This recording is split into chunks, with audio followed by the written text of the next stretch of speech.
Yesterday at Calling Hong Kong, we saw so many beautiful plays, but this one definitely closed the door on Nova Chan in round one. It only took 8 turns and many gravy boats to get it done, buying the entire hand with the Conqueror of the High Seas and then swinging in with the lanky boy Rigor Mortis. PH Chung takes down Nova Chan in round one of Calling Hong Kong. Next up is Shoma Yamamura versus Shannon Puttaree, who is playing Lyath Goldmane, Vile Savant, and resolves a Liar's Charm targeting himself to turn off the negative power clause on his cut. A long story short, bumping it up just by a measly 1, but thereby conferring the on-hit of Shoma. You gotta discard the entirety of your hand. Shoma can't even believe it, but after this, recovers completely, takes that game down. Then we have Feng CC finally revealing an Arsenal card that had been sitting there for 11 turns. At this point, one caster in the booth thought it was a block card planted there on turn 0, but no, it was a Command and Conquer with a beautiful new printing of Pummel to slowly start spelling doom for the Kayo Armed and Dangerous on the other side of the board. Welcome back into Calling Hong Kong, just one of the many events that are on offer at World Tour Hong Kong, the last stream stop of the Flesh and Blood World Tour in 2025. Don't fret though, folks. We're coming back, and we're coming back hard in 2026. As early as the January 9th to 11th, you'll be able to experience more Flesh and Blood World Tour stops in the new year. My name is Bryce Platz, and I am joined by my cohort in commentary, the King, Michael Feng. How you doing, Michael? I'm doing great. Also excited to play in RTNs before Akihabara calling in January. So even before January 9th and 11th, January 3rd and 4th, we'll be having those first round of RTNs, which I'll be excited to go to because it's the first and probably only weekend I get to go. It's one of the most romantic times in Flesh and Blood, at least for me, who doesn't get to experience as many tier 3s and 4s nowadays as I would like. It's always so nice to play in my backyard, and as you were talking about yesterday, have somewhat of a Friendsgiving with all the folks in the Flesh and Blood community that you don't get to see as much as you would like. Well, RTNs are the place to make that happen, and also to square up and get yourself a couple amazing prizes. We'll be talking about that in a little bit, but for now, we must turn our attention to the classic constructed format of this calling in Hong Kong, China. Day 1 has already elapsed. We saw 7 Swiss rounds. Day 2 is coming at you, 4 Swiss rounds and our top 8 cut. Only the top 48 players of this pool have made it to Day 2. We're going to give you the conversion rates and the metagame breakdown a little bit later. I do want to direct your attention to the third part of this slide, though. We've got an and more section. We will be spoiling a card from Compendium of Wraith at the end of today. It's going to be a completely brand new card, right, Michael? No, it's going to be a card we haven't seen before, but at this point, I've been detecting trends, Bryce. I don't think we can keep saying it's a completely new card. I just feel like we've seen a pattern, you know? Okay, well, maybe patterns can be disrupted. We'll see about that. Bottom line, there's even more on offer during the finals. If you chat in our chat in YouTube, at fabtcg YouTube channel, you'll be entered into a giveaway of an entire box of Super Slam. We got way too many cards here at LSS, and we would like to give some to the community. We've talked about what the players are playing, but why the heck would you fly halfway across the world in order to play a calling? Well, it's the gold, the treasure that you could win. It's a total of $10,000 USD in the prize pool today. First place goes home with 2,400 of it. Second, 1,200, third through fourth, 600, fifth through eighth, 400, ninth through 16th, 225, and also 17th through 24th, $225. Besides that, the top 8 is also going to collect a gold cold foil legendary, a PTI, and a slew of World Tour points, which are also more important than they were in the previous year, if you can believe it. Besides that, one human being is going home with the 4th ever awarded full art Marvel quick dodge flexors in glittering gold cold foil. Besides that, also 16 World Tour points and their PTI, which we mentioned on the previous slide. Michael, have you gotten your hands on this quick dodge flexors yet? Absolutely not, but I'd love to have the chance to get one in the upcoming seasons. And also, the one thing we can't understate is etching your name in the halls of calling champion status. That's a clout status that's really, really up there in this game. And clout is what we're all after, besides, of course, a little bit of cash. Cash and clout are king in the Flesh and Blood World Tour. Michael, we saw a lot of fantastic games yesterday, but can you pick a favorite?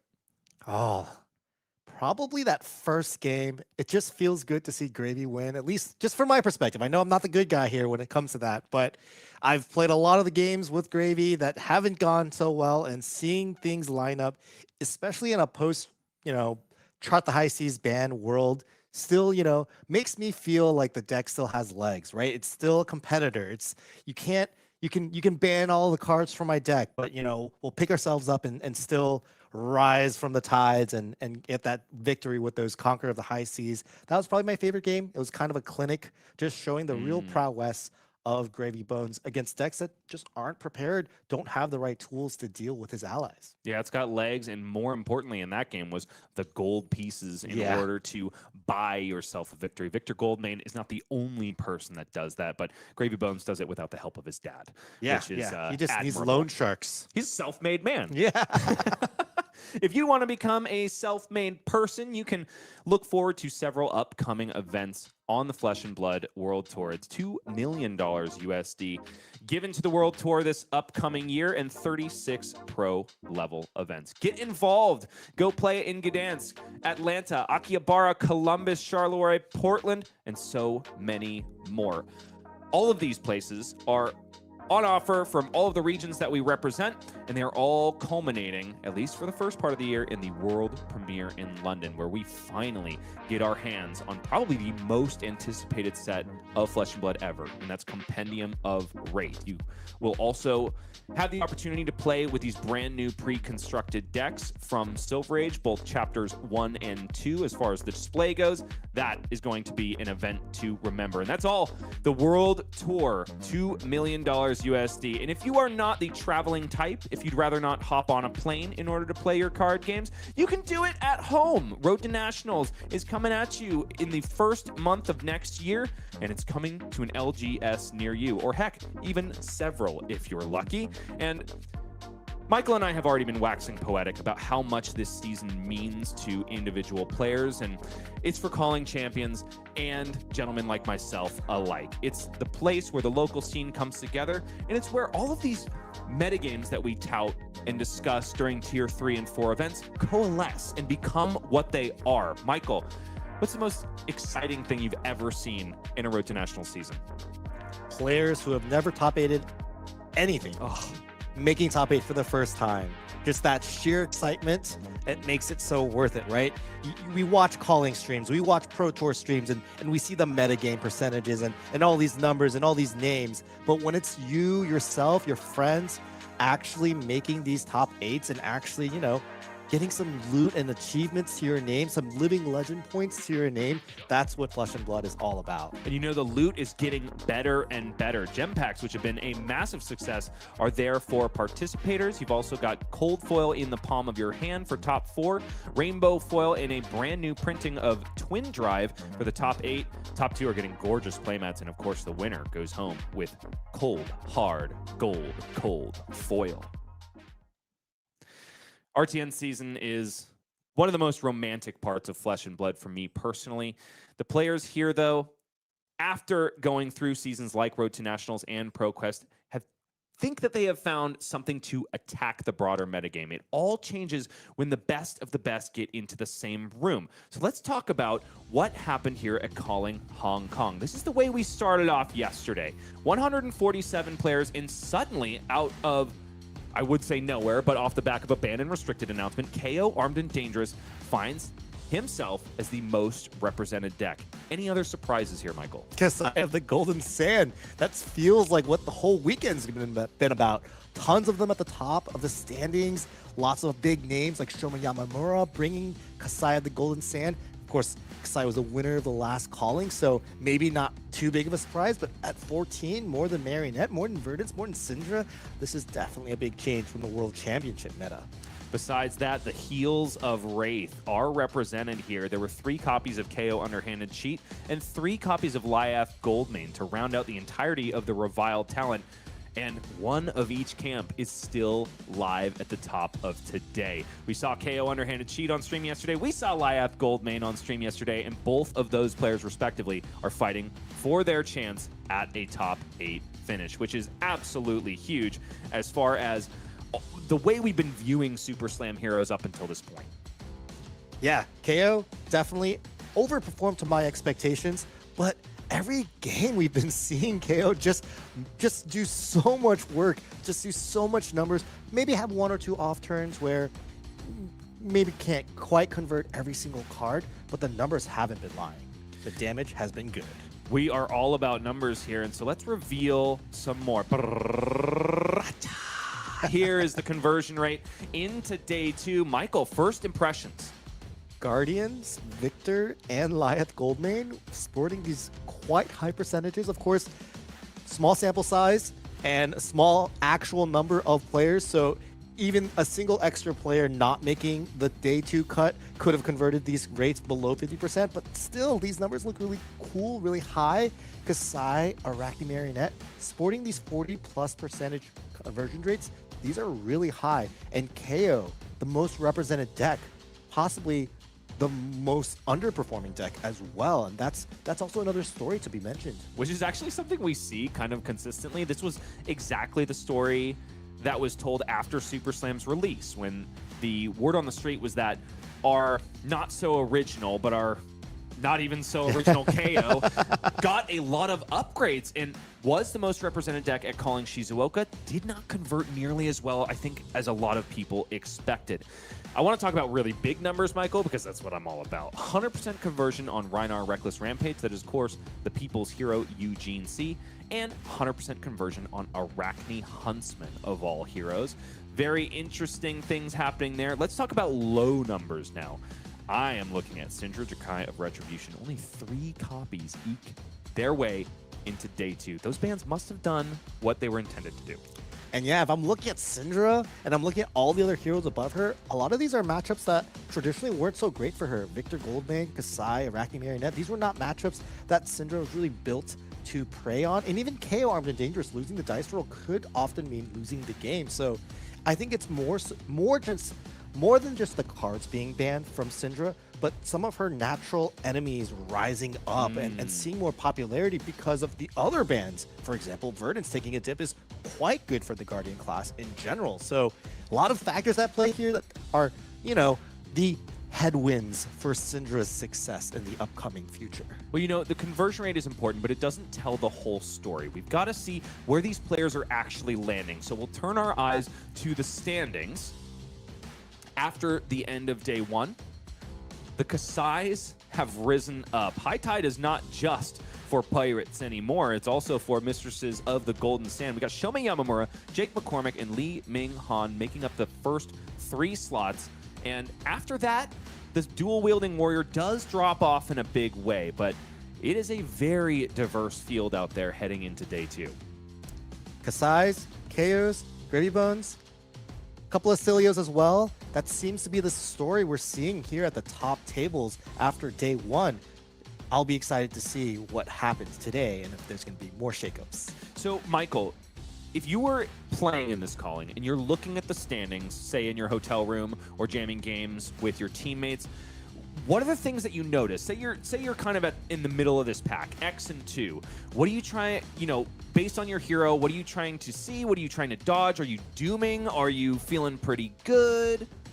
I think overall, one of the trends I've seen, and something that I spoke with some of my teammates last night, just as a reflection, as a debrief of day 1, was just how many more Kassais we kind of got and seen, and how prevalent Kayo has been. These 2 heroes were not really on our radar. I think the one hero that we thought was really going to rise above was Acilio, Constellar Intelligence, and although we are seeing it represented, maybe less so than we thought, and that is a hero that, honestly, I'm looking at a lot of these from the first page and now to the second page of standings, and there's very few heroes I would be sad to see if I were piloting Acilio this weekend. Without a doubt, and making the point for us is Kelvin, who we saw in the last feature match of yesterday, taking down Own You, the greatest name ever to exist in Fab on Prism Awakener of Soul. So it could be Acilio's day, finally. Both you and I were predicting it for calling Seattle. Yeah. Didn't come to fruition, but it could be a very different story across the pond. Folks, stick around throughout our day. It's only just begun, and there's so much Flesh and Blood action to be played. But at the end of it, of course, is where the most exciting stuff is going to happen. There will be a spoiler from Compendium of Wraith. Could be a new card, could not. If you're dooming like my co-caster over here. Doom. I'm a pattern recognition person, you know? Listen, if it's not new, it is going to be a card that is antiquated, which could be really interesting, especially if you are breaking your way into the Flesh and Blood scene for the very first time. And you got to pick up all of those staples, you know? Yep, absolutely. Well, this concludes our pre-show, and I know you love listening to us talk and seeing our ugly mugs, but you really came for games of Flesh and Blood. And so I guess we will have to supply them that, won't we, Michael? You got to give the fans what they want. All right. Well, down to the feature match area we go for the first round of day 2. It's a familiar face on the left side of your screen, Jacob Clements, coming at you at X and 1, back on the Shipwrecked Looter after his little flirtatious event with the Assassins, shall we say, versus Lee Ming-Han on Kassai of the Golden Sand, the new kid in town who has a barcode on his hero card. Perhaps just picked it up at the venue. Why not? If you remove it, it kind of leaves a sticky residue, you know? Oh yeah, don't want to do that. You got to protect that yellow sleeve.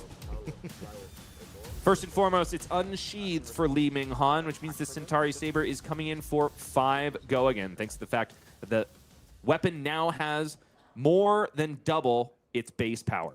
I'll discard Fearless. 1 resource in the pitch after pitching a Riches of Tropoldani on turn 0. Gravy Bones can do it, but maybe Kassai can do it even better. Yeah, he's checking off the part of the checklist of things that I didn't even think about as Kassai, and that's making that first gold almost for free. That's the power of Riches of Tropoldani. That's all it asks you to do. Want to highlight, though, Jacob with an excellent use of that Fearless Confrontation discard mode, simply giving the attack -1 during the trigger, that attack trigger of Unsheath. This is something I've never seen before in my life. I'm not sure Jacob's ever done this in his life, but he is such a good slick player that he's able to identify that by doing it in that, with that trigger on the stack, he has functionally denied the Unsheath's go again and made it just easier for him not to take any leak damage this turn. He, of course, blocks with 2 attack actions on that Saber and still ends up taking 1 damage from the Blade Flurry that Lee Ming-Han had. We have come to expect great things from Jacob Clements, and he is delivering. Starting off this turn with a Murderous Rabble, does have an ally in the hand, and it's a juicy one. Chum, friendly first mate, I believe, is there, ready to be discarded. Nope, I'm completely wrong. It's several blues. So disregard what I said there. Kind of awkward in that regard, I suppose. Yeah, resolving 2 Avastis just to get them out of the hand and cycle them away. So completely opposite of the way we started our Gravy Bones game yesterday. That's a nightmare. As a Gravy Bone player, you want to have that ally in that first hand or second hand, and just a way to put it in the graveyard. Jacob's done his best. On the first turn of the game, he discarded Fearless, blocked of 2 cards, tried his best to get as many cards out of his hand as possible, and still hasn't hit that ally payoff, and is forced to go with functionally a 3-card 3. And now is the hand cooperating. There is Sunken Treasure, which is a really curious card against Kassai of the Golden Sand. This is not something that we've been talking about because, you know, Kassai hasn't been part of the meta. But in this case, Sunken Treasure going to deny activations of Kassai of the Golden Sand when Li Ming is trying to generate gold tokens for themselves. Granted, there's only 3 Sunken Treasures that can be blocked with in the deck of Jacob Clements, and 2 are already there, and Li Ming just hasn't really filled his graveyard up that much. Yeah, I want to highlight Blade Flurry as a card that Li Ming has had both of these turns. It is the most efficient attack reaction in the game right now as a 1-card 0-cost +4 if you get that second swing, which not trivial for Kassai, but is one of Kassai's main goals every turn of this game. And I also want to talk about equipment choices. Ming-Han this game, unlike Shoma Yamamura, bringing that Grains of Blood Spill, which I have to say is a lot easier to trigger when you're playing against a hero like Gravy Bones, who has allies that will just, you know, constantly give you those opportunities to trigger Grains of Blood Spill. I also want to talk about Jacob Clements' side, equipment side. This has become one of his signature. I hate this so much. One of his signature moves, and that is the sleeveless legendary equipment loadout. Yes, that's 4 pieces of equipment. I think that gold-baited hook might even be cold foil, but there is not a sleeve to be seen on any of these. You have got to rein this man in, please, Michael. You have some sway over him. Please tell him to stop doing this. It brings some joy. I saw him de-sleeving these cards, and he did tell me he felt like he was taking them out of prison. You know, they're just oppressed in these plastic sleeves, and they just want to breathe and live a happy life. Who am I to say no to that? Well, maybe you could tell him that cardboard isn't sentient, for one. Never mind. It's back over to Ming-Han after he buys the entirety of the hand from Jacob Clements on defense, which was huge because there was the first copy of Conqueror of the High Seas. So far, the top of the deck not cooperating even 1 iota for Jacob Clements. 38 plays 36, and Li Ming is converting the first blue card so far. And that's Trot Along, giving go again, even if Jacob decides to discard a Fearless Confrontation on the Centauri Saber. So it's 2 go again right here and now. Face up. Connection here. Will there be an activation of Grains of Blood Spill for Li Ming? Did not have to pay for the Centauri Saber because of the Vigor token generated on the previous turn. And yes, looks like Vigor is coming back to play. More free resources for Kassai. I believe Jacob has drawn 2 allies, a blue Jittery Bones and that Blend the Water. With the blue Tipple in his arsenal, he is ready to play the game. He hasn't paid too much life to get there, and he does have a gold from last turn. That second Sunken Treasure was able to successfully find treasure. Ming-Han, of course, played that run through to give the first Saber go again. So we're back. We're back as a real hero. This is a big contrast to that first round we cast on day 1, where PH was just able to get, you know, start the game with 3 gold, Chum, Sawbones, everything. So this is kind of the feast and famine that Gravy Bones now has to experience. We saw what feast felt like, and the first couple turns so far for Jacob have been famine. He's back on track now, thankfully, not having to pay too much tempo, too much life to get there, but sometimes it could be worse. So Jacob's probably excited to finally see this ally. And you know, it's that feast or a fascinating choice here. Forget what I was saying. Jacob Clements, another thing that he's known for is playing out Blood in the Water and without using Compass, simply milling the top card of his deck and hoping. In this case, had 2 allies in the hand, so could have resolved Blood in the Water for maximum value, But now we got to mention the follow-up for Ming-Han. It is Gore Belching. If you haven't seen this card, then I do not blame you. Gore Belching says, when this attacks, reveal cards from the top of your deck until you reveal an attack action card. If you do, banish it, and this gets -X, where X is the power of the card banished this way. Otherwise, this gets -7 power. The card found is Rouse the Ancients. I think this is a one-of for Ming-Han, and I think we're realizing exactly why. So this Gore Belching is, at the cost of an innocuous card from the deck, 1 card 7. This is spicy. This is tech that we used to play in Blitz. Blitz was a format where you really wanted to milk every iota of value from your cards. This is a 1 card 7. Obviously, the card doesn't block, so it can't be used as a popper. Can't really use, you know, that popper prism tech. But just having these 2 cards in your deck is just so clean and so nice. I'm really glad that players have ported this over. This isn't something that just Kassai can use. Obviously, it's going to be something that more heroes that don't want to play any other attack actions will play. But I'm just, wow. You know, we know Warriors as doing pretty fair things in general. This is completely unfair. And it fits the mold for Kassai in a way that it doesn't in any other hero in Flesh and Blood. That's why we just don't see this card. Jacob Clements taking a look at the top card of the deck, looking for some salvation, maybe wishing that he had discarded one of the allies in hand to that Blood in the Water. What do you think about that decision? I like doing these blind flip Blood in the Waters, especially when you have no other allies in the graveyard, especially when you have a gold already and have a way to discard the other ally in your hand. Because technically, if he does have that blue tipple in his arsenal, he can activate Gravy Bones, use the Death Threads resource, play the blue tipple. There's a lot of ways to clear things, and doing that Blood in the Water more aggressively, like Jacob has been doing, I truly think it increases your overall win percentage. Yes, sometimes it feels bad if you hit another Conquer. Yes, it feels awkward when you just hit something random and it's not an ally, but there's a lot of upside to this, and we're seeing Jacob do this right now. The port side clears that first ally, and the Gravy Bones activation clears the second. And the third, found on the top of the deck, could be cleared by the Golden Tipple, finally found off of the draw on Portside Exchange. So finally, Jacob has got himself into the Gold Blender, and he is making some riches, to be sure. Swabby, found on the top of the deck for the Gravy Bones hero ability, is going into the pitch instead, and bringing forth Enka, Drag Under, who now swings in for a hooked 5.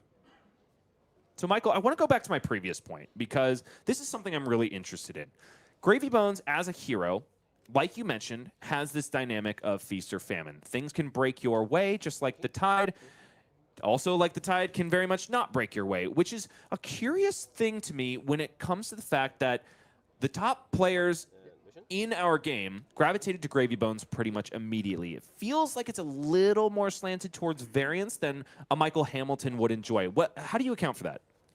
It's curious. It's like variance is, in this game at least, it can be manifested in different ways. It's not always a Scabskins role, which is like kind of like in your face, super obvious. In the case of Gravy Bones, he is what I like to call in this game an A+B hero, just like Puffin with, you know, we need cogs and then we need cog payoffs. For Gravy Bones, it's we need ways to discard allies and then we need blues. And if we don't have, and we need the allies, of course, themselves. Oftentimes the cards that are discarding the allies are the blues themselves. If we only have one or the other, the deck looks unplayable. Literally, you're holding maybe a hand of 4 cracked baubles, or you're holding a hand of 4 titanium baubles or blue block 3s that really don't contribute much to your game plan. So to sum it all up, though, this is a hero that, yes, there is a variance element by the nature of him being an A+B hero, but gold tokens, Gravy Bones hero ability, being able to see the top card of your deck, being able to crack multiple gold tokens, having cards like the Eye of Ophidia gem in Jacob's hand really gave you a lot of agency in the way you sculpt your hand, the way you choose to block or not block, the way you can just filter through so many more cards than the average Flesh and Blood deck can. I mean, usually you draw 4 cards and you play the 4 cards and then you draw 4 more. In some of Gravy Bones' turns, especially the top level turns, once you hit that gold pile, you're going through 4 more cards after the original 4. You're going through 8, 9, 10 cards. And cards like Eye of Ophidia let you even get to 2 more. So that power gives you so many decisions. And with a lot of decisions, gives you a lot of agency. And yes, there's variance, but there's also a lot of agency, a lot of decisions to be made. Sometimes you make the wrong ones. I've definitely made some incorrect ones. But if you're constantly making more correct ones than wrong ones, you do come out on the top at the end. So you are at the behest of fate, but perhaps a fate that you can bend to your will. And that makes sense that it would be so enticing to the best players in the game. Jacob Clements, after pitching that Eye of Ophidia, bottoms 2 allies, finds another one on top, though. Sawbones is there, thanks to, well, we know it's there thanks to the Compass of Sunken Depths. It was there either way. In the hand is not one golden tipple on the combat chain, but also a second, which will be discarding another ally to be sure, or perhaps not, after Jacob activates Gravy Bones, finds a saltwater swell, and bins the Sawbones for the next turn, perhaps thinking that Golden Tipple is better left in the arsenal for a future turn. Call to the Grave is the follow-up here. More decomposing dudes heading to the yard. Chum, friendly first mate, and it's not just a lot of dudes, it's also a diverse group. We've got Chum, friendly first mate, Sawbones, Dockhand, Scuba, Salty Sea Dog, and Oisin, Heart of Gold. So it's not, I assume it's not just allies you want in the graveyard, it's the right one for the right moment, right? I think Jacob has seen the vision. He's bringing in cards such as Remembrance, which we saw while resolving that call to the grave. And in this case, yeah, finding the right ally is really important. He had one float after cracking the gold with the Eye of Ophidia. He used that one float to play the blue tipple, but he still has dead threats plus another blue, which is 4 resources. And we want to spend those resources efficiently, which is why he found a Chum and is now attacking with it. I want to mention a lot of things about this game state, though. Jacob is still quite behind in live totals. He's more behind than these numbers would suggest, because oftentimes Gravy Bones can build a bit of an early lead by just the sheer nature of the allies just being super above freight. They deal damage, they force Li Ming to go interact with them. However, that hasn't been the case until last turn. And so that's why there's a 9-point life lead already. But there's more to that. Oh boy, what an interesting card in Li Ming-Han's hand. Also, the Kassai player, Li Ming-Han, he has a lot of armor. He started this game with quite an advantage. And so it's more than just an 8-point life lead. And gosh, that hold the line, we keep seeing it. I'm going to give it back to you, Bryce. Let's talk about it. Okay, Hold the Line is a card that hasn't seen play for a long time. I think the last time it was really in a lot of decks was heavy hitters meta, and that was because you had brutes wandering this way and that, not just KO Armed and Dangerous, but also Rhinar and Leviah. A lot of decks that like to draw 2 or more cards. I also think of Lexi back in the day with some nasty 3-of-a-kind shenanigans. Hold the Line is a defense reaction that only blocks 2 on its own, but if the attacking hero has drawn 2 or more cards this turn, it also prevents the next 3 damage that would be dealt to your hero this turn. No, it's not like a brush off where it needs to prevent only on one source. That damage prevention can be spread out. So if a 1-card 5 in the blue is not amazing enough for you, you can also divvy out those points of damage in really meaningful ways and block several on-hits on several chain links. Yeah, and I think while you were talking, I was thinking about what Li Ming-Han was thinking about, because this is 4 damage. It does represent on-hit steal a gold in this case, not just create a gold. Li Ming-Han is also a gold generator, so he would be losing that gold if this Chum hits. But there's no way this Chum hits. In fact, what I think Li Ming's thinking about is that he has this Hold the Line, which is currently active, and it can block 5. But he also has a Dynamos, plus any of these other cards in his hand that would cleanly block 4. He has so much block value. Jacob could be attacking for maybe 10, and that might make Li Ming-Han's decision here easier. It's because he's only attacking for 4, and Li Ming-Han maybe has a decision. Does he want to maybe arsenal this Hold the Line and try to get 5 value later? Does he want to convert it to functionally just 3 value this turn because he does have that Dynamo? It does finally come out to play, and I think that makes sense. The other thing that is going a little bit awry for Li Ming is the fact that it's all blues in the hand, including that Hold the Line. And he has a very difficult barrier to Jacob Clements' life total. It's Chum, friendly first mate, who has got to die. I mean, warriors are so good at killing zombies, but normally when you have a red offensive piece in the hand. 37 plays 28. Li Ming-Han is swinging. Does look like the target is Jacob Clements' face. Yeah, I want to say just from looking at his hand, there's a, if you puts his entire hand into it, he could kill this Chum, using the Brave Forge bracers and both swings of the Centauri Saber, but it's unclear what he would do with the extra card. That would really only use 2 cards, I want to say. He also did start with that Vigor token, of course. Final copy of Sunken Treasure blocked with on the Centauri Saber for 2. This time targeting yellow in the graveyard of Ming-Han and creating some riches for the shipwrecked looter. Reactions now over to Li Ming, who has a Glint the Quicksilver in hand. The reprise trigger on that card could definitely find the offense that Li Ming needs in order to put the friendly first mate back into his coffin. Card drawn is a Provoke. Yet another blue. That is 5 blues in a row. Man, Jacob Clements must know how to cut decks. This would be a good opportunity to use that Provoke, though, as Jacob has blocked 3 on this Centauri Saber that's really only coming in for 2. There are worse cards Li Ming-Han could have drawn here. Yes, and here comes Provoke. This is kind of a complicated one, folks. If you're attacking with a weapon, this chain link, the defending hero reveals a card from their hand. If it's an action card, add it to this chain link as a defending card. Otherwise, they discard it. The important part of this card is it rips another card out of the opponent's hand. It has a side benefit of also turning on reprise effects and also the +1 clause of Centauri Saber, which is a little more niche. In this case, just got to get cards away from Jacob Clements, and it is a Remembrance discarded straight into the graveyard. The follow-up here is a Blade Runner, and then Centauri Saber. So beefed up to 3, and then plus an additional 3 from the In the Swing resolved in the reaction step, which all adds up to goodbye, Mr. Chum. So after all is said and done, Li Ming actually makes some pretty good use out of a completely blue hand. I want to mention that Blade Runner blue ended up literally just being a +1 at the cost of 1 resource and a card. That's extremely poor rate, and that does kind of stem from Jacob's previous turn where he attacked with that Chum, and the Chum came in for just 4. It was not enough damage for how much Li Ming was actually willing or wanting to block. And I do want to point out, I think one of the consternation points for Li Ming-Han on that blocking decision was the fact that Jacob had drawn 2 cards that turn, which means that Balance of Justice was active. So Li Ming also had the thought in his head, like, maybe I can bail this all-blue hand out by blocking with the Balance of Justice and then popping it. But, you know, Gravy Bones draws 2 cards a lot. I think he's going to get another opportunity this game. Yeah, and ultimately Li Ming did achieve one of the goals, which was deal a little bit damage to Jacob, and or at least get some cards interaction. In this case, he got 2 cards, one from the Sunken Treasure and one from the Provoke for its discard on the Remembrance.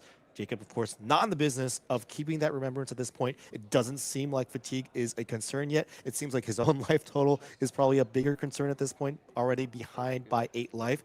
And then secondarily, by the use of that attack reaction from his arsenal, was able to kill the Chum with the second swing of the Saber, which he had to do using that Blade Runner. Very complicated turn, but Li Ming is able to convert and still come out ahead. You say that fatigue is not a concern, but Jacob Clements does bottom that Remembrance, which was discarded to Provoke, with Scuba, Salty Sea Dog, who is coming in with a, not a dry hook, as Justin Q would say, but a very moist, sopping wet hook on this Scuba Salty Sea Dog.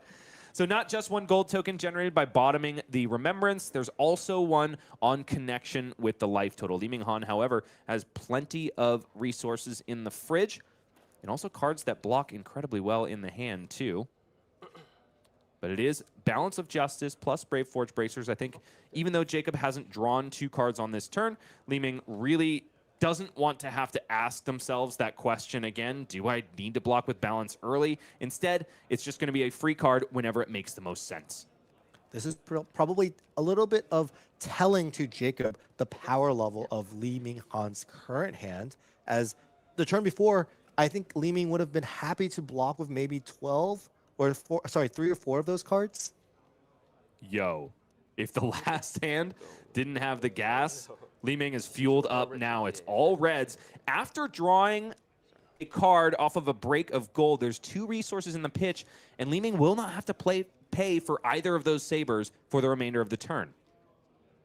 This is the bread and butter game plan for Kassai in a lot of matchups, this one notwithstanding, which is to crack a gold, convert that gold to a card but also 2 free Centauri Saber swings, give go again to one of the first Sabers, and then send big damage. Humane Society is crying because a dog has died on the combat chain here. A Centauri Saber for 4 puts Scuba back into his smaller coffin than Chum has. Yeah, it was for 5, but who's keeping track? I mean, no one's going to fearless confrontation for... Fair enough. And also 2 copper tokens generated there. Critically, Spoils of War says that 2 copper tokens will be generated on any hit, not just a hit of the hero. The follow-up Centauri Saber comes at the face because there are no other valid targets. Slice and Dice gives 3. Outland Skirmish also gives 3. So we're up to a total of 8 and 2 more pennies if it can find home. 37 plays 28. Yeah, this is one's a stressful one. This is a 3-penny hit because of that Outland Skirmish, which Ming-Han played on the second chain link after the first one attacked and killed the Scuba. So you said that you need allies and you need blues, ways to discard the allies. Jacob, up until blocking with that Crown of Providence, had nothing but yellows in the hand. It was allies, prismatic ley lines, but I do believe there is still a blue golden tipple in the arsenal. So not completely out of the woods is Jacob Clements, but he's going to be able to do some fixing on this turn. And I think this is exactly why he was holding on to the golden tipple for so long. Prismatic Leyline out of the hand means that this innocuous attack for 1 is actually coming in for 4. And if Jacob can put together an ally swing, that one is going to get beefed up by 2. Oh, and there's also a red swell in hand. This could be maximum value on this Prismatic Leyline. That is an exciting thing to witness, a 6-value ley line, and it's exactly what Jacob needs to get back into this game. He's quite behind in life totals. Every turn from Ming-Han has been quite powerful, and it all started with that gore belching on his first turn, or second turn, first real turn.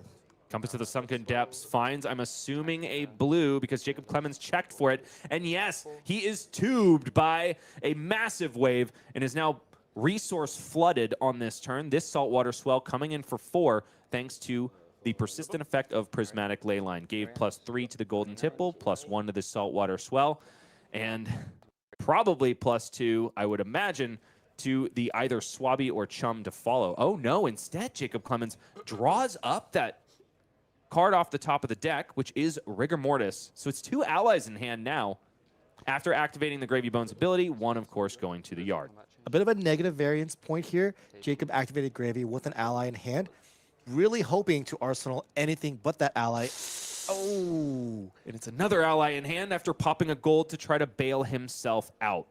I think these plays they all make sense to me. Jacob's behind. We got to convert these golds to find a better arsenal. A Conqueror, we haven't seen a Conqueror in a while. Another D-React. Any blues starter, there's a lot of possible cards, but not finding them means that we're forced to attack of Swabby here, which is okay. It's not terrible, but we end up with a resource in our pitch zone and dead threats unused. And inefficiencies like this, they're just not what you want to be looking for when you are behind as Gravy Bones. And it's one of the things that unfortunately is kind of foretold by the beginning of this game for Jacob Clements. When you don't find the allies in the first 2-3 turns, you know they're coming, and you know they're going to come in pairs, in triples, which is exactly where you don't want them to be. So when you're in the Gravy Bone seat, is this something you can kind of hedge for based on early draw sequences, or do you just gotta play the same heuristics ultimately? Unfortunately, no. It's just something that happens. It's like when you're doing well, things are great, but when it rains cats and dogs. That's just unfortunately the part of this game with these cards that don't block, that need other cards to interact with them. And it's kind of a consistency issue that Gravy Bones has had before. It's one of the reasons why the original list played 9 golden tipples to really kind of bail you out of having too many allies in your hand. Blood in the Water has somewhat replaced some of those golden tipples as a defensive way to still get rid of these allies for value. Of course, Gravy Bones himself has always been a really powerful engine of doing so, but what happened on this turn is a little bit unfortunate. Jacob drew an ally off the top, then drew another one, and then drew another one. He drew 3 allies this game and was able to still clear 2 of them into the graveyard. If he didn't have Gravy Bones' ability, he would be flooded with allies in his hand, and it would just be a lot of cracked baubles. And so, unfortunately for him, no arsenal in this case, but you know, Jacob's still being able to play the game. Each of these turns have been quite good rates. He got a ley line for 6, for goodness sakes. You know, a pain point for Jacob Clements, but the life totals are much closer than when that turn began for Jacob Clements. And bears mentioning, he only had 2 cards and 1 in the arsenal after the provoke of Ming-Han. And here comes Slice and Dice plus Blood Follows Blade. Blood Follows Blade will generate a Centauri Sellsword, same as Spoils of War, on hit, not on hit of a hero. So all of a sudden, there are allies on the board, but they're only on the side of the warrior, something that is not synonymous with the class by any means, but Kassai is just built different.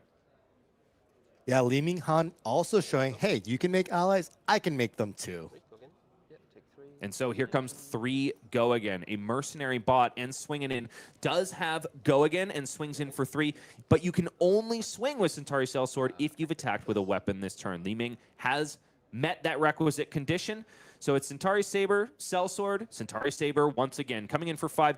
Another contentious point about Kassai that we saw on display with Shoma Yamamura yesterday is which swords to bring into the matchup. Shoma favors a Centauri Saber and a Hot Streak. In this case, Ming is of the school of more +1s equals more better. It's 2 Centauri Sabers to pair for this gentleman. Yeah, often decks will have Saber, and maybe a Hot Streak as an additional sword just to be brought in certain matchups. I believe this is a matchup where you always just want double Saber. It's hard for Hot Streak to get Go Again in those late game situations, if there ever are any late game situations, as there are a good density of non-attack actions that the Gravy Bones deck does have. Of course, 3 less without the chart the high seas, but still a decent amount that end up getting pitched like Avast Yi, Loot the Hold potentially, that can be used to block the Hot Streak and deny that Go Again if you're relying on it in these end game scrappy situations. Golden Tipple comes in, blocked out readily by a That All You Got. Jacob Clements finds a portside exchange off of the draw of Golden Tipple, but throws out Oyston Heart of Gold onto the arena and swings with him for 3. Blocked out readily by Ming-Han. 29 plays 19 now. It's 10 life points in the favor of the warrior. And Ming-Han has plenty of cards in the hand.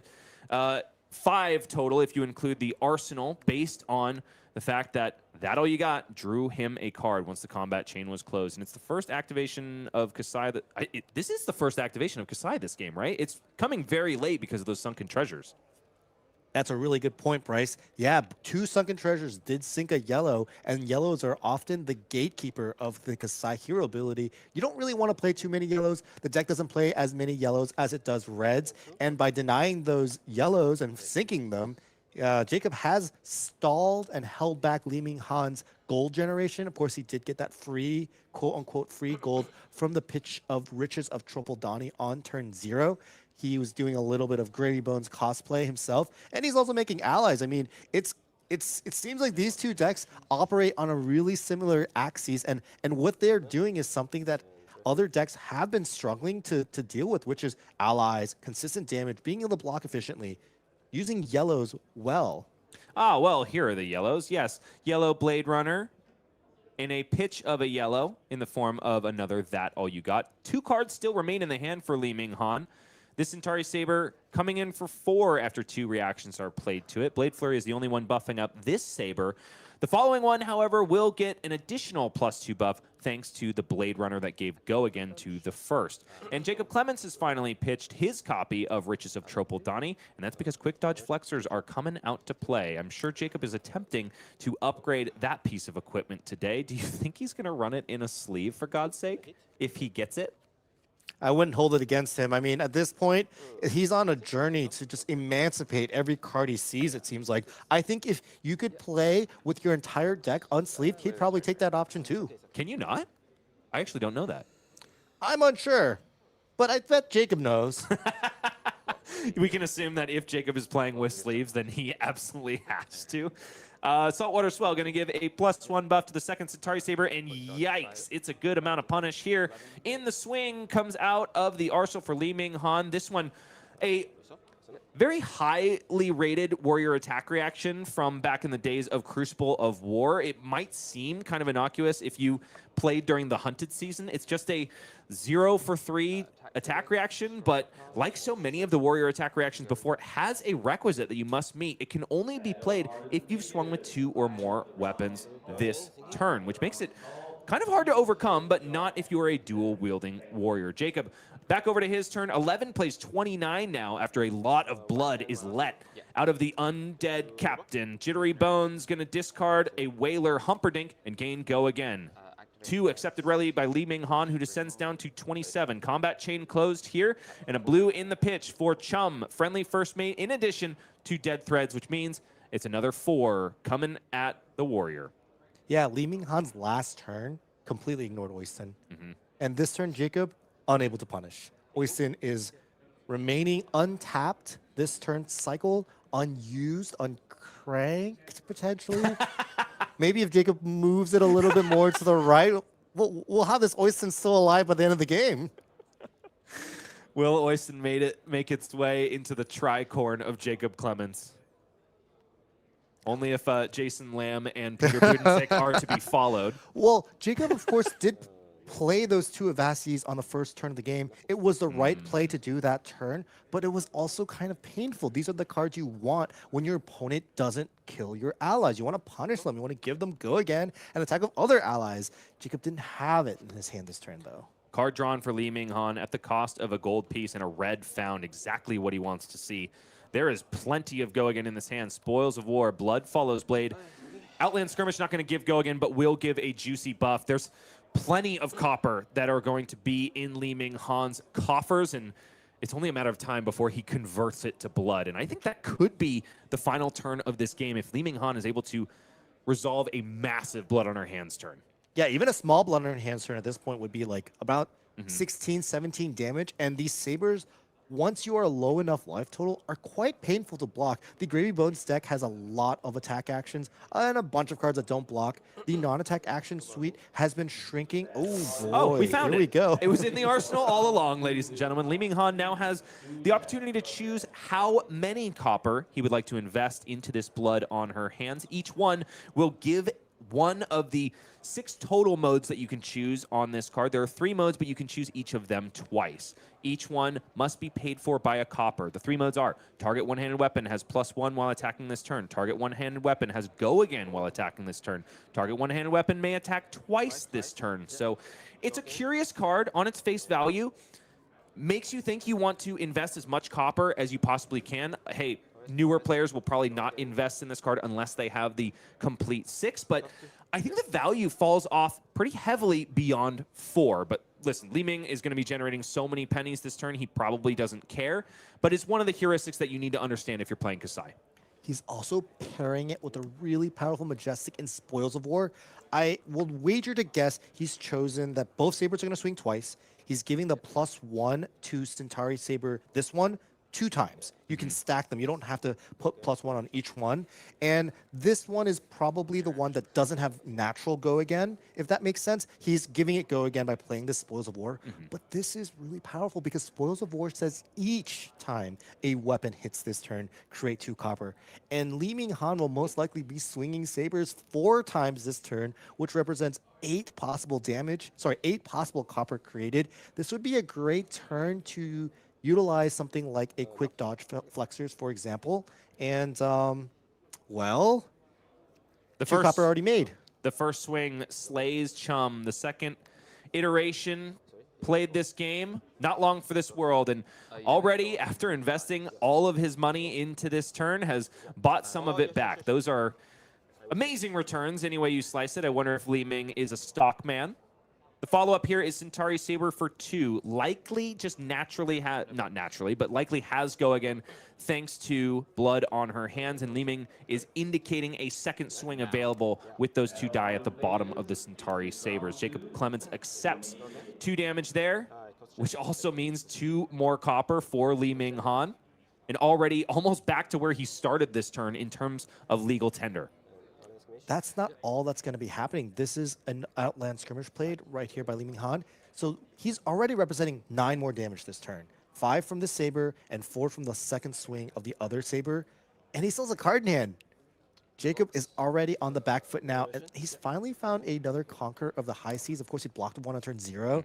This is a hand you really want to keep. There's been so many hands that Jacob has had where he's played an extra call to the grave when he didn't need to. He's played an extra card where he didn't need to. He pitched an extra ally when he wished he could have just arsenaled another mystery fun card. And this is the turn that he really kind of wants to keep his hand. It's the turn that Li Ming does his blood on her hands turn. It's a little unfortunate how these things have lined up for Jacob. It is, but it also speaks to how solid of a player he is, because he basically just ate fate those first couple turns of the game and blocked out with his entire hand. A less seasoned player, I think, might be encouraged to try to, you know, flounder on offense and resolve their cards. But because Jacob was so careful on defense for so many turn cycles, he had the affordability, the space to eat so much damage and put together what is probably the last vestige of hope for him to claw his way back into this game. At the same time, we've seen Ming-Han really draw some very powerful cards. The deck that Kassai is right now isn't always very efficient at converting an entire 4-card hand, 5-card hand. Cards like Blade Flurry, Outland Skirmish, In the Swing are just really nice cards that just give you that bump in power to really let you convert your hand offensively. Li Ming-Han's played almost all of these cards that I just mentioned, and as a result, Jacob's at 4. Li Ming only forced to give 2 cards on defense to protect the arsenal from Conqueror of the High Seas. Jacob Clements simply draws a card off of Portside Exchange because he had none in the hand. That's a mode that you got to remember about Portside Exchange. The order is discard a card, then draw a card. If you don't have any cards to discard, you simply cycle out that Portside Exchange and unlock your graveyard, which is a pretty sweet interaction for Gravy Bones players to know. The follow-up there after drawing off of gold is a Vast G, the final copy into Sawbones Dockhand. This one coming in for 6 go again. No hook activated here because there is a yet another ally to follow it. So Jacob Clements could end this turn with as many as 3 gold. Activate hook, swing 3. And here we go. This one would not be generated out of nowhere. It would be stolen by the gold-baited hook. An interaction that we saw earlier this game, though Li Ming-Han blocked it out. The pirate attack is going to steal a gold token, and only if they don't have any will you generate one. So Li Ming-Han has got to protect his own coffers in addition to preventing the overfloweth of Jacob Clements. This is the first turn that we've seen Jacob punish Li Ming-Han for not being able to kill or not deciding to kill that Oisin Heart of Gold. But the punishment was quite light. He used an Avast to function, be able to swing Oisin. That's still just 1 card 3. I don't think Li Ming is that upset about it, and he has decided, well, I've been keeping your Oisin alive almost intentionally, just so that on this turn, when I attack it and then use this Blood Follows Blade, I can spawn my own ally. That is fearsome. If there's one thing that Gravy Bones doesn't want to see, is it's his undead friends going to their watery grave. It's even worse when a Centauri Sellsword seems to rise from their grave, from the bones that were just planted back into the salty depths. There's been a little bit of a life total update here, folks. Li Ming-Han was actually at 21 at the beginning of that turn cycle. Jacob Clements, however, is accurately down to 2. Does have one heck of a lot of cards. There are 4 in the hand. Going to see if he can put something together as fearsome as the previous turn. However, currently, there is no Conqueror of the High Seas in the hand. Oh, I'm sorry. Is that it right there? It's a red saltwater swell Okay, that good. I believe is in Jacob's hand. He's really wanting to convert his full hand. He did find that prismatic ley line. That's a good start. That's a card you want to see when you want to deal a lot more damage. Maybe paired with a blue attack of some sort. Looks like the top card is not it. It's that Remembrance we saw reshuffled into the deck after the Scuba put in the bottom and the Call to Grave was played. I can't help but notice the body language of Jacob Clements. One of the things that endears me to him so much is that he's often really good at finding the fun in the game. Currently now, there's a lot riding on it, and it does seem like these fateful breaks from his deck are wearing on him a little bit. This game has been quite brutal. There's been a lot of elements that have not been in Jacob's favor. He's had to roll the punches, so to speak, and he's trying to make the most out of it. But at 2, with Li Ming-Han at 21, he has a lot of space to really. He has a lot to catch up on. One way he could do it is by resolving the final copy of Chum Friendly First Mate, who now, after being called to the grave, is at the ready in the salty waters. This is another call to the grave that is not ideal. You already have 3 allies in your graveyard. We don't need another, but unfortunately, playing Leyline this turn will only get you 2 value, so maybe it's not a good time to play it. This would be a great time to get a Fiddler's Green from the deck, but by Jacob, this is now the 3rd time he's played Call to the Grave with other allies in the graveyard. Probably does not have it in the deck, did not present it in the 60 here. This is a matchup where as Gravy Bones, we have to hedge for fatigue possibility. And as Kassai, you really get to dictate the game. Are you going to try to fatigue? Are you going to try to kill? And usually you actually make that decision based off the way the Gravy Bones draws. So because of that, dual nature of the give and take, we're not really ready to have, we don't always have Fiddler's Greens. We don't have our full defense reaction suite because those cards are really bad when we're under fatigue. And, now he wishes he had them, but you never know with these things. Michael, last week during Calling Seattle, we talked about the efficacy of being the deck that asks the question or the deck that answers the question. And, depending on the matchup, it's better to be on one side of the fence or the other. I would argue that one of the sticking points for Kassai of the Golden Sand, one of the reasons to bring her to the deck is that, to the tournament, is that she is pretty much a deck that can adjust her game plans in almost any matchup, and she doesn't even have to change her sideboard that much. She's a deck that's very good at answering the question.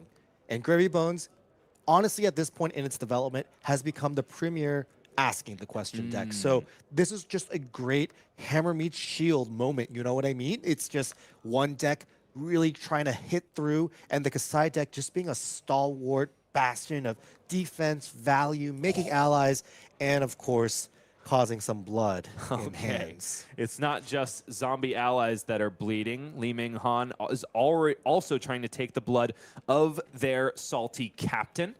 4 copper pieces invested into this blood on her hands, all that were available to Ming-Han. But as I mentioned before, 4 is the magic number for blood on her hands. Sure, coppers 5 and 6 are nice to have, but this is pretty dang solid value right here. Does look like the chosen modes were swing twice, go again, which are curious ones. That is what I heard as well, and that is because, well, at this point in the game, 2 is lethal. You don't need to give it any more buffs. Fair enough, but is there merit to giving one of those Centauri Sabers +1 twice, so that way, you get to threaten 2 breakpoints, do you think? That's totally a good consideration, but for Ming-Han here, it doesn't seem like maybe the card in his hand gives go again. So he probably just wants to strip as many cards as he possibly can from Jacob.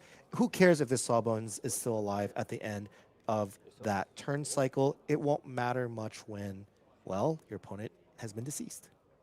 And if you're wondering why Ming-Han is not paying for any of these sabers, well, he doesn't have to, because Kassai of the Golden Sand says, as long as you've drawn a card this turn, sword attacks cost 1 less. 21 plays 1.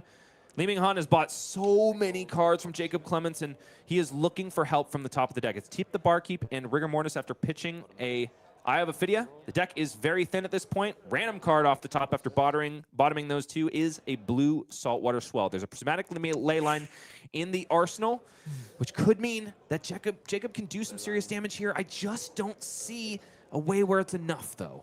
Yeah, this is really painful. Jacob really wanted another blue on top when he compassed so that he could attack with this blue Saltwater Swell for 4, getting the 5 value out of this prismatic ley line that was stuck in his arsenal from the turn prior. Instead, he's forced to convert it just for 2 value, which is not something he wanted to do last turn, but something he has to do this turn, as that playing that blue Saltwater Swell will prevent him from swinging the Sawbones. It's just been a lot of tough breaks for Jacob this game. And if it's not bad enough, Ming-Han does the one thing that you never want Warriors to do, which is to say, no blocks, send me the bill. 9 times out of 10, Warriors love to block with 2 or 3 cards and then send a hyper-efficient 1 or 2 card hand. In this case, Ming says, you've only got 1 life point to work with.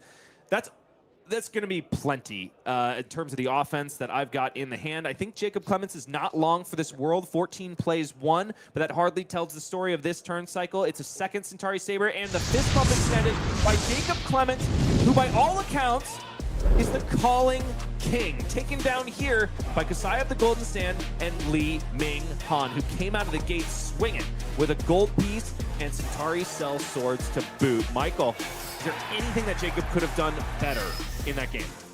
It's so hard to tell. So many of his breaks went bad for him. Maybe keeping flexors around for the potential Blood in the Hands turn once Ming-Han did have that 5 pieces of copper, but not too many mistakes, just a lot of unlucky breaks off the top, drawing allies when he didn't want to and not having them when he needed them. Ming-Han, though, that deck, that Kassai deck with, of course, all that tech, I really enjoyed seeing I can't remember the attack action, the 7-powered attack action. Apologies, I can't remember. Gore belching. Gore belching, yes. That is a tech from Blitz days. It's from a long time ago, and to see it resurface here in Classic Constructed, that was a treat. Very well played by Ming-Han. Well done. You're also allowed to call it blood barfing if that helps you remember it a little bit better. I don't think that will help. Okay, well, we'll see about that. And you know what else we'll see about, folks? The brand new constructed format in Flesh and Blood, and that is, of course, Silver Age, offering a brand new way to participate in our competitive game, Flesh and Blood. It's also coming at a much lower cost ceiling. We're going to be saying it until the ends of time. It is your $20 ticket to the $2 million World Tour. This constructed format is going to be offered at Battle Hardens, Showdowns, and also Tier 4 events. Besides that, we've also got a calling coming up in February in San Diego, where it will be the first moment where Silver Age is featured on stream. What do you think about this format, Michael? You've been engaging with it. I think it's a really cool format that we get to mix players who are newer to the game, don't have as many cards in their collection. The card restrictions of this set, of this format, just being commons, rares, and basically almost like token-esque cards is so easy. It's quite easy to make these decks, quite inexpensive. I'm really excited for these pre-constructed decks that we've been told multiple times from developers will be very playable out of the box, potentially calling winners just from these pre-constructed decks. And that's really something exciting to me, and that's something I truly believe in. I've seen what the power of commons and rares can do in this format, and games can be quite quick sometimes, surprisingly, as there's also none of that armor that we had in the Blitz format that was a precursor to this 20 life young hero format. When you have a lot of armor, sometimes those games go a little bit longer, and that's not the case here. It's fast, it's affordable, and it's fun, just like was said in the last screen. And you know, the lack of armor is not long for this world, because right now, folks, we are in the early access stage of Silver Age, and that's because our illustrious dev team at LSS has not put one iota of effort into balancing Silver Age. No, the only reason it's available right now is because people were clamoring for it. The Tales of Project Blue, as it was known in its alpha stage, came out and people just wanted their hands on it. So the devs say, hey, go out there, it's a sandbox, play with it. But come release of Compendium of Wraith, that is where the format really takes shape. And one of the ways it's going to take shape is in a whole host of equipment pieces coming out in the common and rarity in Compendium of Wraith. You can experience Silver Age in March and beyond at local game stores. And hey, we've also got to talk about, of course, the world premiere in London coming a month before. Silver Age is coming. It's going to be shaking up the way we do things in Flesh and Blood. It's going to be a bold new choice for the governing body of format legality. We're putting all of the power in the hands of the community and all of the equity in your wallet, ladies and gentlemen. Get on out, buy a competitive ready $20 pre-constructed deck and fight for your chance at some serious cash in the Flesh and Blood World Tour. It's only one of the exciting things that we're working on at LSS, so stay tuned for the way that format develops. Also, be staying tuned for more here at Calling Hong Kong, because, folks, fireworks are already flying, swells are going this way and that, sometimes for the Gravy Bones, sometimes away from him, and it's only going to get better. Warrior fans, rise up. We've got more Centauri Cell Swords, more blood, more sand, and more Flesh and Blood coming at you right after this.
Calling King falls to Kassai of the Golden Sand after she battles her way out of the deathmatch arena. This and so many more stories are going to be told at Calling Hong Kong. And let's tell one right now. In a list of standings, ladies and gentlemen, over to the graphic after going into round 8. Speaking of 8, Shoma Yamamura remains at 8-0, the only undefeated after he takes down his first match of the day. And you know, some things have changed, but it's only a little bit in the top 4. Finally, a Kassai is ripped out of the top 3 slots, and Teddy Tai finds themselves in with Kayo armed and dangerous. Also, Shannon Puttaree in the 14th seed on Lyath Goldmane remains alive for top 8. I am desperately hoping we see more reviled action coming up later today. Ricardo Diaz on that reviled KO underhanded cheat, also still alive. Everyone who has an X2 record right now still has that possibility of crossing the top 8 threshold after the last round. But Shoma has already done so with this 8-0 record. There will be at least one X3 to make top 8, and he will have the best record even if he loses the last 3 rounds. And that's something at this point with his momentum, I doubt he would lose all those rounds. Okay, we keep talking about the Shoma Yamamura guy. Michael, if the viewer at home is like, why do they keep talking about this guy? Who is he? Well, he is a Pro Tour champion, Pro Tour London, winning on, of all heroes, Uzuri. Amsterdam, but yes. Oh, Amsterdam, yes, I apologize. And he is also a calling champion, winning Calling Singapore earlier this year. Oh, who did he take down in that calling? Just some nobody guy on Gravy Bones. The one who happens to be sitting next to me. You guys faced off in Kinda one of got the set up few for this one, I streamed feel. final matches when a tier 4 event is going on. But hey, man, if you lose to Shoma Yamamura, that only means you are an amazing player because you met him in a high stakes event. And nobody is going to say that you are anything but a stellar player, my friend. So Shoma Yamamura, also it bears mentioning, is kind of the champion of the Ghost pick. You mentioned that he won Pro Tour Amsterdam on Uzuri. That was a hero that pretty much everybody had written off, but Shoma found his way to the finals and beyond with like an off-kilter assassin. So you got to love Shoma for that. Coming with a lesser represented, but maybe not for long, hero as well. Okay, there's more Flesh and Blood action to be had. So let's go ahead and hit the button, Ethan. Let's proceed on down to the feature match area once again. We're back at Calling Hong Kong. It's 0-0 on Verdance, Thorn of the Rose, one of the few bastions of the Earth talent left in the top of the standings. And we've got Gaia and Enomoto coming in with -IO. Now, before the BNR announcement, which hero would you have given the edge to here, and does that change, Michael? This is not a matchup I really think of in terms of one hero having an overall consistent edge, but instead, it's just the overall, the way that -IO functions. It's just so, the highs are high and the lows are low. I just want to highlight a certain piece of equipment that OO has in his head slots. We're going The to 0-0. Balance of Justice Extended Art Gold Foil. OO is also a calling champion. Please do not ask me who he defeated in the finals. He won last year's Calling Tokyo. Wait, hang on. Was it you again? It was a nobody again playing Enigma.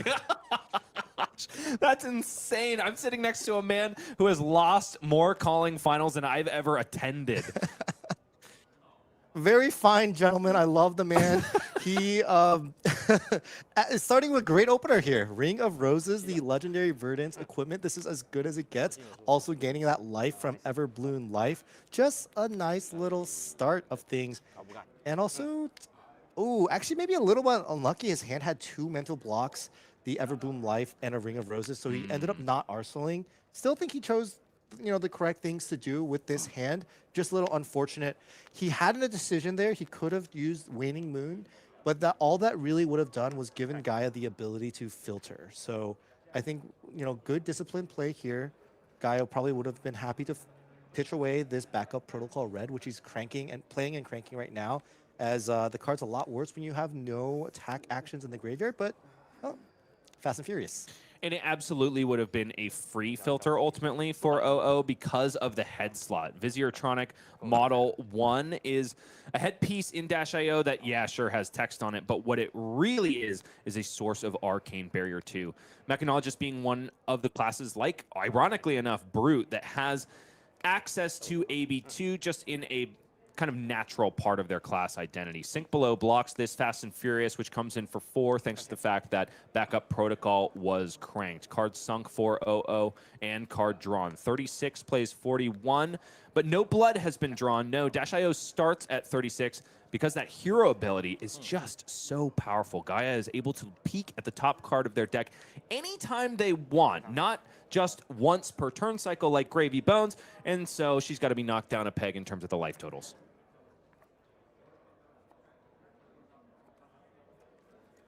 Teklo core established there as well for Gaia Enomoto. And it's 41 plays 36. Back over to OO on the affirmative.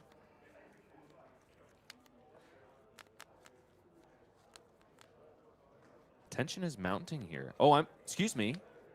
Who has priority here? It's definitely O's turn. Okay, great. He has some decisions to make.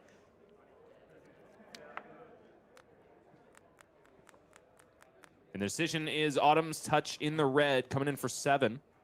A card that I kind of had thought made its way out of Verdance lists based on the few that we've seen on coverage over the last 2 weeks in favor of things like Pulsing Aether Life or Command and Conquer. In this case, it's an overrate 2-card 7 for OO that tills the soil and gets it ready for further decompositions down the line. What an interesting turn cycle. OO thought a little bit before sending this Autumn's Touch. And then Gaia, playing -IO, thinks about blocking this Autumn's Touch. This is not things that I would expect on my bingo board in this matchup. Typically, Verdance sends an attack, and if it doesn't have an on-hit, -IO is happy to accept it. One of the things in this matchup to consider is that -IO, being a boost mechanologist, constantly has to have fatigue in the back of a Gaia's head here in this matchup, just because that's something that Verdance and any Earth hero really can always represent, is the threat of blocking you out. Outpace. The first attack for Gaia Enomoto here after generating 2 resources at the cost of a scene counter from Teklo core at the beginning of the turn. Outpace, absolutely fantastic at sneaking boom grenades through. In this case, it is not on the top of the deck. So this Burn Bear is going to shore up all of the damage except for 1. And finally, blood is drawn from the Earth Wizard, who goes down to 40 after gaining 1 life from the Everbloom life on the beginning of the game. 32 plays 40 now as a red zipper hit is the follow-up. 5 go again at the cost of a red 0 to 60 off the top of the deck. 5 go again here. I also am spotting a Channel the Tranquil Domain in OO's hand. This is a card that is virtually textless in this matchup. This, besides the fact that it is an Earth 3-block, also a beautiful cold foil at that. It does tell me a little bit about maybe the way OO planned for this matchup, potentially just eschewing some of the 2-block Earth cards or 2-block cards in his deck and opting for more 3-blocks, as 3-blocks do give him that option to threaten fatigue more comfortably. There's 2 cards out of the hand for OO. Shirking off all of the damage from Zipper Hit. Gaia having a little bit of a laugh there, saying, I forgot to represent the dice, but we're past that now. Fast and Furious, the follow-up here. No crank this turn. Gaia just has not been able to find an item off the top of the deck, despite having boosted 3 times.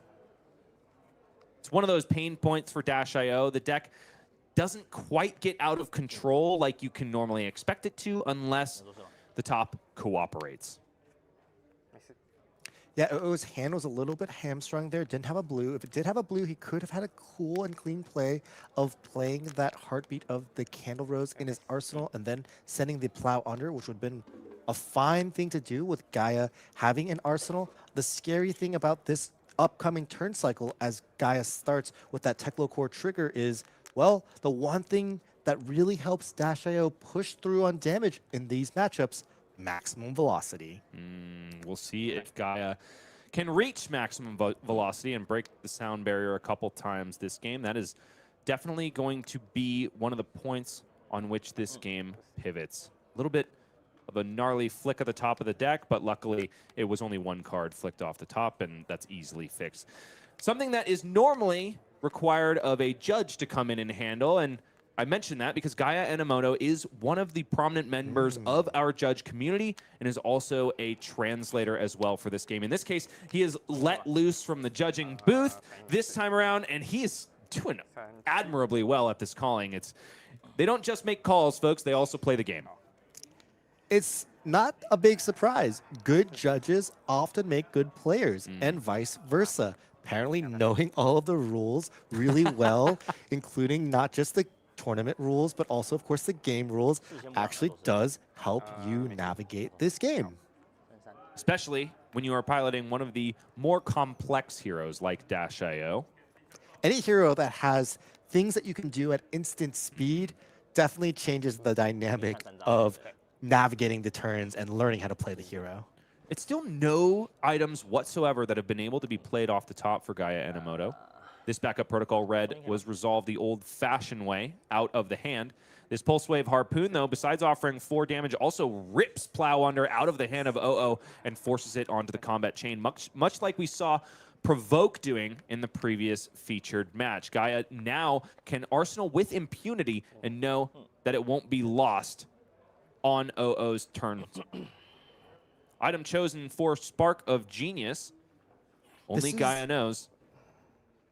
This is one of the most powerful cards in the Dash.io repertoire. I think it might be the most powerful card, honestly. It's kind of like a codex level of power. It replaces itself, and it lets you tutor for an item. It's just such a versatile card, and one of the reasons why Dash, in general, both Dashes, have been so powerful and part of the meta. You know, it's a great card, but it's an old card. And it has found new legs in Dash.io. I remember the days when Dash.IE was resolving Spark of Genius, generally never getting their action point back because items with Crank didn't exist back in those days. So usually it was just a turn 0, hey, I'm going to Spark of Genius out a Teklo Pounder Arsenal, or hey, even at the end of a chain, tutor out a Teklo Core, refresh my Arsenal like Gaia is doing here, and pass. And that was still pretty dang good. Yeah, or, you know, be ready to crack Achilles' Accelerator the turn that you use to Spark of Genius. That was the good old days. And nowadays, with especially Dash.io, having cards like Boom Grenade or Cerebellum Processor, you often can play the Spark of Genius, get your item, crank it, get your action point back, and just keep on going with your merry way.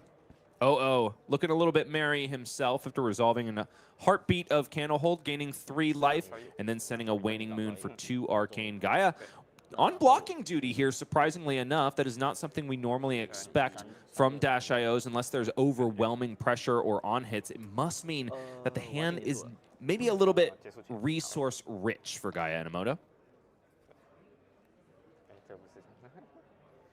Ah, there we go.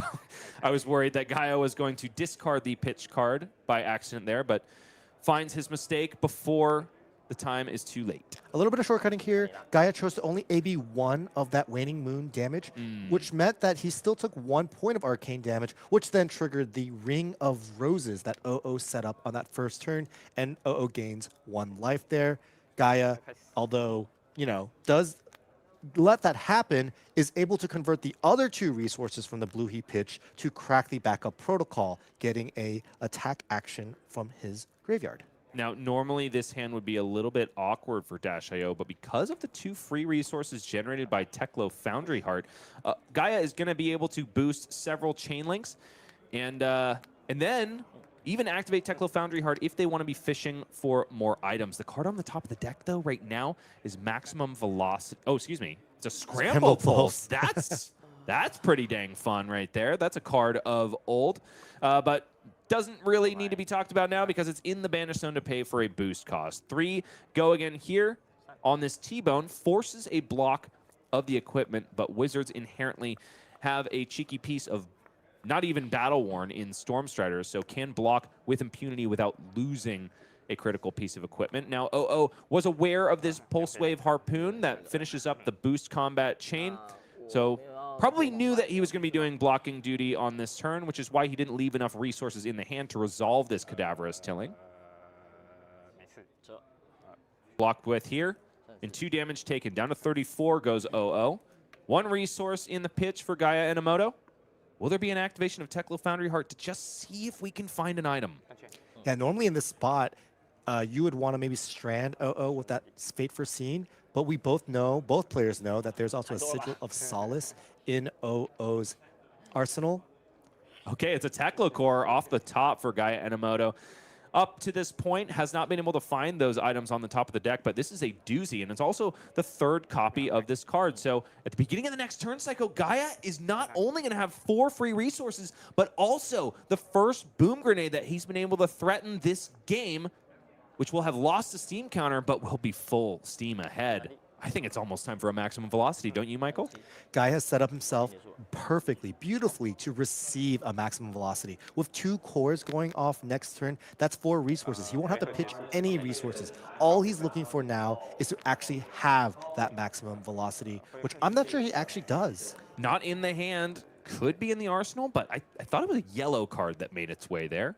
Also, notably, last turn was the first time I saw Dash.io activate the Gaia activate Dash.io's hero ability, which is something we should keep track of. It's something that really makes a difference between Dash.io just being a normal, almost carbon copy of the old Dash.IE, and really brings her to kind of a different level, a monstrous level. This hero has received some nerfs and bans before. She was one of the most powerful heroes at doing the offensive overlap turns.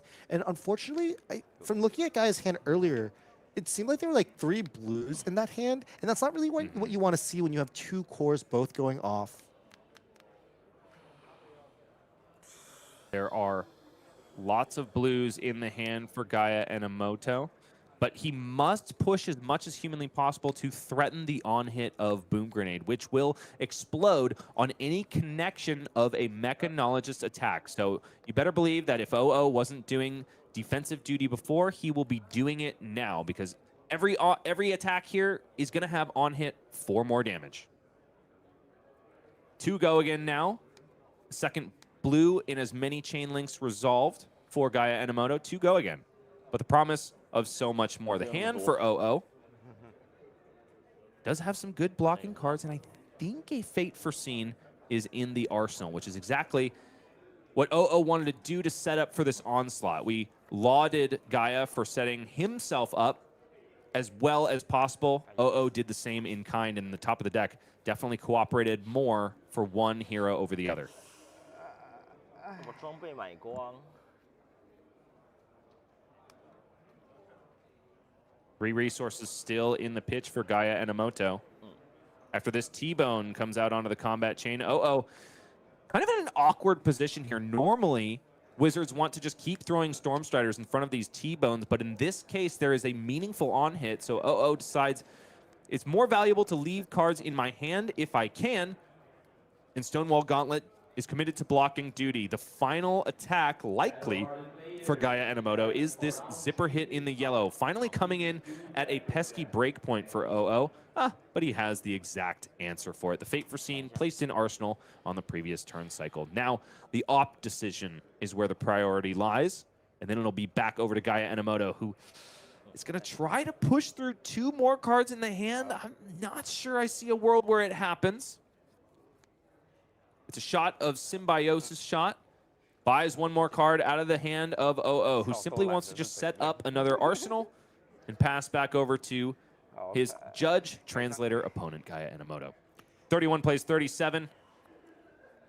Yeah, fans at home might, be wondering why the combat chain maybe wasn't closed there. That zipper hit technically should be for 3 if the combat chain had closed. I believe these players know each other, and out of respect, as a courtesy, they know that the proper playing would have just been close the combat chain, send the zipper hit for 4, and of course Gaia knew that OO had that Fate Foreseen, so just a little bit of shortcutting. I know that on stream it doesn't seem that way, but players are usually often in the know with cards like Stonewall Gauntlet. I do think that was correctly represented, because Gaia did not send an attack with power greater than its base. It was a T-Bone for 1 at its base. So therefore, the on-defense trigger of Stonewall Gauntlet didn't happen. I'm just wrong. I apologize. These players knew exactly what they were doing. Nothing was being shortcut, actually. It was a test of my knowledge, and I appreciate it, because I need to be sharpened, much like the blade of Hala coming out in Armory Deck Origins. We saved it. Sprocket Rocket coming out of the hand for Gaia Enomoto, not banishing an item or an equipment off the top of the deck. So only coming in for 3 go again, doing some head jab cosplay. Blocked readily by an Arcane Twining from OO, who remains a bulwark of defense against the lady that likes to go fast. Dash.io boosting all the way through her deck, which is probably exactly what OO is playing towards at this point. I'm sure he would like to resolve a felling of the crown or 2, but the way things are shaking out, you've got to keep that life total nice and high for when Gaia is finally able to push a boom grenade or max velocity through. All of a sudden, 38 life points can vanish in the blink of an eye.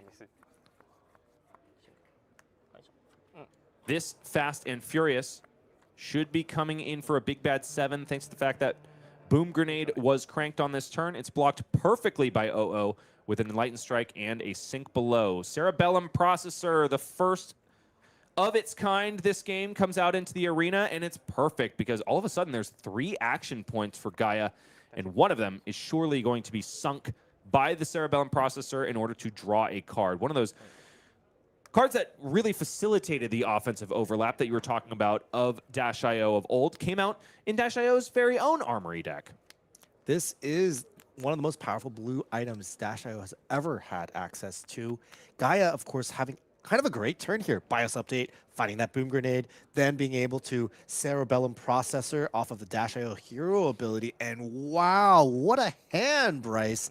This red boom grenade is very likely connecting, as we did get a peek of that really cool, super rare from Arcane Rising, Maximum Velocity. And that is the reason for the season. If you are piloting Dash.io, this is exactly the card that can cause the massive lead that OO has currently to vanish, because it's one of those cards that forces you to answer a question when there's a boom grenade in the arena. Can I stop this if a max V is coming my way? And usually the answer is just no. So players are at a crossroads from the first chain link until the end of the turn. Do I just accept the damage now? Does this feel like a maximum velocity turn? In this case, OO has already committed so much to the defense and is going to be completely deflated when maximum velocity is the follow-up here. I think OO is in the know about what's coming up here. It doesn't seem too much of a surprise. He's going ahead and electing to take the full brunt of this 0 to 60, as well as the boom grenade that follows it. OO is already blocked with 3 cards. He's making a decision here that if he were to block with his card plus armor, he'd likely still eat the boom grenade anyway. And I think he's slightly rewarded for it. I mean, obviously this max V does not look pretty. Max V straight at the face, but Gaia's gone through a lot of power cards. We've seen 2 Sparks already banished, 1 Spark played, all Teklo Cores been played, 3 Boom Grenade Reds have been played, 1 Max V was boosted earlier, and this is the 2nd Max V that's played. And at the end of all this, OO will still be at 20 health, potentially even more if he chooses to block with this last card. Yes, the card is blocked with. It's a Red Autumn's Touch, lest my eyes deceive me. So only down to 23 is OO. Life still somewhat at parity, but you got to remember, OO started this turn cycle with 38 life. Gaia has really made strides in evening things out. Also was able to follow up with a shot of the pistol as well, if I'm not mistaken. Yeah, you have that extra action point from the boom grenade being cranked, the Cerebellum being cranked, and might as well use it. And what a way to use it for free value on Symbiosis Shot. Yeah, and I do want to talk about last turn, right? So OO was at 38, and he ended at 21, taking 17 points of damage, and he did block of his entire hand. And there was a sink blow, so he blocked 13, still took 17. That was a 30 damage turn by Gaia. It was enabled by, of course, the boom grenade connecting. That was almost free 99 from the BIOS update. The Cerebellum processor that was also functionally free. It cost a resource, gave him an action point, then gave him a card. And it's just, that's just Dash.io. Like, the difference between that turn and the turns prior is so massive. And you really don't need too many 30 damage turns to really run over your opponent. And that's why this matchup is really hard for me to gauge who's favored, who's not. I will give an edge to whoever usually goes first. And in this case, OO did go first, and he developed almost the only card in his entire deck that he probably presented in this matchup that he could develop in that first turn. So I give a lot of edge to OO because he did go first, and there were some anemic turns by Gaia, but Gaia's not out of the woods. He still has a lot of potential here. Okay, this is a big one, folks. This is a item off the top of the deck, and it is a doozy. Null Time Zone is going to allow Gaia Enomoto to name any card. When he does, OO will not be able to play it or pitch it from hand until Null Time Zone leaves the arena. The card chosen here is Fate Foreseen. I think this is an interaction that might have changed given that we had a ban and restricted announcement on Monday. Perhaps in this situation, because a Fate Foreseen has already been played, then it would have been Rootbound Carapace as the named card. And as fate would have it, Fate Foreseen happens to be in the hand of OO. Now, Null Time Zone does have a little bit of text missing from it. OO is allowed to play the card from Arsenal. So Or it's banish. just or banish. Wow. Okay, all of a sudden it's Verdance Shadow of the Rose. It would be a bad card to name Chum, for example, because it just says from Sure. hand, and if you're playing Chum from graveyard, does dodge that text. But yeah, OO is not, completely juiced by this Null Time Zone, even though he does have a Fate Foreseen in his hand. He can put it in his arsenal and use it next turn. I do want, if we get another chance to look at OO's hand, my goodness, he is a man who enjoys making his decks beautiful. I did catch a card we don't commonly see here at the desk, but a Command and Conquer from the RTN season where Ooh, Kassai was the most played. And that is just, that's just a gorgeous piece of cardboard right there. Thank you for letting us see it one more time. The rarest Command and Conquer printing, if I'm not mistaken, right?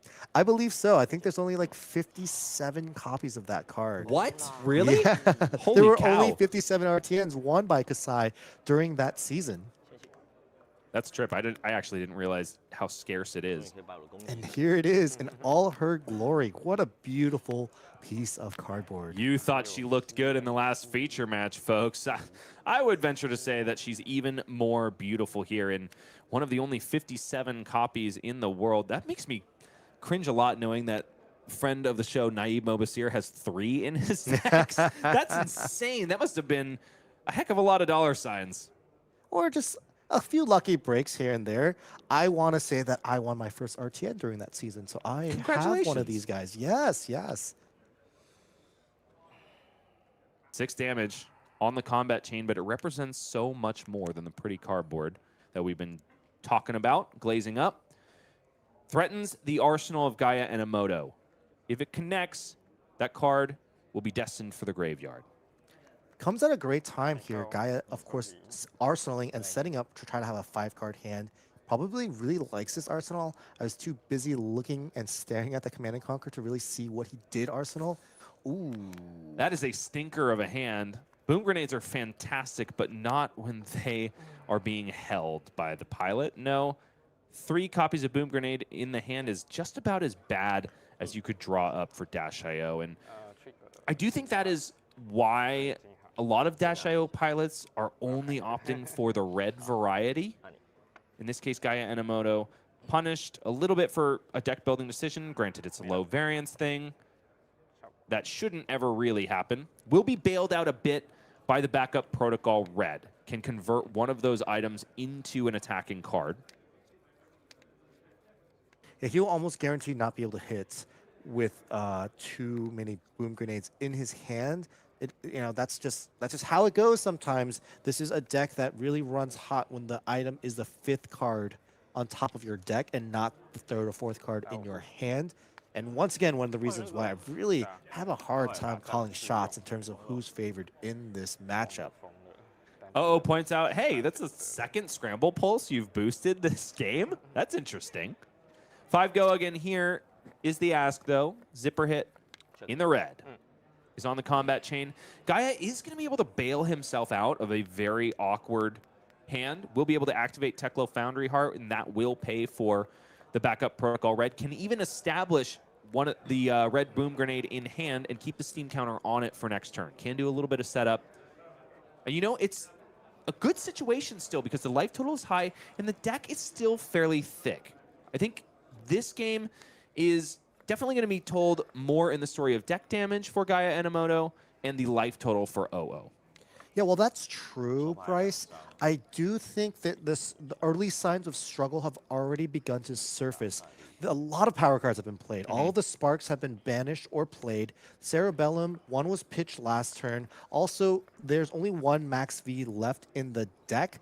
I think even though OO's at 17, to get across the finish line might take more than what Gaia actually still has left in the deck. One of the cards that I think about in this matchup when I'm considering fatigue, which is certainly what OO has been presenting here. He has really been blocking very aggressively. It seems like his game plan, first and foremost, is to fatigue. And when given space, when Gaia sets up a couple items and gives him that opportunity to you know, actually send an attack or disruption, OO has answered admirably with that beautiful Command and Conquer that is now having a beautiful Fate Foreseen promo played over it.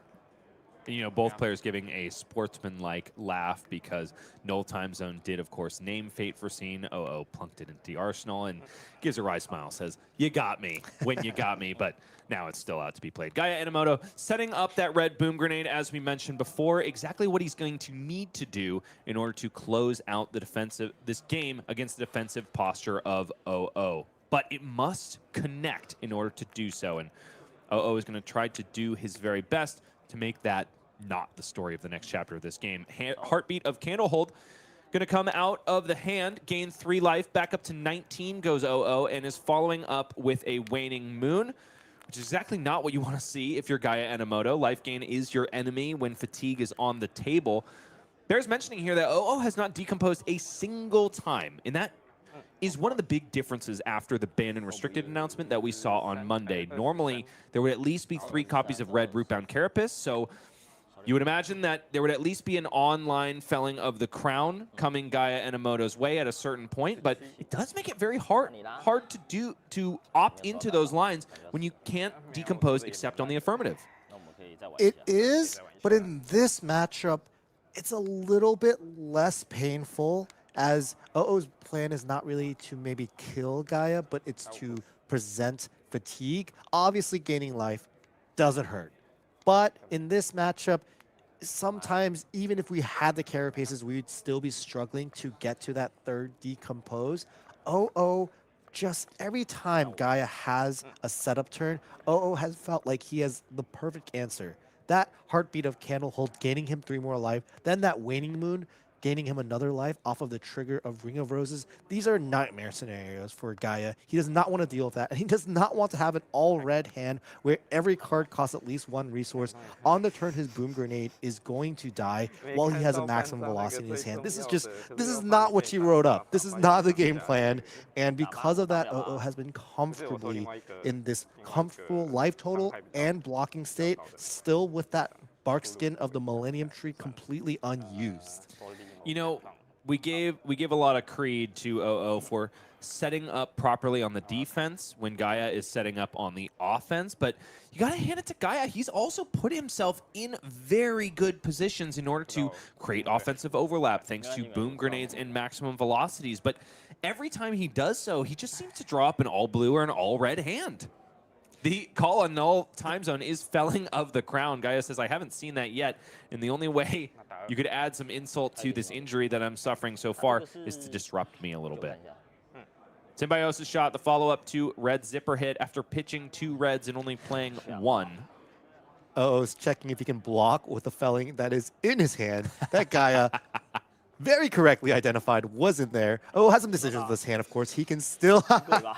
Players have a little bit of chuckle as OO gives some acknowledgement to Gaia. Gives him that, hey, yeah, good job. You haven't seen one yet. Great name here.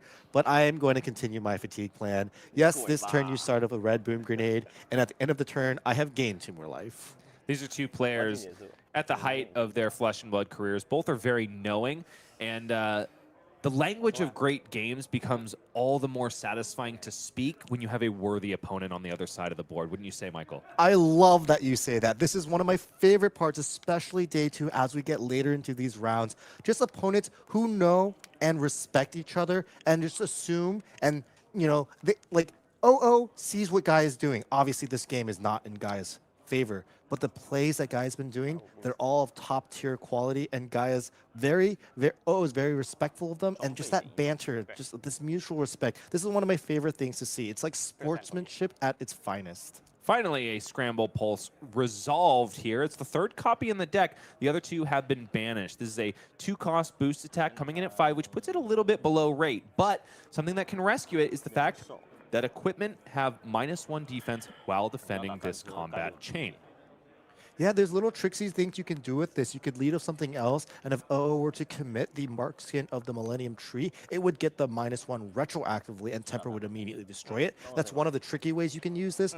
In this case, Gaia is playing it almost kind of like a Throttle that's a little bit minus, but hoping maybe it can capture the power of Throttle. Throttle itself, Zipper hit 0 to 60. These are the original boost attacks, and they're always the most on-rate versions of themselves. And a lot of cards like this Expedite, for example, are just trying to be almost the same rate as 0 to 60, but of course, not always going to be the case. And you know, I do kind of like leading off with the Scramble Pulse because it makes it so that OO will probably discount blocking with that Barkskin of the Millennium Tree, or at least know that if he's going to, it is going to cost him a hefty price. Is there another Felling of the Crown in hand? Unfortunately not, if you're fans of Gaia Enomoto. But there is a Cerebellum processor. This is the third one. One was pitched earlier on top of the deck, and Gaia is going to be able to play it. And I believe he was just thinking of whether or not he wanted to crank. Crank is the choice there. Another thing you need to understand if you want to pick up -IO is that you have the opportunity to play the item off the top, then you get to hold priority, check the top before you decide to crank. One of those things that definitely puts the skill ceiling in the hands of a seasoned -IO player, and what it allows here is a resolution of the second maximum velocity of the game. And even though OO has done just about nothing on offense, it's 17 plays 15. Only 6 blocked with here, and 4 finds home. Down to 11 goes OO, and 9 after the Symbiosis shot cracks on in. So there's only 1 max V left in the deck.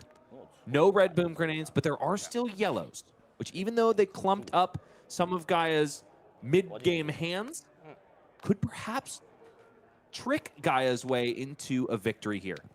Yeah, we are likely going to hit second cycle by the way the game has been going, and by how many cards? Ooh, just about 7 maybe cards left in that deck. And we do know that there is a little patch of 2 yellow boom grenades that were pitched next to each other. And 2 yellow Teklo, excuse me, 2 Teklo pounders right next to each other Yes, as yes, well. unfortunately, yes. So we cannot get there. If we are there and OO is still alive, we're in a bad spot. So it's, I think he also pitched maximum velocity in between those cards, I want to say. There was that all red hand.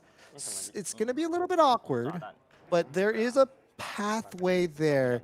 Gaia just needs to massage and maneuver his deck into that spot. This is that first yellow boom grenade. I believe he has the other one in his hand. Correct. So the rest of the 5 or 6 cards should be known. Gaia should know them, and even if he doesn't, he gets to at least see the top card. This is going to be a tricky game state, as I'm just counting the number of actual boost attacks. I think there might literally just be like 3 or 4 left. Gaia might not be able to be affording any attacks with boost attacks this turn because of how few there are left. It's not just 1 yellow boom grenade, it's 2 in the whole hand, which family. means that there's only 1 boost card, only 2 technically opportunities to fix the top card of the deck, but I do believe second and third from the top are the max V and the, I want to say zipper hit. Yeah, I was the red pitched with zipper it. hit. That means there's only 2 boost attacks left in the whole deck. This max V is just dead, and the pounders dead. being on the bottom, that's not where you want them at this stage of the game. You're definitely not going to have enough time to convert value in all of them. Although all 3 of them being in the deck does show you that Gaia did have a plan against fatigue, but of course had to navigate the turns in a way where he was still threatening some damage. You can't just do nothing in the early turns. Although ideally, Gaia would have been finding those pounders and playing a pounder and another pounder and saying, good luck, spending your entire hand. And we find ourselves here at the crossroads. And you know, I think this is a moment that both deters people from picking up -IO and encourages people to pick up -IO. I think if you want to main this hero, you have to love being in the mental meat grinder in this stage of the game, because being that she just burns through her deck so freaking fast, it's something that you can go up against even when you're up against like an aggro opponent. I do want to highlight that last turn. Although there was a yellow boom grenade in the arsenal, Gaia did have the opportunity to consider cashing in his Achilles Accelerator to draw a card off of the Cerebellum Processor. Looks like Gaia has been thinking about whether or not he wanted to crank this yellow boom grenade off the top. If he were to do so, he could also play another yellow boom grenade from his hand, maybe also uncranked, and just kind of set up for next turn and really put OO in a spot where anything connecting would be lethal. Which looks really enticing, and you might be thinking at home like, well, wait a minute. If the two red attacks that he needs to carry the day are in the deck, why wouldn't he just resolve the second yellow boom grenade and pass? The issue with boost is that you have to actually banish a card from your deck in order to get go again. So next turn cycle, if Gaia doesn't have enough cards in the deck to pay the requisite boost costs, then he doesn't actually get to boost 3 times and doesn't actually get to resolve the maximum velocity that will be his saving grace.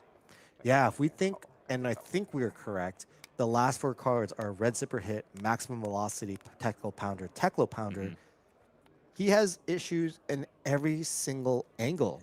He doesn't have the 3 boost attacks, the 3 ways to trigger boost that can free that maximum velocity. So an astute player would have to start thinking that maximum velocity, that has to be one of the cards you actually banish off of boost attack. So Gaia potentially going to present some offense on this turn. Maybe he's thinking, if I let OO go to next turn and he arsenals a defense reaction, then it's definitely lights out. The live totals do not tell the story of what's actually going on here. The real thing we should be looking at is how many cards are in Gaia's deck. Gaia forced to take a setup turn, even though he knows that his best possible play is gate kept from ending this game. Yep. No crank on the first boom grenade, no crank on the second. Hoping for a miracle is Gaia Enomoto. One of the ways he could possibly do it is hope that OO doesn't have a good offense here, establish one of those Teklo Pounders. Or actually, I don't think he's even drawn them because they're the last 2 cards in the deck. And I think there are 2 cards in the deck right there. Yeah, OO just said that in Chinese. There's 2 cards left. Gaia gave him a little bit of a nod, and it's all very clear to OO. Maximum velocity is not on the menu tonight. Oof. And the hand is Plow Under. It would only be coming for 2. That's not really the saving grace, but something to be mentioned. This is Rupan Carapace's not being in the deck.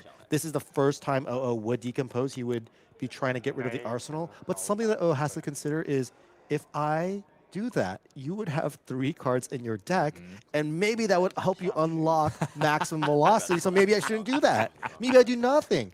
OO definitely wants to put a defense reaction in his arsenal. That's for sure.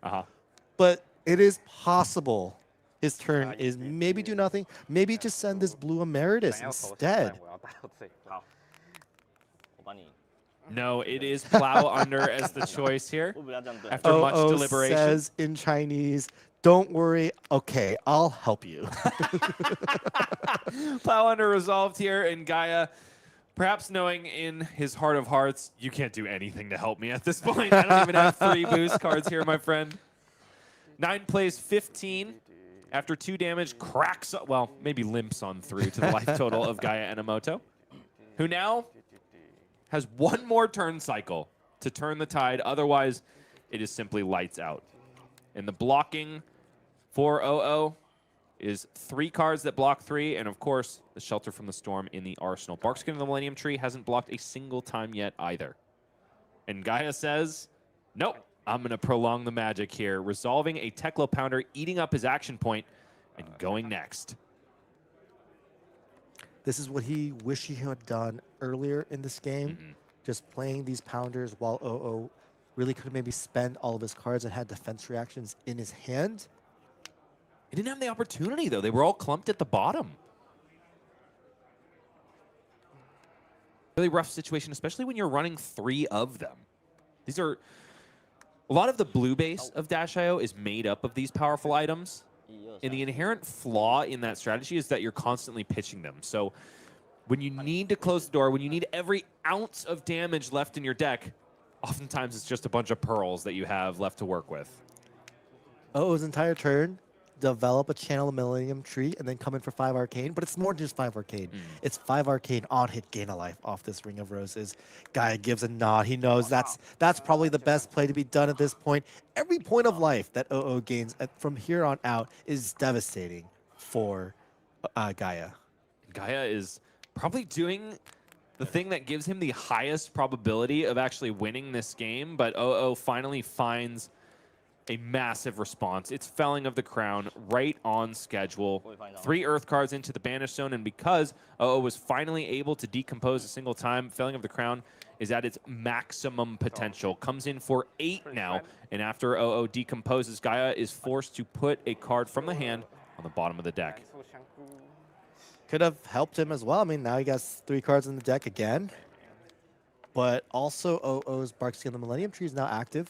Oh, this is a boost card we didn't see the entire time. Oh, there is a heist here. Coming in for a big bad 9 go again. Could be huge if it connects here.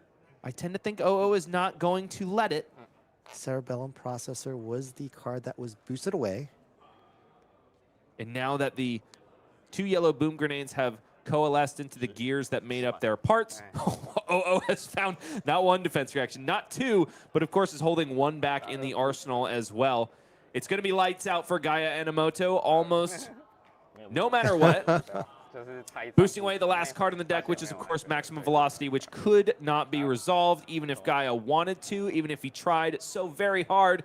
It's just going to be 2 shots of Symbiosis shot, and I tend to think the fist bump being extended at the end here. Gaia gives a knowing smile and passes turn, laughing himself into the grave. It's gallows humor for the illustrious judge and translator. Even in the face of defeat, he's still got a smile on his face. You have got to respect that. OO closes out this game in 2 turn cycles with 2 Fellings of the Crown, and it was a story that we were always going to tell. It's just a matter of how long it took. And, you know, I'm being a little bit doomer about that matchup. Ultimately, there were a lot of things that could have gone better on the Dash.io side of the board, which could have absolutely turned the tides, which I think you're right. It's not easy to call.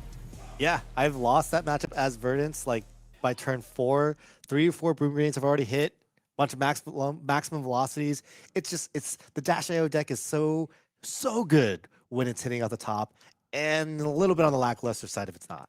You know, Michael, even though we are still kind of in the middle of coverage today, I'm often so saddened by the fact that it's over just too soon. And the way this year is broken in Flesh and Blood land, there's been so many incredible moments, but it is coming to a close. If that's a sad thought, then don't worry. We are going to be back in 2026 in short order after a very short holiday break with plenty more callings for you to attend. It's World Tour Akihabara. You don't have to wait long, folks. It's just a matter of weeks, and you can get to one of the most iconic districts in Tokyo, heck, in all of Japan, January 9th to 11th, and compete for your shot at a copy of Marvel Quick Dodge Flexors. Also, some really interesting drip on offer here. This playmat is some art I don't recognize. Any theories, Michael? Compendium. Okay, fair enough. What I feel like Ira's after a Feng-esque looking gentleman. Yeah, I can see that. Someone from Volcor, maybe just... This looks like an attack reaction to me, to be honest. If there's one thing that you don't want to see if you're scared of ninjas, it's more ninja attack reactions. There's another new mat on offer at World Tour Columbus, where Jarl is taking on the Goon Squad, and that's what it looks like to me, at least. Well, time will tell what that card actually is. We've also got Calling San Diego, the first time after Compendium of Wraith's release, where we will have an American Silver Age constructed format, completely visible and ready per our dev team. But who is going to be bringing you the coverage all weekend long? Because these events are going to be covered. Both Calling Akihabara and Calling Columbus are going to be streamed live on the Flesh and Blood YouTube channel. There's some people in the commentator booth that you might recognize. Mitch Uber Shouts, Leslie and Charles Dunn are going to be helping you out in Akihabara, January 9th to 11th. And Ellie Bird and Mercy Bickle flank a guy that really needs a haircut at Calling Columbus, January 16th to 18th. And that's just 5 of the amazing casters that we have now on the Flesh and Blood casting team, which only gets better and better. We're getting our reps in, folks, and we're getting sharper with those calls. This guy next to me, however, is an absolute natural and has been fantastic for the last 2 weeks. Don't give me that face. You've been rocking it, man. Rise up and chat if you know that Michael Feng is one of the guys, not just in the play arena, but also in the booth. I'll give you time. Go ahead. Well, it's been made much easier with you being my play casting and carrying me through all these moments. I've had a great time, so I appreciate you for doing that. Well, I've got good news, Michael. We are not done yet. We get to do our encore round and then over and over again. So we will be back, of course, with more reviled action, more villains, and maybe some heroes, and more Flesh and Blood, definitely, after this. Stick around.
Huff and puff all you want, -IO, but you can't blow down the Millennium Tree of Verdance Thorn of the Rose. Unfortunately, the Mechanologist falls in a pile of gears to the Earth Wizard. Bryce Platz here with Michael Feng, who is absolutely killing it in the booth, and we're so thankful to have him.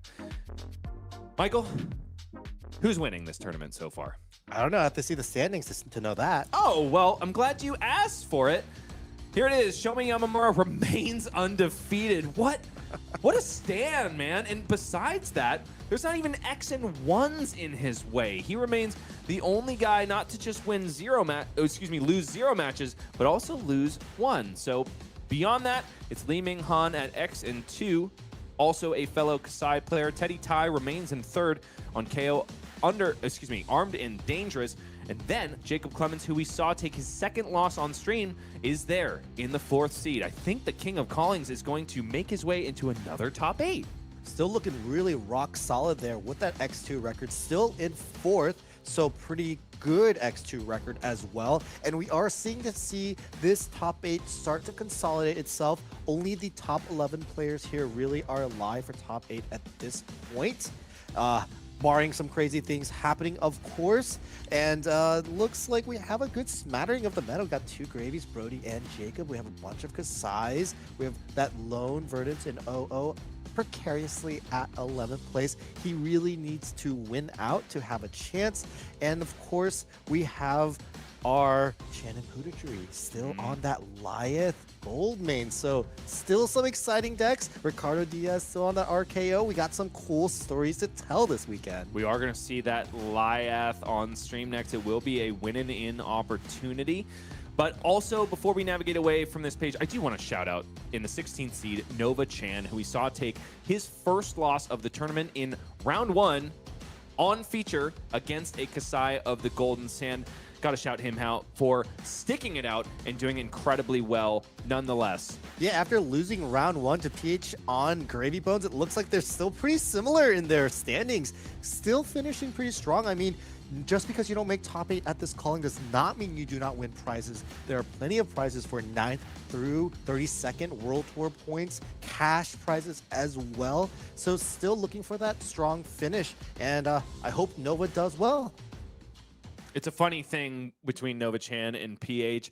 Is it an awkward thing when you lose round 1 to somebody and then you basically have to follow them around, like sitting only 2 chairs away for the rest of the tournament? Well, Nova's currently at a higher standing, so he's actually, lost later than PH. So I would feel I feel good about myself if I lost to someone and then ended at a higher standing than them. Well, I'm glad you're feeling good, and that gives me reviled vibe, which is fantastic for this next match. It's only 2 more rounds of Swiss, folks, so let's go ahead and get down to the feature match area and get ever closer to making our top 8 cut.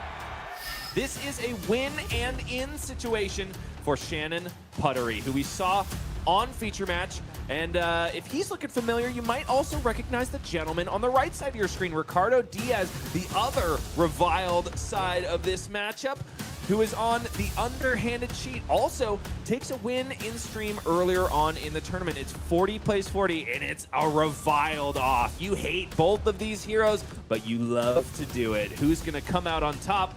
It's going to be a question of boos, and Chanon is starting off the game exactly with that after activating Lyath, Goldmane, Vile, Savant. Do you have any context for this matchup, Michael, whatsoever? I have never played these 2 heroes in this matchup while we both still had weapons. This is crazy. I can't believe we have the pleasure of both spectating this and being able to comment on it. I'm so stoked at the way the brackets have shaken out, because it is all our pleasure to be able to call a reviled v reviled match. Probably the first one on stream in a classic constructed setting. Yeah, I can totally see that. And here we have Chanon Puttaree starting with just a My Token on turn 0. If I were to guess, I believe probably Ricardo won the dice roll and chose to go second. This is a matchup where both players want to remain at a higher health. It's not like one player has any cards that say, affect if you're a lower health, which is more the common thing we see in Flesh and Blood, the comeback mechanic. Instead, both players being reviled heroes just have bully mechanics, which is cool things happen to you if you're a higher health. A beer is smashed back for Ricardo Diaz, generating a might and an agility token. The follow-up Mandible Claw for 3. Question is, has Ricardo found some outside interference in the hand in order to provide go again? Chanon Puttaree does some instant speed shenanigans of his own. In the palm of your hand comes out is a Suspense Aura. Generates a card drawn for Chanon Puttaree, who activates Lyath as well, and resets some of the defensive value on the cards in hand. 2 cards in the pitch, but there's more there. It's a 5 intellect hero.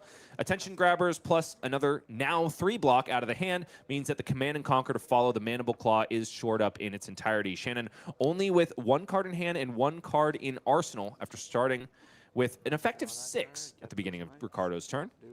That was a dangerous roll. The scab skins and Ricardo was paid off.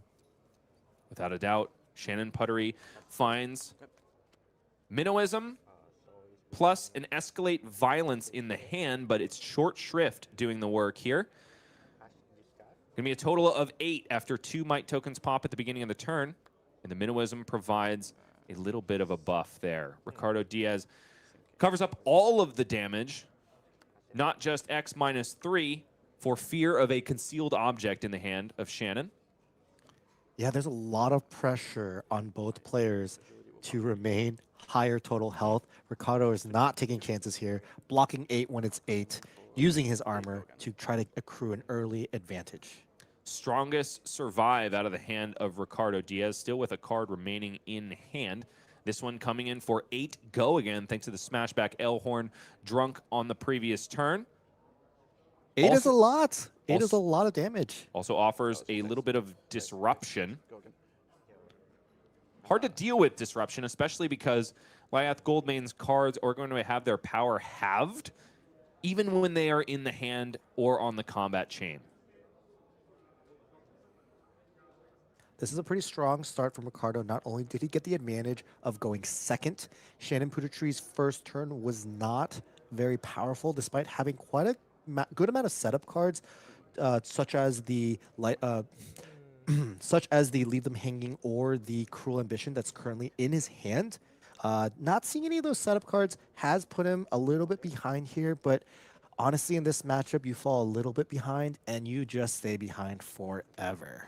And Chanon is trying to prevent that eventuality as much as humanly possible, but it's not hyper. You might think that 5 intellect is pretty solid and affords some hyper efficient things, but not usually when they're being devoted to the defense, like Chanon has had to do turn cycle after turn cycle. I definitely give the edge to Ricardo Diaz and the underhanded cheat when things are going this way. Shannon's going to have to establish some suspense auras and put together a setup of some really intense damage for the next turn if he's going to claw his way back into the game.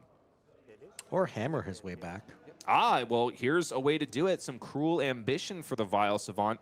Going to generate 3 might tokens, which is exactly what you want when Tunic is on 3 and you've got an Escalate Violence. So the might token at the beginning of the turn that popped is not going to go by the wayside. It will allow this Escalate Violence to come in for its base value of 3, reduced down to 2 from Lyath, back up to 3 by the might token. And there's going to be 6 might tokens on the next turn cycle for Chanon Puttaree. But for now, Ricardo Diaz has full green light in order to take advantage of the small life lead, but it can mean so much more if there's a Mocking Blow in the hand. And speak of the devil. Wouldn't you know? Do you have a sigil? It is a Sigil of Solace out of the hand from Chanon Puttaree in response to the Mocking Blow. Ricardo Diaz thought he would be sending 5 damage here, but instead is relegated down to 1. Does still have the Tunic and a blue in hand in order to transform the base power of Mocking Blow up to 6, but the damage has absolutely been done. Slapstick Sal, eat your heart out. Chanon is the one in control here. No one's booing Ricardo this turn. Chanon Puttaree is the bigger bully. He's out-cheated the underhand cheat himself. Rampart of the Ram's Head, nevertheless, thumbed on defense here because Chanon must know that it's going to be more than 1 offered on the offense. This is more than just a gain 3. It's a gain 3, prevent your opponent from booing himself, which is worth a 1 from a bigger token, and prevent the +4 from the red Mocking Blow's attack trigger itself.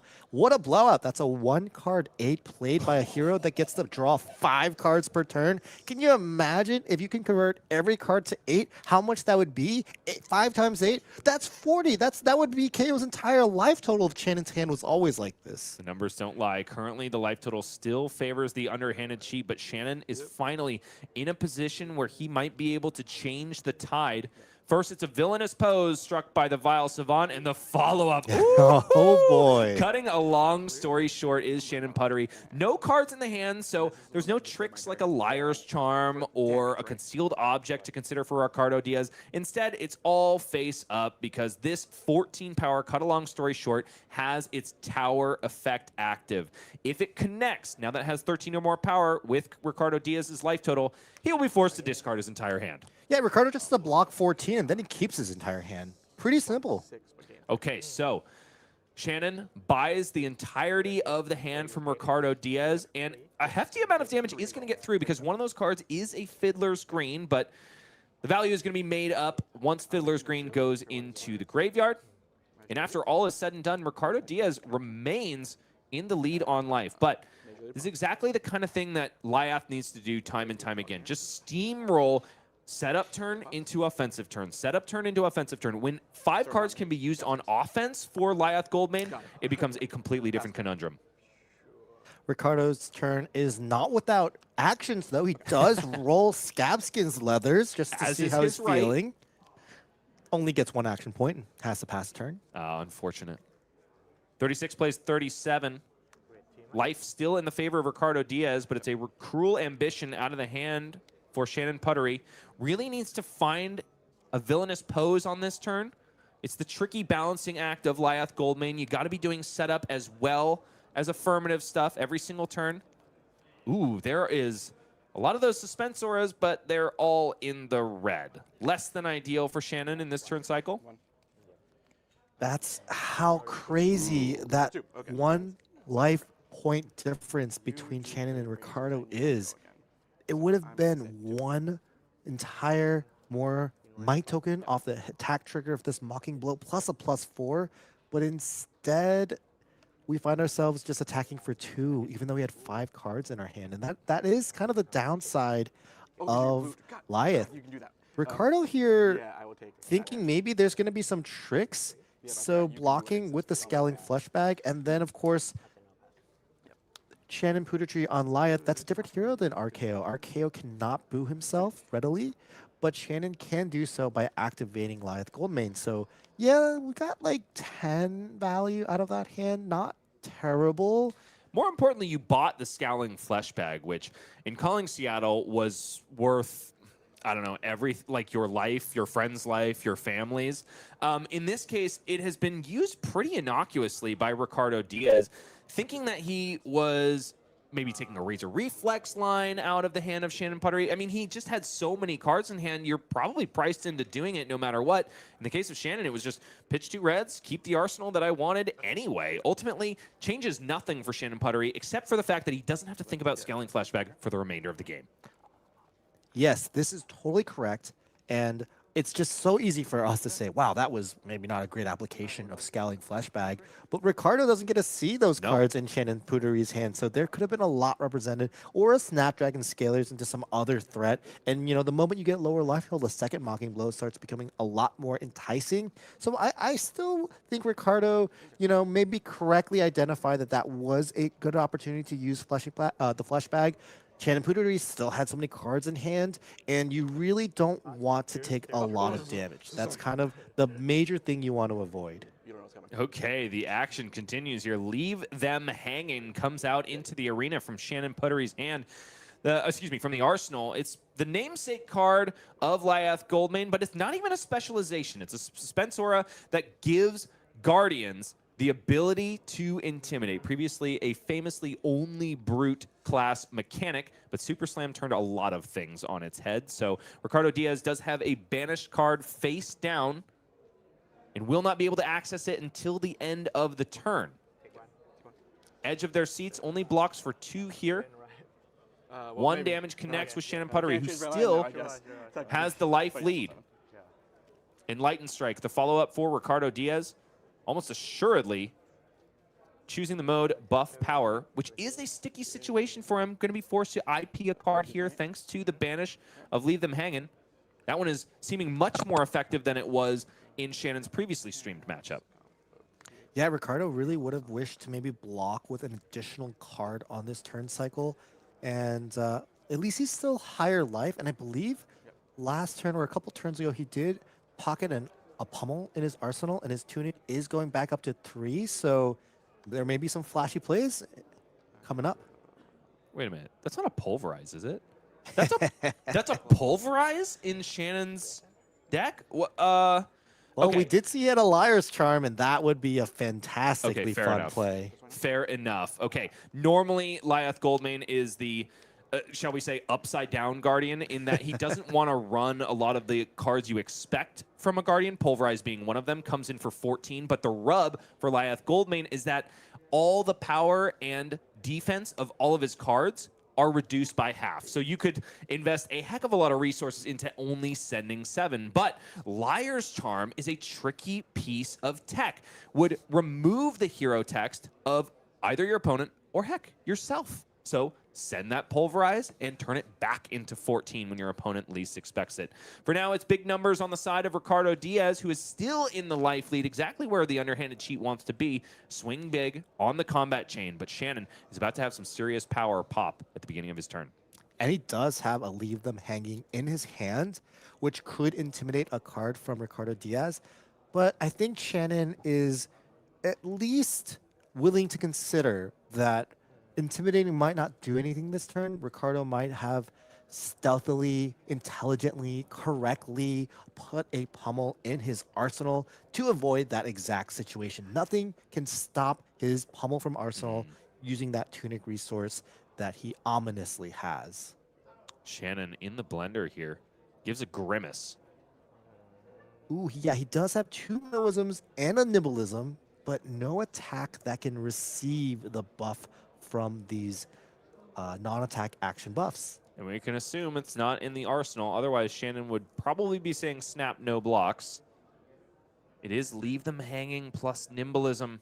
And because Lyath Goldmane hasn't been activated, never mind, he's being activated right now.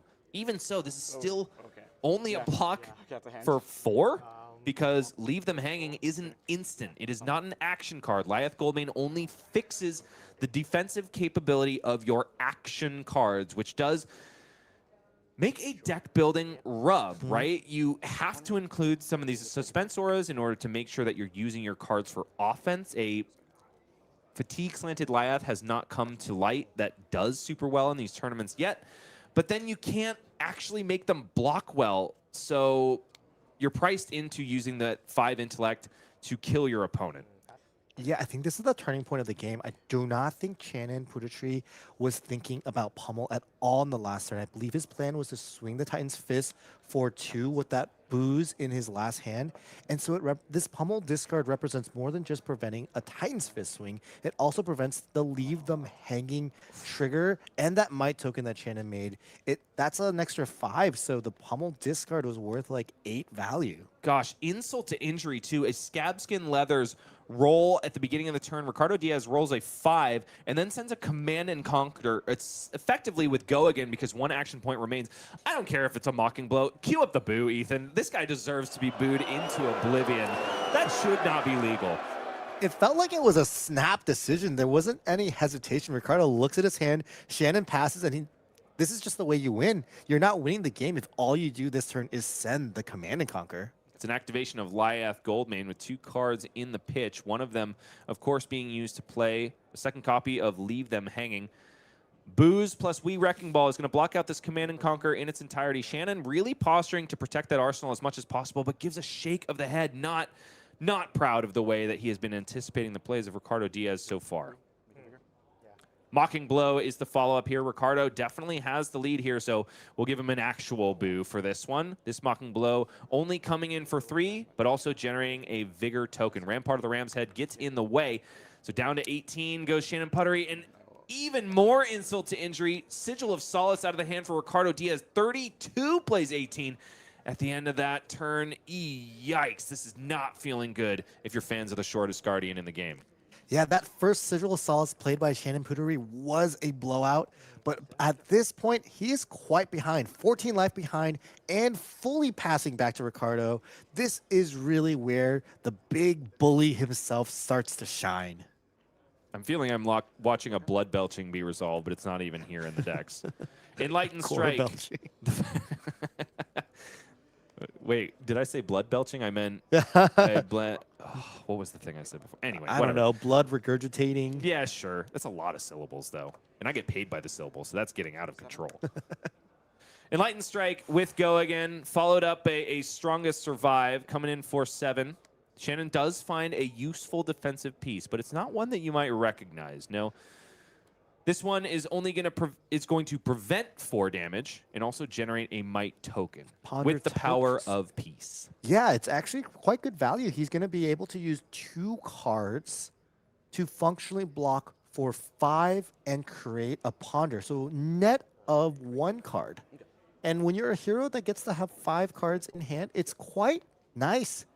Though there are some cards that you would ponder into in this deck that maybe are less than desirable, it's still a very, very good value play. And of course here, also preventing the on-hit from Strongest Survive.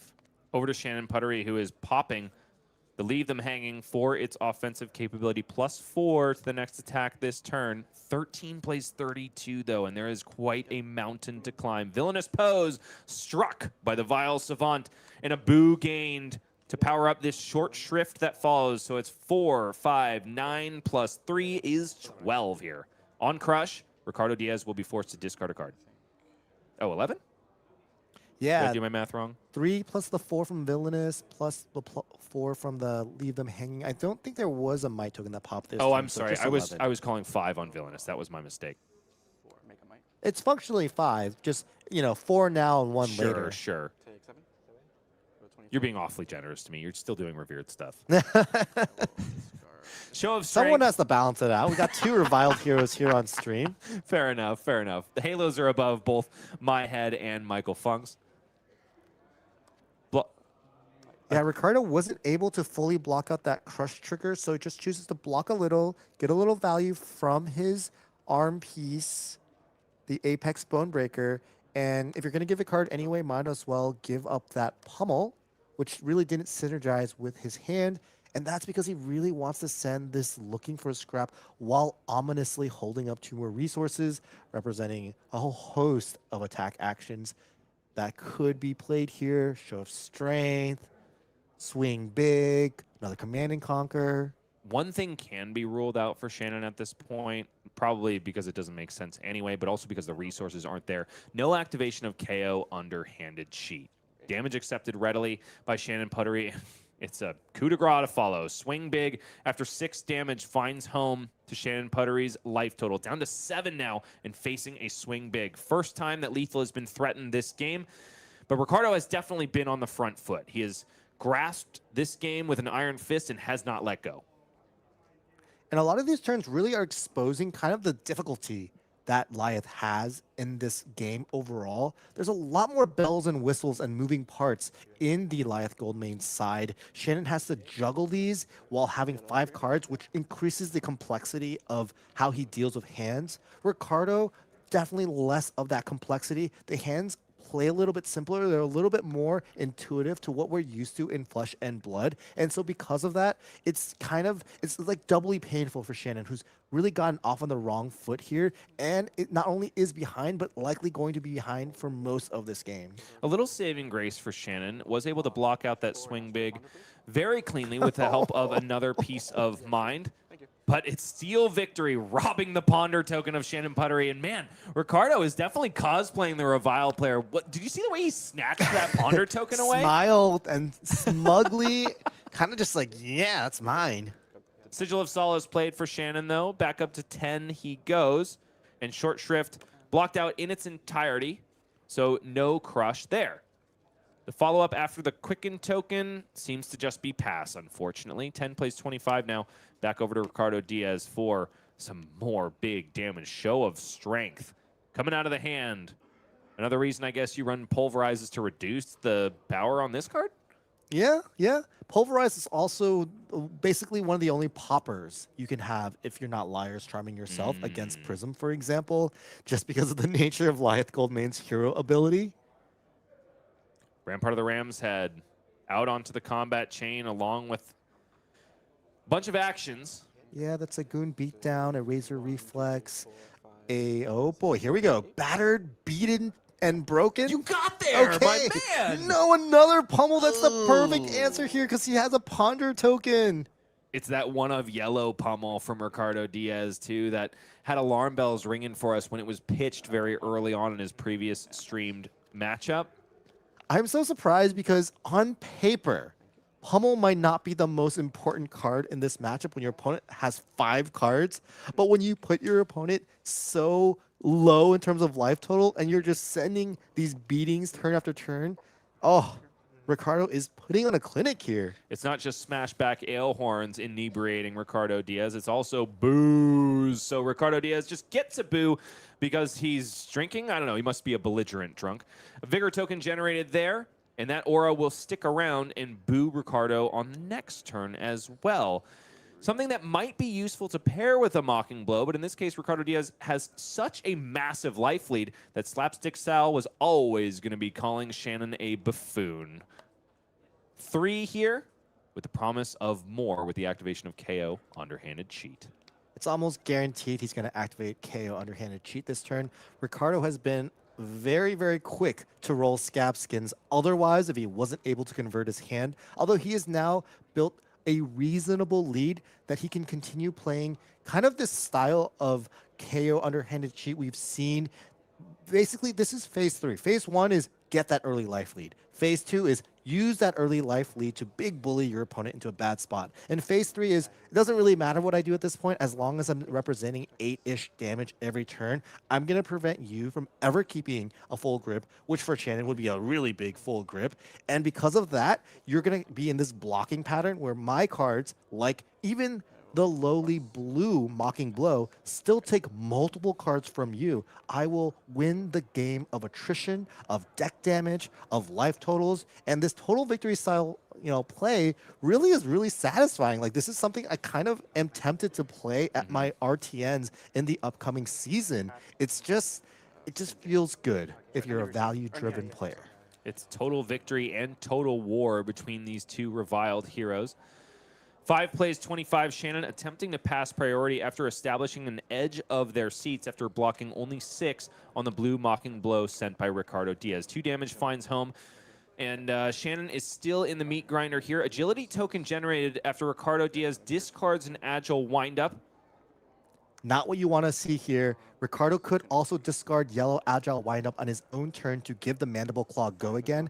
What this is telling me, and what Chanon should probably be picking up, is Ricardo is not sending the Claw this turn. Both of his attacks are probably going to be bigger, meaner, and badder. Perhaps the biggest and bulliest is in the hand of Ricardo Diaz. Big Bully has not been played yet. But no, it's a Cruel Ambition and a Sigil of Solace. So could be a follow-up of the Claw based on the hand, or another copy of Swing Big in the arsenal. Or another Mocking Blow in the arsenal as well. Lots to be represented here. If I were Chanon, I'd be pretty terrified. Sigil of Solace brings Ricardo Diaz up to 28. Dwarfing not only the stature of his opponent, but also the life total. Cruel Ambition creates 3 might tokens, and it is a Claw to finish up here. So probably not an influential 2-cost attack from Ricardo Diaz.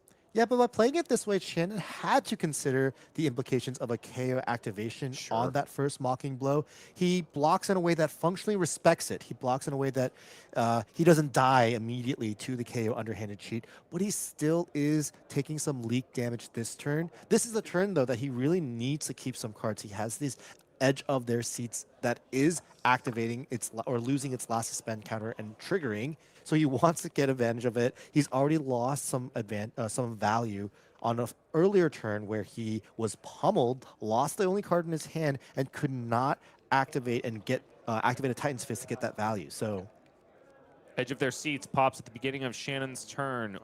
Wrecking Ball coming in for 8. This one is an on crush, destroy the Arsenal card. That's not going to be a problem because the Arsenal card for Ricardo Diaz is a defense reaction. So even if he accepts 4 damage here, no on hit effect, but Shannon has something to follow. It's a Razor Reflex from the Arsenal, bringing this up to 11. Down to 21 goes Ricardo Diaz. Not a great use of Razor Reflex here, paying a resource and then having 2 resources that can't do anything. If Shannon Puttaree's Lyath Goldmane also could play a Mandible Claw, it would have been a great follow-up here, but unfortunately, the Titan Fist does cost 3 resources. Yeah, even if that Tunic was just had 1 more energy counter, it could have been really nice. Ricardo Diaz starting off this fearsome turn with a Looking for a Scrap for 8 go again, thanks to the 3 might tokens generated by Cruel Ambition on the previous turn cycle. So even though he shirked off the majority of the gotcha damage of Shannon Puttaree, it's still face is the place. And Shannon continues to leak this way and that. 5 intellect is not looking super great when it's thrown onto the combat chain turn after turn. And it's a red Mocking Blow to follow. The boo happens, but we all know that's the case.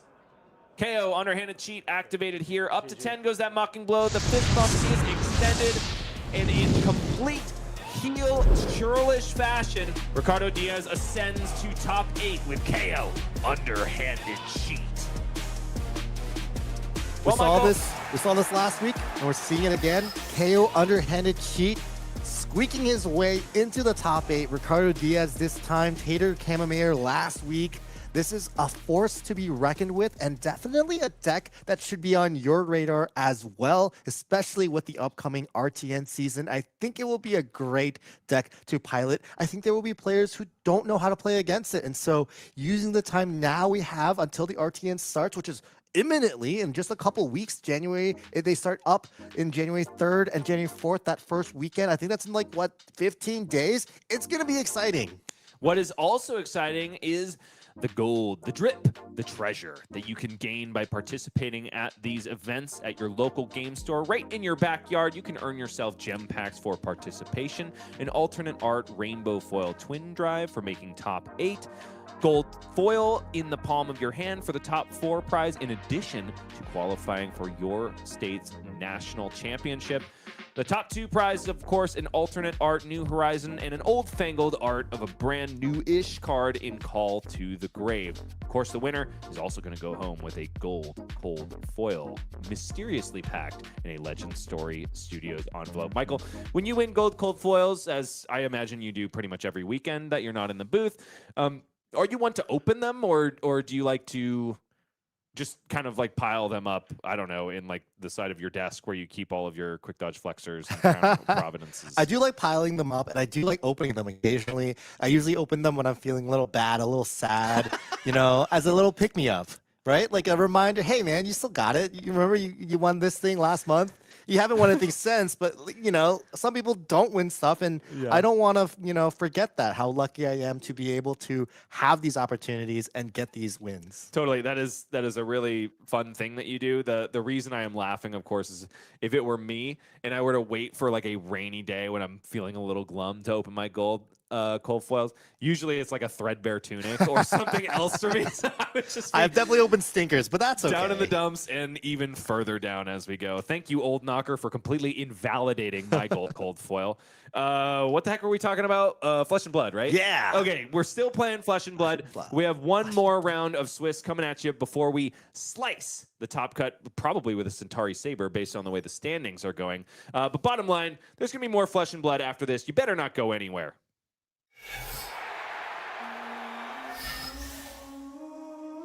I just gotta flex, flex, flex on the lean. I just wanna rap, rap, rap to the beat. I just wanna back, back, back, cause I'm mean. I just gotta go back, I'm a freak.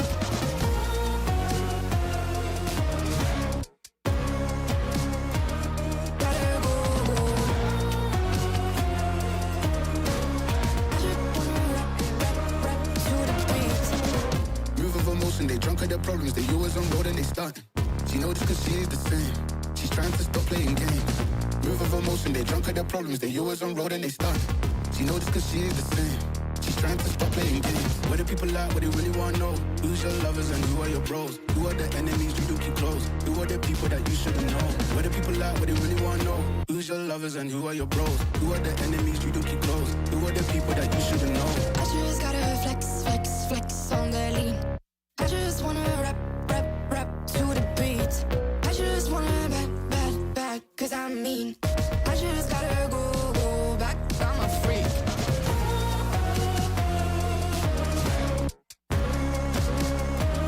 Gotta go. I just wanna rap to the beat. The chains, my vest, my watch, my belt, my cheese, my house, my sneakers, my blouse. I just party hard, popping the one in the chart. I've already won, babe, I didn't even start. Flexing on ya, flexing on me, flexing on ya, flexing on me. I just gotta go where I wanna hold on. I can't let you go, but I gotta stay strong. Unless you heard it from me, then you ain't heard it from me. Got it from me, all the energy extra. You don't wanna see me with the hitters. Generations caught up, look how things will switch. People they're quick, now they wanna move at the bits. Boy wanna go to bitch, nah. Now I'm moving. I gotta do what I do. I'm really here on my ones now instead of 4 3s or 2s. And now it's Effie from Paris. I could have been effing you in Paris. I don't wait for the drop, I just flow from the pop.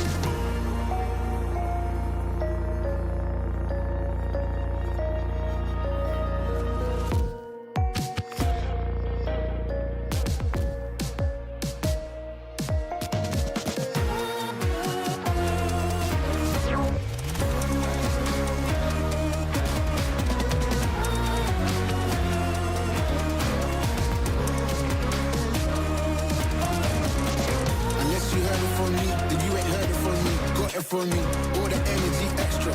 You don't wanna see me with the hitters. Generations caught up, look how things will switch. People they're quick, now they wanna move at the bits. Boy wanna go to a bitch, nah.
Little Liars lose to Big Cheats here at Calling Hong Kong, but we're going to run it back. We're going to see if the Vile Savant can get it done, because there is a chance that they make the top 8 cut. More on that in a little bit. Let's go ahead and take a look at how our standings are shaking out. I really went with the SH sounds there, but anyway, speaking of SH sounds, Shoma Yamamura remains undefeated. You like how I did that? Yeah, right there, I enjoyed okay. that. That's what I'm talking about here. Okay, Shoma Yamamura, X and O. Besides that, the X and 2s are a pretty short list. Jacob Clements, Ricardo Diaz, Brody Spurlock, Torpong Jungtree, O and OO. Finally, the Kassais, besides Shoma Yamamura, kindly fall from grace. They're still there in the top 8 slots, but Ming-Han does have a little bit of a battle to fight in the next round. Yeah, we're looking at some really tight standings here. Of course, the top 6, everyone with an X and 2 record or better, they are locked now. It's these last 2 spots that the rest of the pack will basically be fighting for, and a lot of this depends on your current standing. So Ming-Han, if he wins, definitely in. Teddy Tai, if he wins, definitely in. But if he loses, Teddy loses, then David has a chance. If David also loses, Lawin is looking like a chance. And a lot of these players might be playing against each other. And, you know, something also unfortunate maybe could happen. There could be some type of tie or a double loss situation. So basically, everyone-ish up until Chanon, maybe stopping at Jake, there is a chance for the stars to align to kind of scrape in there. I will say, looking at where Chanon's at right now and knowing that we have him for our upcoming feature, there is a quite low chance for him to actually make top 8. It would all start from him needing to be paired into 7, 8, 9th, or 10th, one of these players that has a higher record than him, and functionally knocking them out. That would be that would be the first thing that needs to happen, and then he needs basically everyone else to be paired against someone else and losing. And so kind of a little bit of a stretch, but a non-zero chance for sure. There is a way for Chanon to end up 8th here at this calling, and I'm excited because that would be the first time we see a Lyath do that well. So the first part of what you said is going well. Chanon is paired into seed 9. David Yao on Kayo, armed and dangerous, which does bode well. 7 and 8 are paired into one another, which is also something that's going in Shannon's favor. It's a non-zero chance that we do have a Lyath Goldmane in the top 8, which is why we are honing in with laser focus on this matchup. It's all a moot point unless Chanon is able to carry the day against Mr. Armed and Dangerous, the not-so-original green man in the game of Flesh and Blood. So we might find ourselves rooting for the evil villain in this case. We're going to be happy if David takes it down as well, because that means that finally, for the first time since the release of Super Slam, Kayo Armed and Dangerous can be a real known quantity in the APAC region, which could be something exciting in its own right. He's always been there. He's been powerful for so long. Just a standout hero from the heavy hitters set, made and more augmented by the KO Armory deck, and then of course with Super Slam giving him more upgrades. It is time for KO Armed and Dangerous. It finally feels time. I mean, all the other sets that have had more powerful heroes, they've come and they've gone, and so I'm not surprised by this. KO is of course the most represented hero of the weekend, both in KO Armed and Dangerous, and of course KO Underhanded Cheat also making a presence representing KO himself. So I'm not surprised by this. I am curious to see how this matchup goes, because it's not one that I have that much reps in and practice in. Well, be curious no longer, my friend. Let's go ahead and get down to the feature match area for the last time in Swiss at Calling Hong Kong. We'll answer these questions and so many more. It's David Yao from Team Blue Pitch versus Chanon Puttaree, who just limped away from the feature match, and then we dragged him back in, kicking and screaming. On the play is David Yao in Armed and Dangerous. Do you think that is an advantage here? In general, I think the Lyath deck is quite good at going second. You have these instants that you're able to play, and if push comes to shove, you can block with that Rampart, activate Lyath, get a little Mind Token to start your next turn. So in general, I think Chanon probably opts to go second. I imagine he probably won the dice roll in this situation, because on the other hand, KO Armed and Dangerous is also a great deck at going second, especially with that beaten trackers that David is presenting here. Tells us quite a bit about his game plan in this matchup. He's not looking for a long game. He's looking to convert those beaten trackers. And lately, I've noticed a lot of KO Armed and Dangerous decks not even sporting the scab skin leathers. They're all in on that aggression. And the reason for it is you just get guaranteed block value from the beaten trackers. No, it's not the inherent 3 that you get from scab skin leathers, but you get a guaranteed action point when you need it most. And oftentimes KO just feels like that's all they need to tip the scales. Chanon Puttaree, After David Yao passes priority, establishes an edge of their seats. And this is exactly why you, my friend, said that Lyath is so good at going second. Now, however, the question is passed back over to David Yao, who does have gas in the hand and an opportunity to send it. The green light is looking that much more enticing when your opponent's cards just don't block that well. But no, another pass of the priority over to Chanon, who has an opportunity to do something and has several instant speed things to do, but only one that is enticing. It's in the palm of your hand. Could come out of the hand and draw an extra card for Chanon, but at the cost of the Liar's Charm being pitched. This all depends on how greedy Chanon wants to be. He's already gotten away with 5 extra damage at a future turn because of this edge of their seats being cast, and opts to not be that greedy. He says, okay, I'll take the 5. Yeah, and I like this play here. You got to live evil, but you've also got to live smart when it comes to being a reviled hero. And honestly, the draw is pretty dang good. In the palm of your hand, villainous pose, also a cruel ambition to set up for next turn. This is exactly what we haven't seen Chanon able to put together in 2 streamed matchups. Times where he's putting out offense, but also setting up for the next turn at the same time. Cruel Ambition pairs really well with the other attack in his hand, the Goon Beatdown. My first time seeing this actually played ever.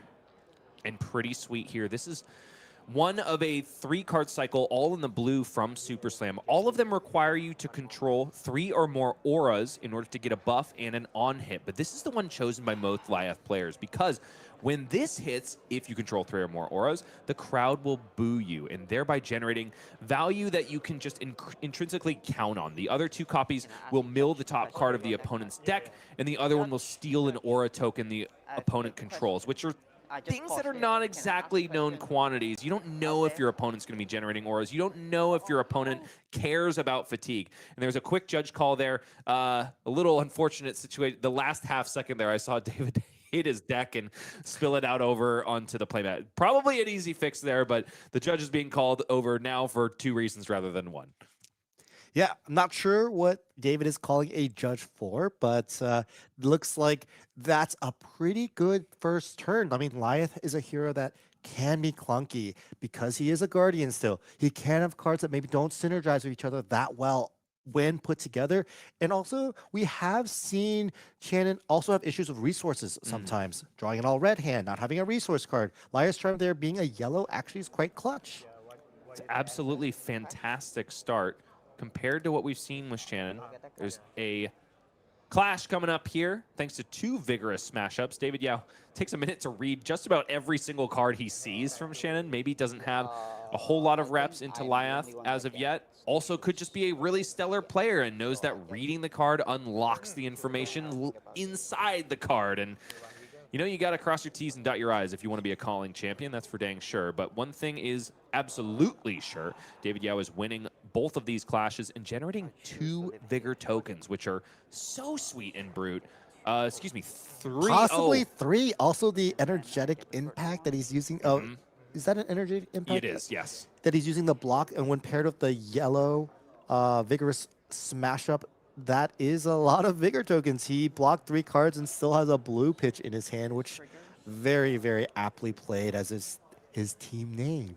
Value, if value is your thing, and you like Team Blue Pitch, well, how about a free Blue Pitch? And how about paying for it with 4 Strongest Survive, coming in now for 7, essentially free after generating 9 points of defense. That was a 4-card 16, which are pretty good numbers, even if you're KO armed and dangerous. This is the 3rd red Strongest Survive we've seen sent as Chanon since these last 2 games have started. This is not a card that you want to deal with on the Lyath side. It's hard to block 7, and it's hard to block 7 and then still be able to do something relevant. He does have the answer, though. I believe this Peace of Mind will be quite good to answer this breakpoint of 7 damage. It's going to be awkward for the pitch, though, because in the palm of your hand resolved first from the arsenal.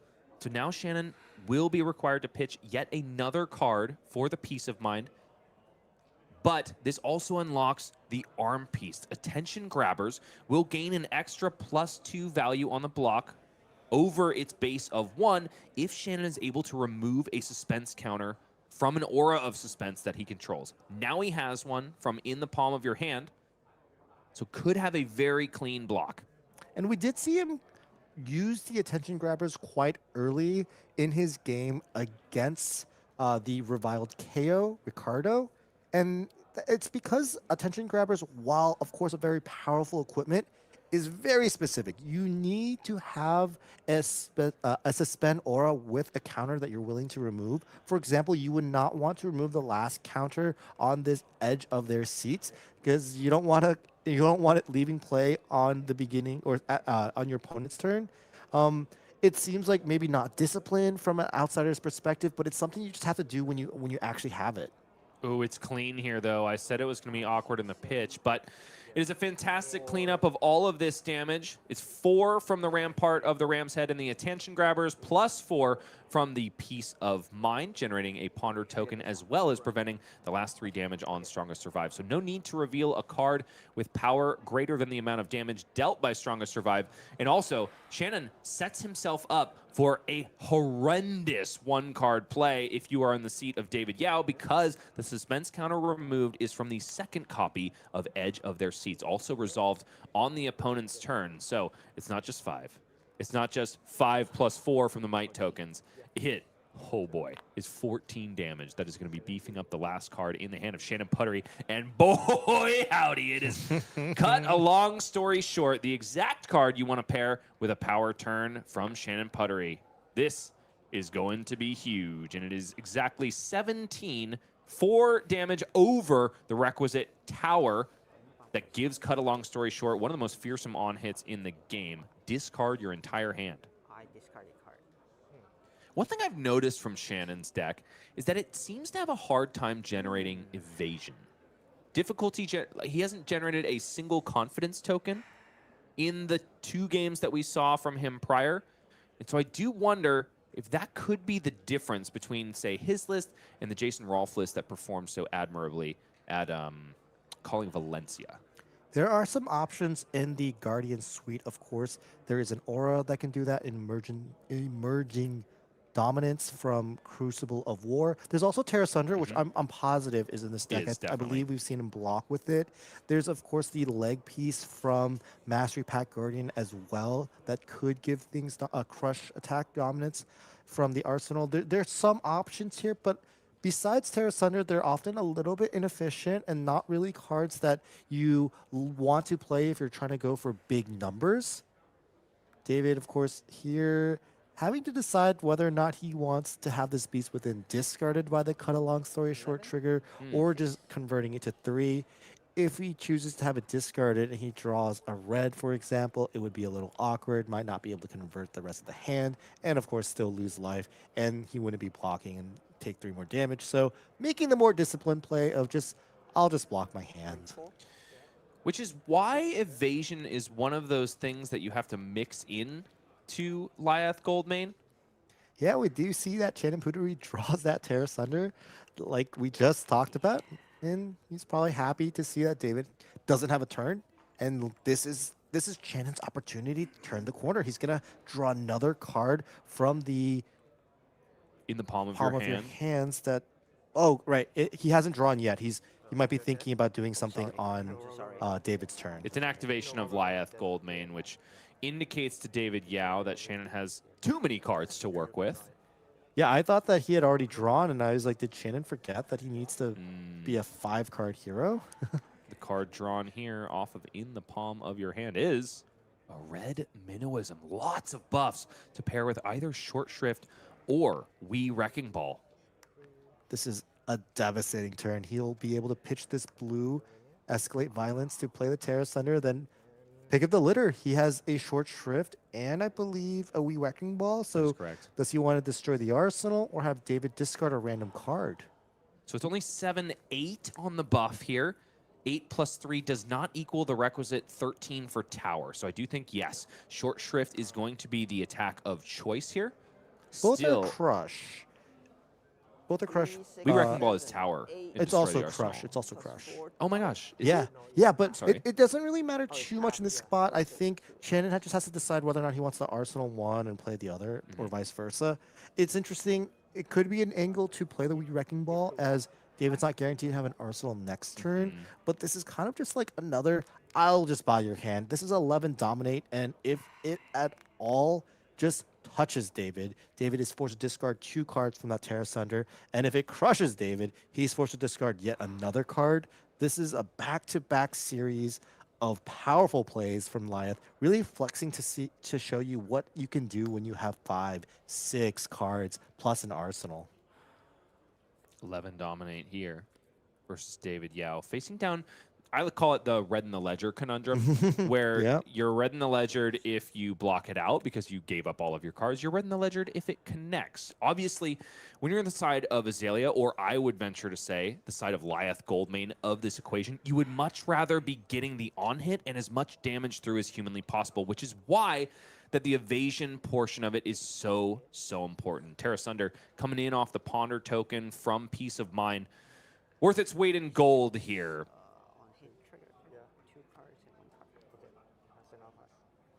It's 3 cards discarded out of the hand of David Yao. 1 for the short shrift crush effect, and 2 for the tear asunder effect. 26 plays 40 now. And Shannon, for the first time in 3 stream matches, seems way ahead. Looks like you just have to be reviled. He wasn't able to do it in the reviled mirror, but David Yao came with just an untalented Kayo armed and dangerous, and he's really getting bullied out here. You got to hashtag live evil in order to pilot the well, what I'm trying to say is you can't spell reviled without evil. I just didn't get there eloquently. I liked it. I appreciate the wordplay. Minnowism coming out of the hand for Shannon Puttaree. The follow-up, though, is also important because the hand doesn't have a lot to offer. There's a Sigil of Solace, in addition to a Booze and a Mocking Blow and a Peace of Mind. Wii Wrecking Ball does indeed have Crush. I concede to you that I was confused about that. But bottom line, the Crush effect here is destroy David Yao's arsenal, which means that at least 1 card is going to have to be bought out of the hand in order to protect it. But David has to be thinking about Concealed Object. We've seen it used to devastating effect in these instances where you're trying to block out a crush effect in the cheekiest way possible. Let 3 damage leak through, thereby protect the hand. But Lyath Goldmane turns the tides on so many normal things we know about Guardian. There are reactions that aren't pummel, mind you. They're cheap reactions, and ones that can turn crush effects into just 1 more. Razor Reflex, Concealed Object. We haven't seen too many Lyaths play, but of course there's also the Suspend Aura. So Shannon has baited out some blocks from the equipment of David Yao, but David does block impeccably to his own right, protects himself from a Concealed Object, not from a Razor Reflex, but does give as much respect as he thinks is due to Shannon, who follows up by drinking some booze, gets a boo, generates a Might token for his troubles, and will also get an additional one next turn. More importantly with this card, we'll have one of the 3 requisite auras for things like Battered, Beaten, and Broken, or Goon Battery to follow up with. Right here, Mocking Blow is a fantastic way to finish out this turn. Converting all 5 cards in the hand is Shannon Puttaree, and buying a huge life lead. 43 plays 18 at the end of that, and he's got a defensive tool in the arsenal for whatever David Yao throws his way. Wonder what's in David's arsenal. He didn't seem too devastated to lose it. Shannon had 4 cards in hand when he attacked with the Wrecking Ball, and David just didn't really respect any tricks. He just said, I will simply block 3. Okay, this is huge, folks. Savage Sash pop for David Yao. I'll hold priority, says Chanon, and plays out a Leave Them Hanging. Doing a little bit of scowling flesh bag at home, David Yao, after taking so much damage, is forced to play only a 4-card hand if you include the arsenal, which could be massively devastating, especially when he has just committed an incredibly powerful chess piece. This Savage Sash is going to make it so that this Wild Ride only costs 1. So there's 2 left in the pitch for David Yao, who is coming in for 6 no matter what. But does it have go again? Roll is 4. Card selected on the right. It's a Wild Ride in the red. Discarded there. So Might token generated to the Kayo Armed and Dangerous hero ability. 6 go again on the combat chain.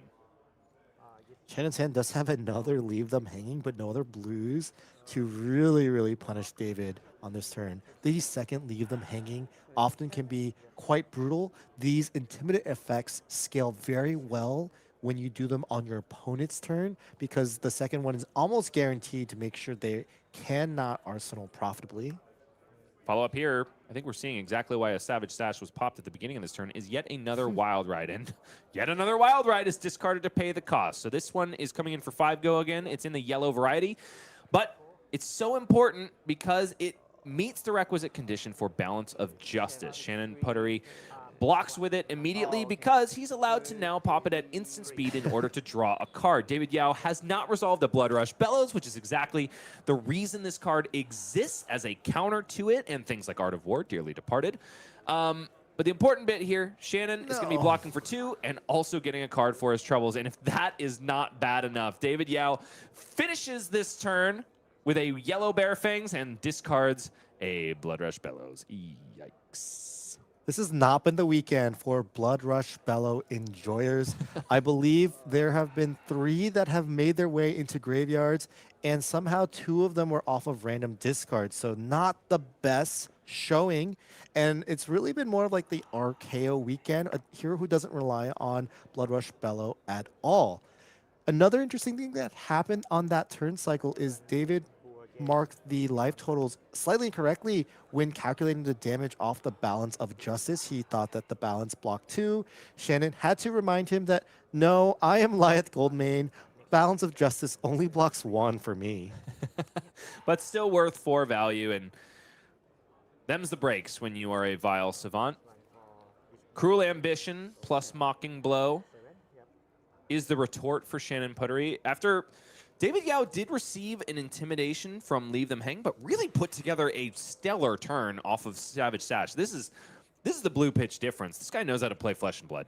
That was a beautifully done Savage Sash turn. I think the only thing that really was unfortunate for David was it not actually having the Bear Fangs also connect on a 6.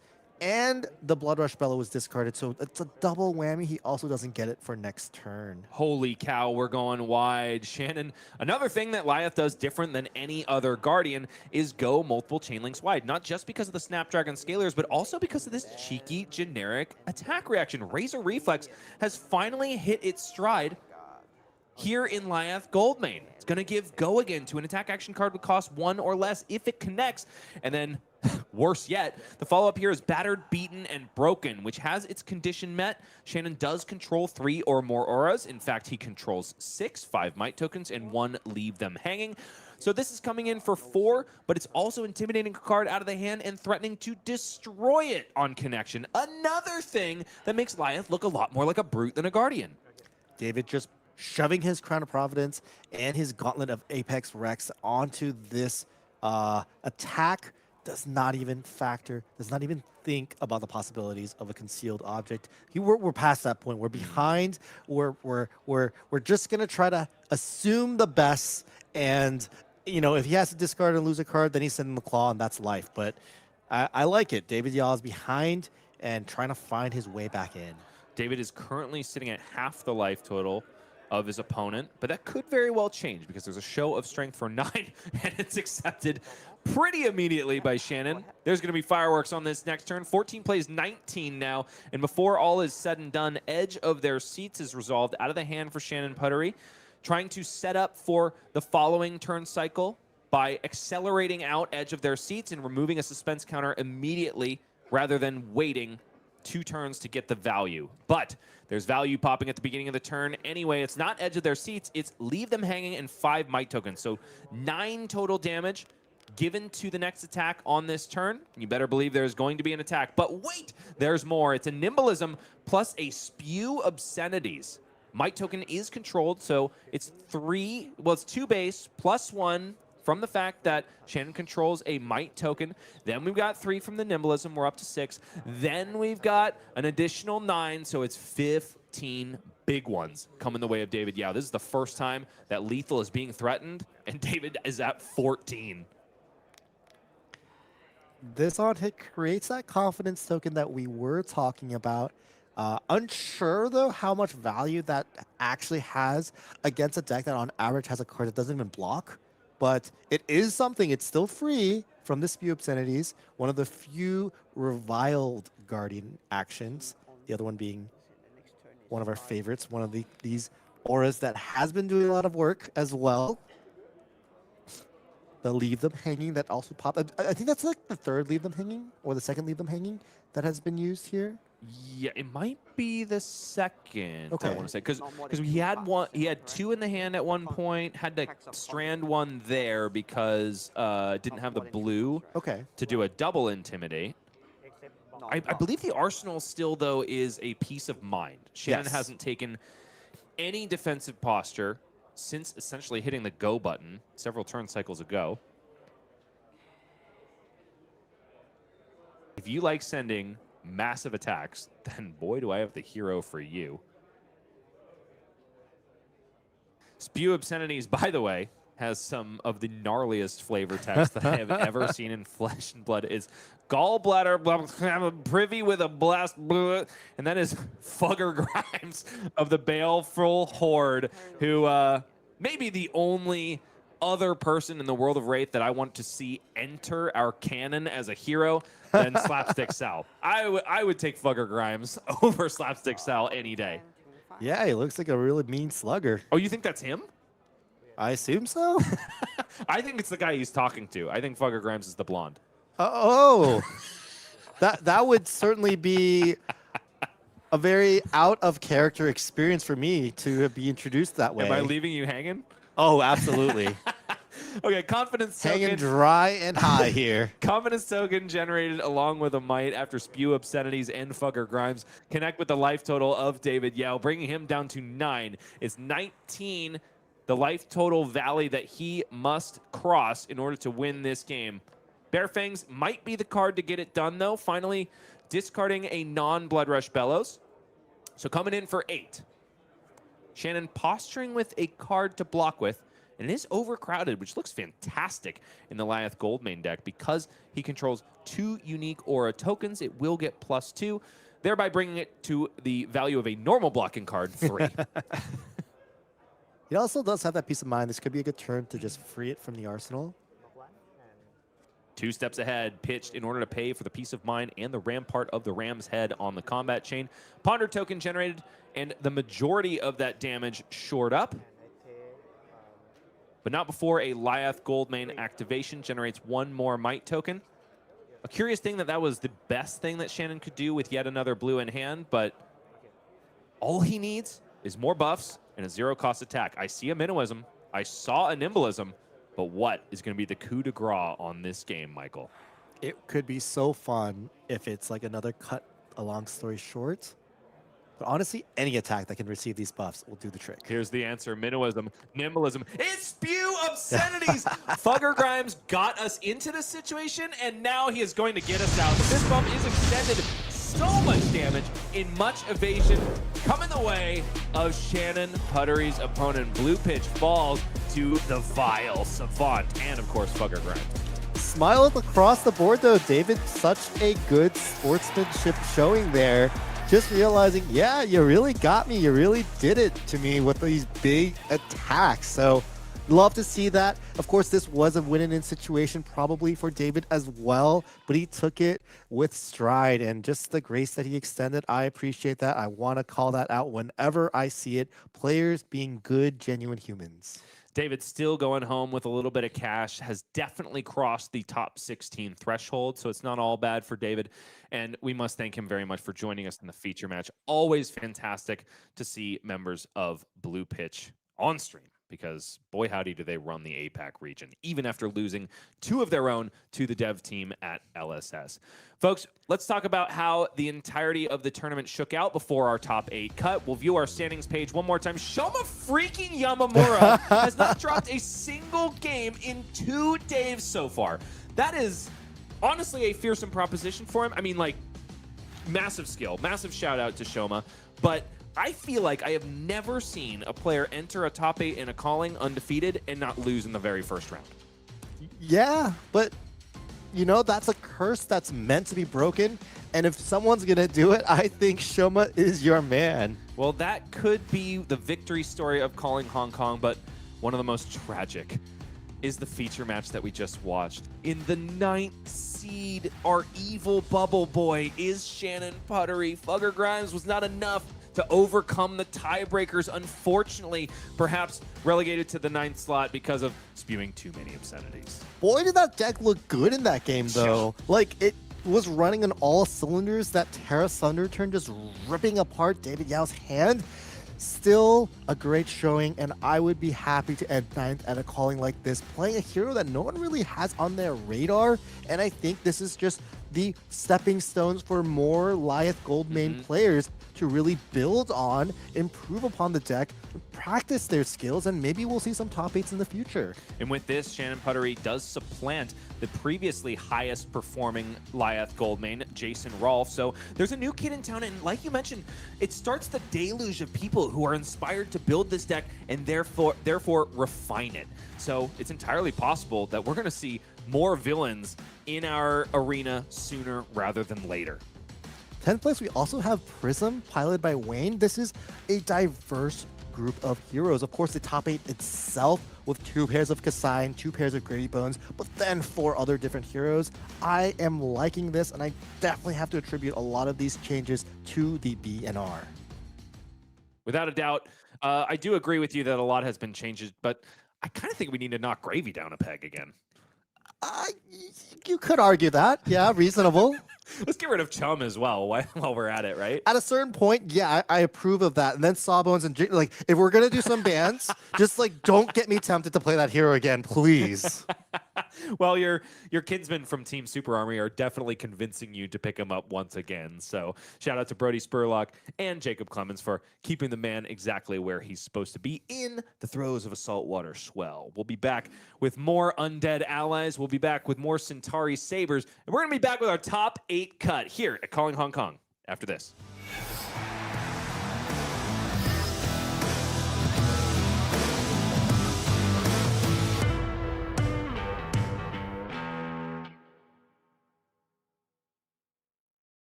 If you come on over here, we could be on the same side.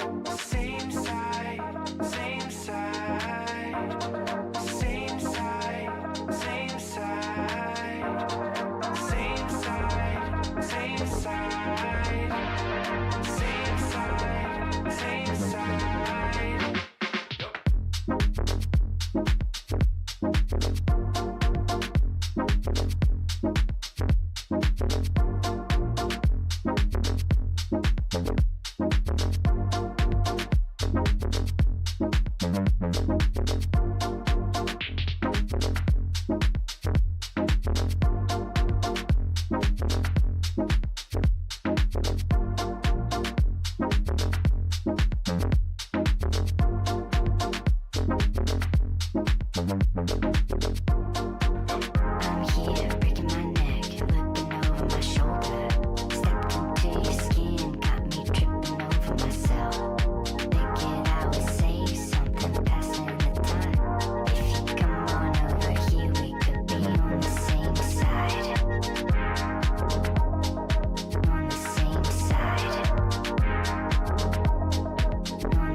On the same side. Same side. On the same side. Same side. On the same side. Same side. On the same side. Same side. On the same side. On the same side. On the same side.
How many more times can I say Fugger Grimes before Michael Feng just up and leaves the booth? It looks like it's at least one more, ladies and gentlemen. We're back at Calling Hong Kong. Bryce Platz here with Mr. Michael Feng, and we have got a top 8 bracket for you. Go ahead and hit the button, Ethan.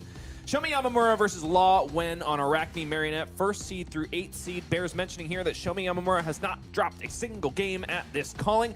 He comes in at the only 11-0, and he's going to have to get through one of our assassins in order to make it to the semifinals. That will be our feature match.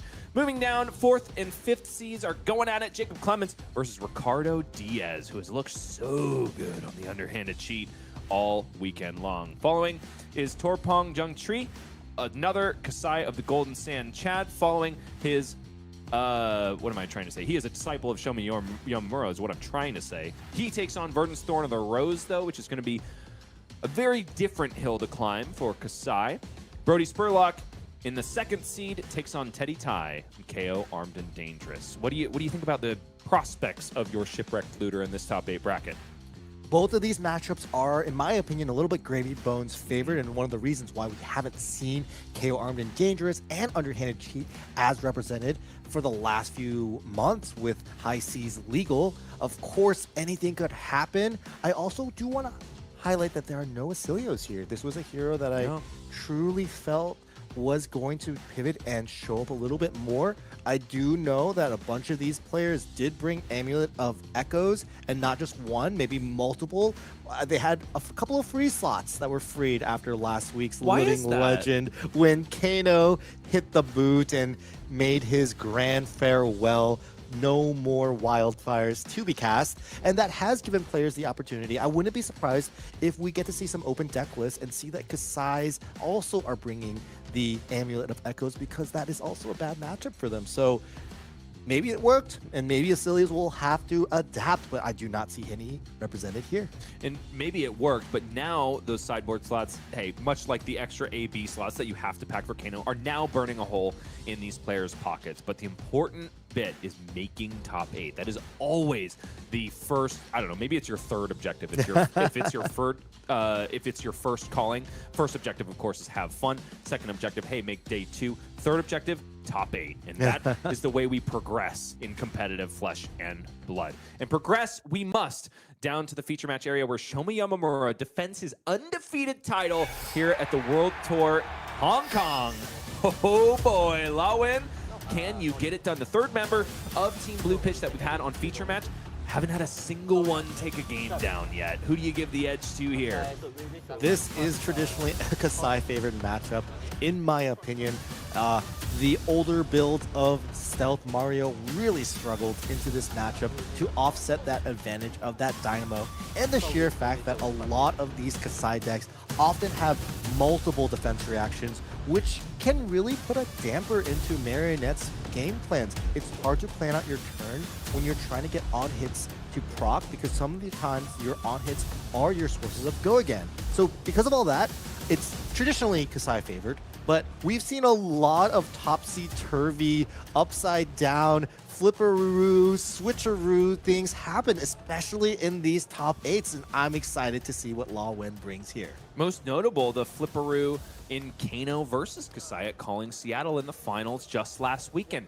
Could it work the opposite way as well? Could Kassai be the, oddly enough, unfavored into a favorable matchup? Time will tell. And right now, Shoma Yamamura is flicking his cards so freaking fast that they fly out onto the combat chain before they're supposed to. I'm just kidding. That's just a little bit of nerves. In the undefeated seat of Shoma Yamamura, who blocks out a Hunter's Clave on the first chain link of turn 0. Law Wen follows up with Infect. Could be a fantastic way to snatch an early lead by generating a Bloodrot Pox token for Shoma. Really interesting equipment choices once again. Shoma's back on that final spring tunic and also sporting something different. Crown of Providence, of course, usually the helmet that is presented here, but Shoma opting for that Kabuto of Imperial Authority. There are situations where, as a Marionette player, you do telegraph that you might be attacking with weapons, particularly maybe sometimes you play an Orb Weaver, and now you only buff a stealth weapon. And if you choose to attack with anything else and that thing has go again, Kabuto could be used to deny it. So really interesting to see if we'll have some opportunities to flex that. It's also interesting to me if players receive deck lists. Of course, we have been streaming this game, and if that's the case, Shoma is blocking 7 on this Infect to respect a potential attack reaction. At the very least, there could be a Torrential Toxin, too, so 7 is the right number if you don't want to take any damage. Lawin gets a little flick action. Flick action is what we're seeing. Hunter's Clave finds home in the eyeball of Shoma Yamamura, who descends down to 39 and becomes marked, which buffs up the Infect from 3 to 4, but Lawin passes the priority, telegraphing to Shoma that there's maybe an attack reaction still plunked in the arsenal or remaining in the hand, but there's probably not 2. Yeah, this is just very common MO from these Marionette players on turn 0 situations. You're really hoping that the Flick Knives does successfully get the Hunter's Clave to mark your opponent, and then you roll and see what you get. Would not be surprised if Lawin chooses to block with that Mask of Deceit quite quickly to establish a Graphene Chelicera by going to the third Demi-Hero or Orb Weaver. That's also been a common play pattern in our testing, especially now that we don't have the yellow and blue Orb Weavers. But time will tell. I believe, there's a lot of innovation on the Marionette side, just in terms of gameplay, and Lawin made it to top 8. He certainly knows a thing or two about this hero. I want to take a minute to unravel the visage of one of the most notable Flesh and Blood players. Shoma Yamamura is one of the gentlest, kindest persons to approach in a convention setting. You walk up to him, you say hi, and he's got a big old smile on his face. But Michael, being that you have sat across from him when the stakes are the highest, does that change at all? You can see it in his eyes right now. He is engaged, locked in. He becomes a terrifying figure when you actually play him in game. And the moment that game is over, we're back to smiles and jokes. And he's made big efforts to really improve his English. I've met him. I met him when he was, of course, winning at Amsterdam, and it was kind of a struggle to communicate at that time. But since then, play the game, see the world. He's been traveling around. He, of course, was at the World Championships in Philly. And, he's just a pleasure to interact with. Such an outgoing guy. He was at the beach party, was just a party man in front of the beach house and in front of the pool. So definitely has a lot of character. But here we see that cold, calculating, flesh and blood winning part of him. Lawin is back on the affirmative. 32 plays 39, and some damage leaked through from Shoma after 2 sabers came in for 4 off the back of a blade flurry.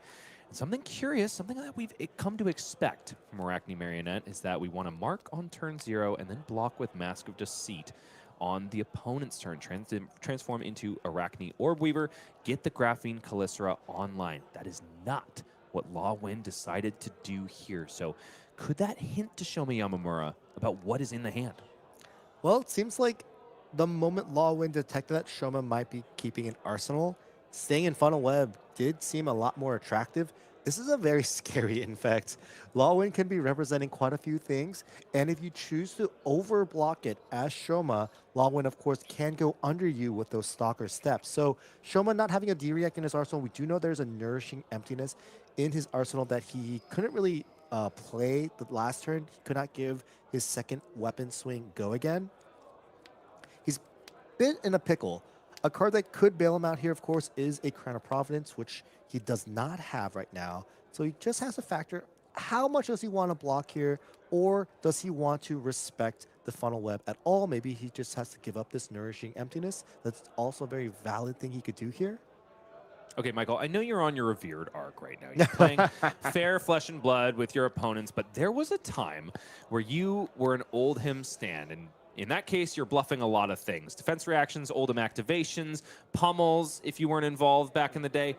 What do you think about Lawin's stance of just throwing his cards on the table face down and not taking a single peek at them while Shoma is in the tank? Is that like a masterful bluff move or what? I think it's probably good practice. I mean, you don't really need to look at your cards if you can remember what they are. And by doing it this way, you also decrease the chances, for example, of accidentally flicking them and revealing them to your opponent, which is something Shoma almost did. And it also just helps calm the nerves, right? You're not nervously agitated and flicking your cards as players often, like doing. I also like doing that as well. It's just that there's some equity in doing that. And if you're not holding your cards, you also get a chance to maybe look at your opponent, maybe make a little read on their facial expressions and the way they're conducting themselves. That tells you a lot sometimes about maybe how their hand is, how they feel the game is going. And these are some things that you really can only pick up when you're playing in the Flesh and Blood. And so this game is so aptly named. 32 plays 35 after Shoma Yamamura takes a little bit of damage, but not from the fearsome infect that Lawin sent. No, there was a little bit of cat and mouse. Some people would call it classic Flesh and Blood, where there's attack reactions, there's defense reactions. Bottom line, after all is said and done, Shoma does not take the fearsome on hit of Infect or Arachne Funnel Web. No, all of that damage is blocked out, and the follow-up is Nourishing Emptiness, a card that indicates that Shoma Yamamura is not running Gore Belching, unfortunately, like his Kassai counterpart, because this one would simply reduce the power of it too much. But it's another card that Kassai players have been taking advantage of since the beginning of her introduction in Flesh and Blood. While there are no attack action cards in your graveyard, Nourishing Emptiness has Dominate, and if this hits, your hero gains +1 intellect until the end of turn. One of the scariest on-hits in the game, and one that, unlike a lot of the others, benefit you rather than detracting from your opponent. Kassai is particularly well suited to run this card because she can clear other attack action cards out of her graveyard with her hero ability. Well said. Yeah, Nourishing Emptiness is the classic Kassai attack action that has been played in Classic Constructed. And it's the more traditional build of this deck in terms of the attack action suite you want to play. Shoma here having this Nourishing Emptiness, pitching a yellow here, and also arsenaling a card. My assumption is a go again source, as this card is worth at least 4 for him. He didn't block that pain in the backside, which is the reason why he's marked. I also want to mention that, you know, Nourishing Emptiness is also a popper and a block 3, so there are some pros and cons in comparison to that Gore Belching. And Nourishing Emptiness means you can play multiple copies, as you astutely mentioned, because of the Kassai hero ability clearing attack actions. So there are pros and cons of this, and, you know, Gore Belching is not always going to be better. Numerically, it is really nice, though, as a 1-card 7, compared to the Nourishing Emptiness, which you could argue is a 2-card 9-ish of value. Now, in the hands of Kassai, though, oftentimes 5 intellect ultimately means just +3 life, because warriors aren't great at converting into like multiplicative value extra cards in hand. I mean, they'll do the numbers things, but oftentimes in most of these turn cycles, Shoma is going to want to block with 2 or 3 cards and just send a hyper-efficient 1 or 2 card hand. And so Lawin, after accepting all 6 of that damage, comes back swinging. Shoma making me eat my words here, because he takes 8 damage off of that Hunter's Clave immediately, remains marked for 2 reasons. 1, the scar tissue that buffed up the Hunter's Clave, and 2, because Hunter's Clave has static text that says just that. The follow-up here now is Mark of the Black Widow, coming in for a whopping 4, +1 over the base power of that card because of the Arachne Marionette hero ability. Shoma is marked, so this attack gets +1. More importantly, this card gets an on hit. When this hits a marked hero, banish a card from their hand. So Shoma gives at least some respect. Blocking 4 here.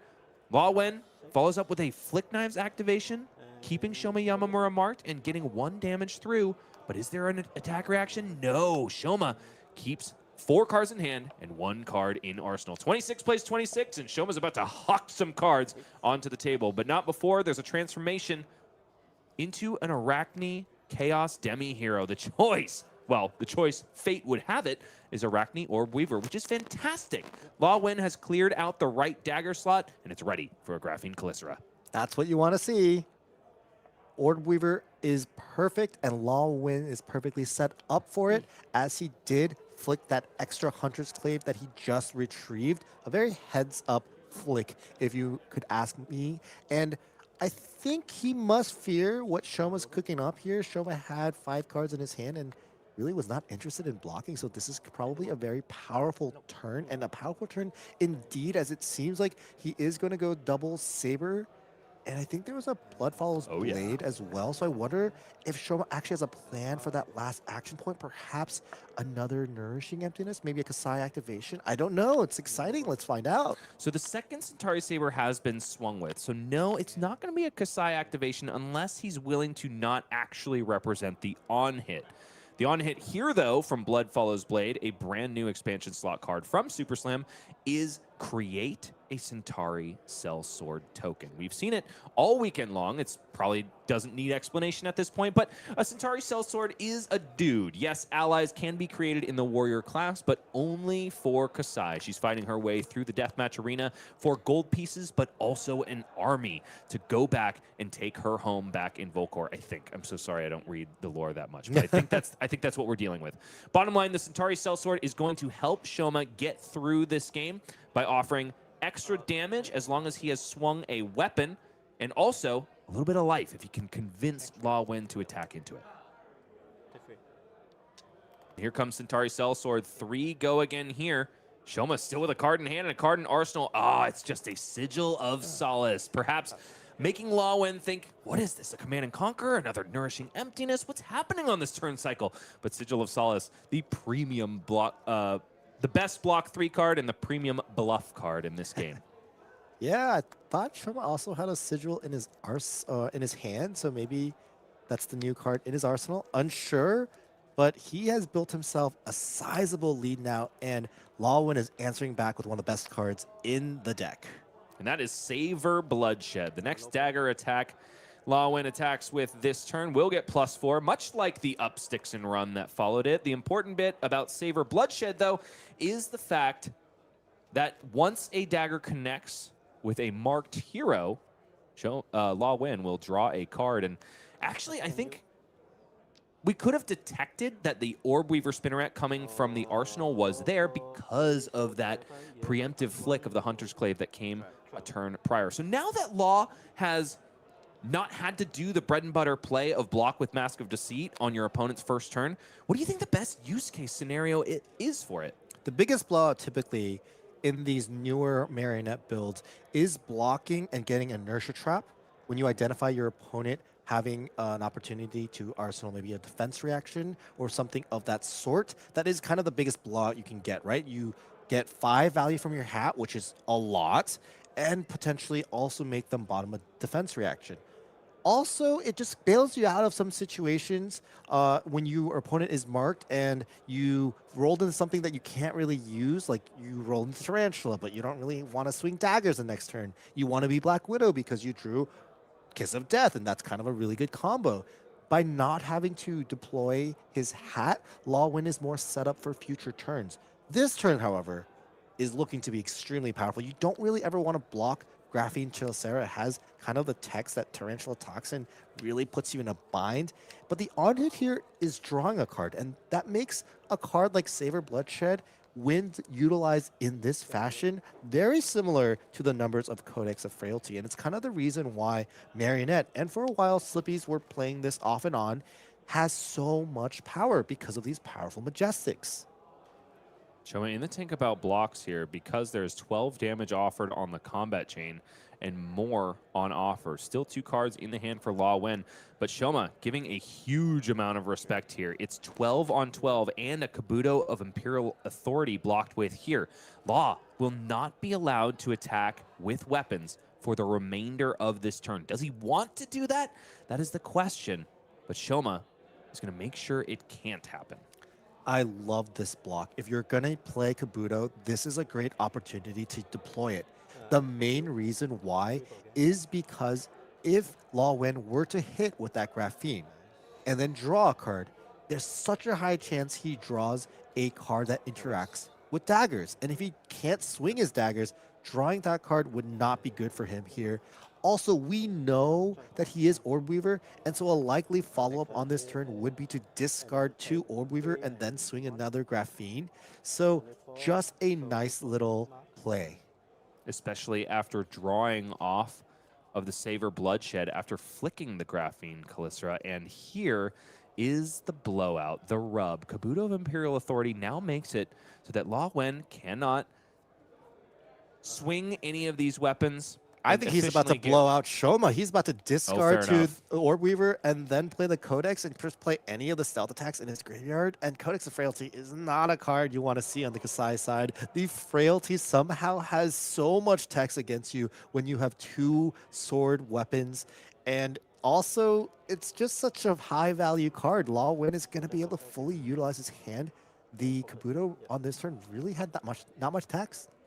So this is a fantastic Codex of Frailty. It's not the best one we've ever seen because Shoma has an arsenal, and also Law Wen doesn't have a copy of Leave No Witnesses or a way to send a Command and Conquer. That's really what you want to be doing with Codex of Frailty in Assassin, is forcing your opponent onto an arsenal and then threatening it after stripping a heck of a lot of cards. So the follow-up is just going to be an Infect. Even though Shoma Yamamura is marked, this is only coming in for 6 after the activation of Arachne Orb Weaver. It is not coming in for 7 because Law Wen is not Arachne Marionette as it stands right now. Functionally, it's dealing 8, though. Shoma doesn't block at all. He only has 1 card in hand, not much armor left. This has been a great turn cycle for Law, a admirable counter response to the powerful turn that Shoma just had the turn before. Oh, It's thrusts under the and parries. trapdoor has been drawn by Law off the Ponder token. I can't think of a worse card to draw at this moment of the game, so this is just another unfortunate situation for a Team Blue Pitch member. They have really been fighting that negative variance this weekend, and I really hope that Law is able to turn this one around and really show his teammates that it's okay, I got you guys. You guys may not have had good luck, but I will try to make up for it. Chooses to still Arsenal it. Under the trapdoor in the arsenal, out of view. The last card in hand for Shoma Yamamura is Sigil of Solace, which explains exactly why he's not blocking. The tokens go back to Law Wen. Only an effective 1 life gained on that Sigil of Solace because Bloodrot Pox, of course, leaked 2. Shoma Yamamura still on the front foot, 19 plays 16. And if you're right, Michael, there is yet another Sigil of Solace in the arsenal. So perhaps even at an effective 22. Yeah, Shoma's not really doing the Kassai thing as consistently as we saw Chris Sayali do last week. He is not refreshing his dynamos as many times.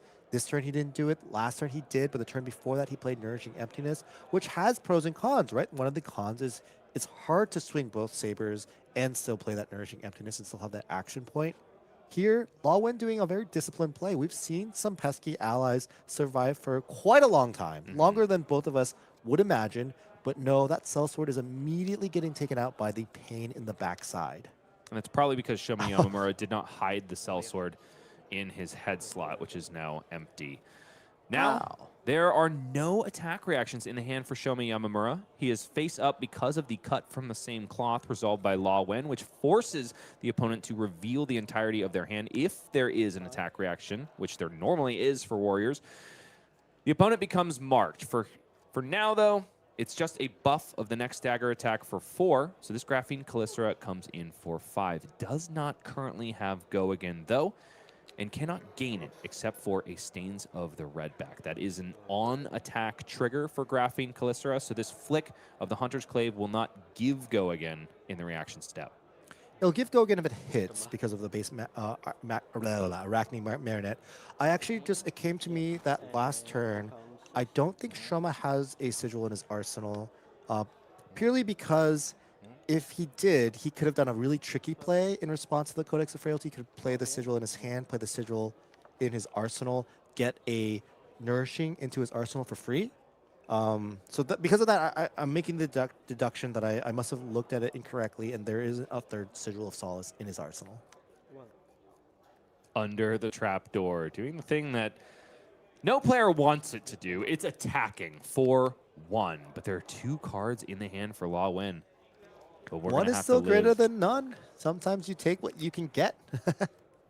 It's entirely possible that there is a Tarantula Toxin in the hand for Law Wen. Oh, so sneaky. But no, Razor's Edge. 2 Razor's Edge means that this measly 1 is now 7. Exactly what Shoma was probably not expecting on this Under the Trapdoor. So ultimately, it's the 1 power attack that ended up being the trixiest. Down to 5 goes Shoma Yamamura. 5 plays 16 now, and the first activation of Kassai of the Golden Sand means blood and sand is coming out of the graveyard and into the banished zone. Shoma's thinking about that last red card to banish. He originally was just going to take the Nourishing, but then was like, wait, I could get this back from Codex. No, wait, I'll still take it. Slice and Dice plus Unsheathed means Hot Streak is coming in for a big bad 6 Go Again. Whether or not Law blocks with an attack action card. Unsheath is one of the best cards in the deck. It literally has a picture of Kassai in it. And Shoma is looking like he's going to keep it potentially in the arsenal based off this play because he did not play the Unsheath. He could still play it on the second chain link for the Centauri Saber. And if the arsenal is a Sigil of Solace, this allows Shoma to withhold information as long as possible, perhaps convince Law Wen that it is instead an in the swing or another attack reaction for the Centauri Saber to follow. Yep. The Shoma's not representing lethal on this turn by any regards. This is coming in for 6. The second Saber will be coming in for 5, maybe for 8. It's a random roll. Yeah. Being considered on Mask of Deceit for Law Wen, perhaps thinking that if the fates allow, this could be devastating. There's a Kiss of Death, an Orb Weaver Spinneret. Tarantula Toxin, Is that and yeah, a an up up sticks in the sticks run. and run. That's going to be a big Kiss of Death if things go right. And it'll almost assuredly be given go again because there's a brand new foot piece in the equipment zone for Law Wins. Stalker's Steps have just creeped out of the Arachne, slipped through the cracks armory deck, and into the game of Flesh and Blood. At reaction speed, can give any attack with stealth go again. The roll Oh is my Arachne goodness. Black Widow, perhaps the most miserable one for Shoma to be facing down now. Arachne Black Widow, of course, going to allow Lawin to staple the on-hit of banish a card from the hand on any stealth attack action card. And why, Michael, is it such a fearsome combination with Kiss of Death? Well, in this case, just because of Flick Knife. So if Lawin starts his turn, sends in the Kiss of Death, and then threatens to use Arachne Black Widow on that Kiss of Death, and then has any other attack on the second chain link, he can flick that first Kiss of Death and get that on hit again from the Black Widow. Curiously, though, this is maybe not what Lawin will do on this turn. He can really make this first Kiss of Death just huge. Every card in his hand is technically worth more than 3. And the true on hit he's looking for at this point may just be death, not just Kiss of Death for Shoma. I will mention, though, that Shoma did have that sigil in his arsenal, the third sigil, putting him back up to 8, which Lawin maybe wasn't prepared for, wasn't expecting, possibly. And so I think this this flip to Arachne Black Widow, while very terrifying and representing a lot of things, will ultimately potentially not even be used by Lawin. I do wonder if the hope, the dream, was to transform into Orb Weaver so that Kiss of Death could be given go again, and then a Graphene Callister could be swung for free, and then allow Lawin to then flick the Kiss of Death, hopefully for lethal. Yeah, also Trapdoor would have been a great application. Also Tarantula would have been a really good flip, just an extra damage from both the flick of potential Graphene, for example. Lawin is really going for the kill here. He is sensing blood. Shoma's was at a precarious 5, now at 8, but it's still, this is a lot of damage represented on this turn. Shoma's almost certainly, well, he's forced to basically block here in this spot, so that Toxin is worth 6, and he still has that Orb Weaver, which Shoma doesn't know about. Of course, he can represent the Orb Weaver by activating Black Widow. He can also arsenal that Black Widow, arsenal that Orb Weaver as well if he feels that Shoma full blocks his hand, which is a common thing to do in a spot like this. You just realize, because of the implications of Stalker's Steps and Flick Knives, I'm losing my hand anyway, I might as well full block out. So I think Lawin has navigated this turn cycle quite well, and Shoma's in a tough spot. And you know, this is exactly the position that Warrior players, since the advent of this game, want to be putting their opponent. You're damned if you do, you're damned if you don't on blocks. And Assassin has not always been a part of our game. It's a fairly recent addition as far as classes go. And there are certain situations where they simply do it better than Warrior. And this is one of them, with a Kiss of Death on the combat chain, buffed up by an up, sticks, and run, a reaction in the hand, and a pseudo reaction. Thanks to Arachne Black Widow, Shoma has got to make the perfect choice here, and there aren't a lot of outs.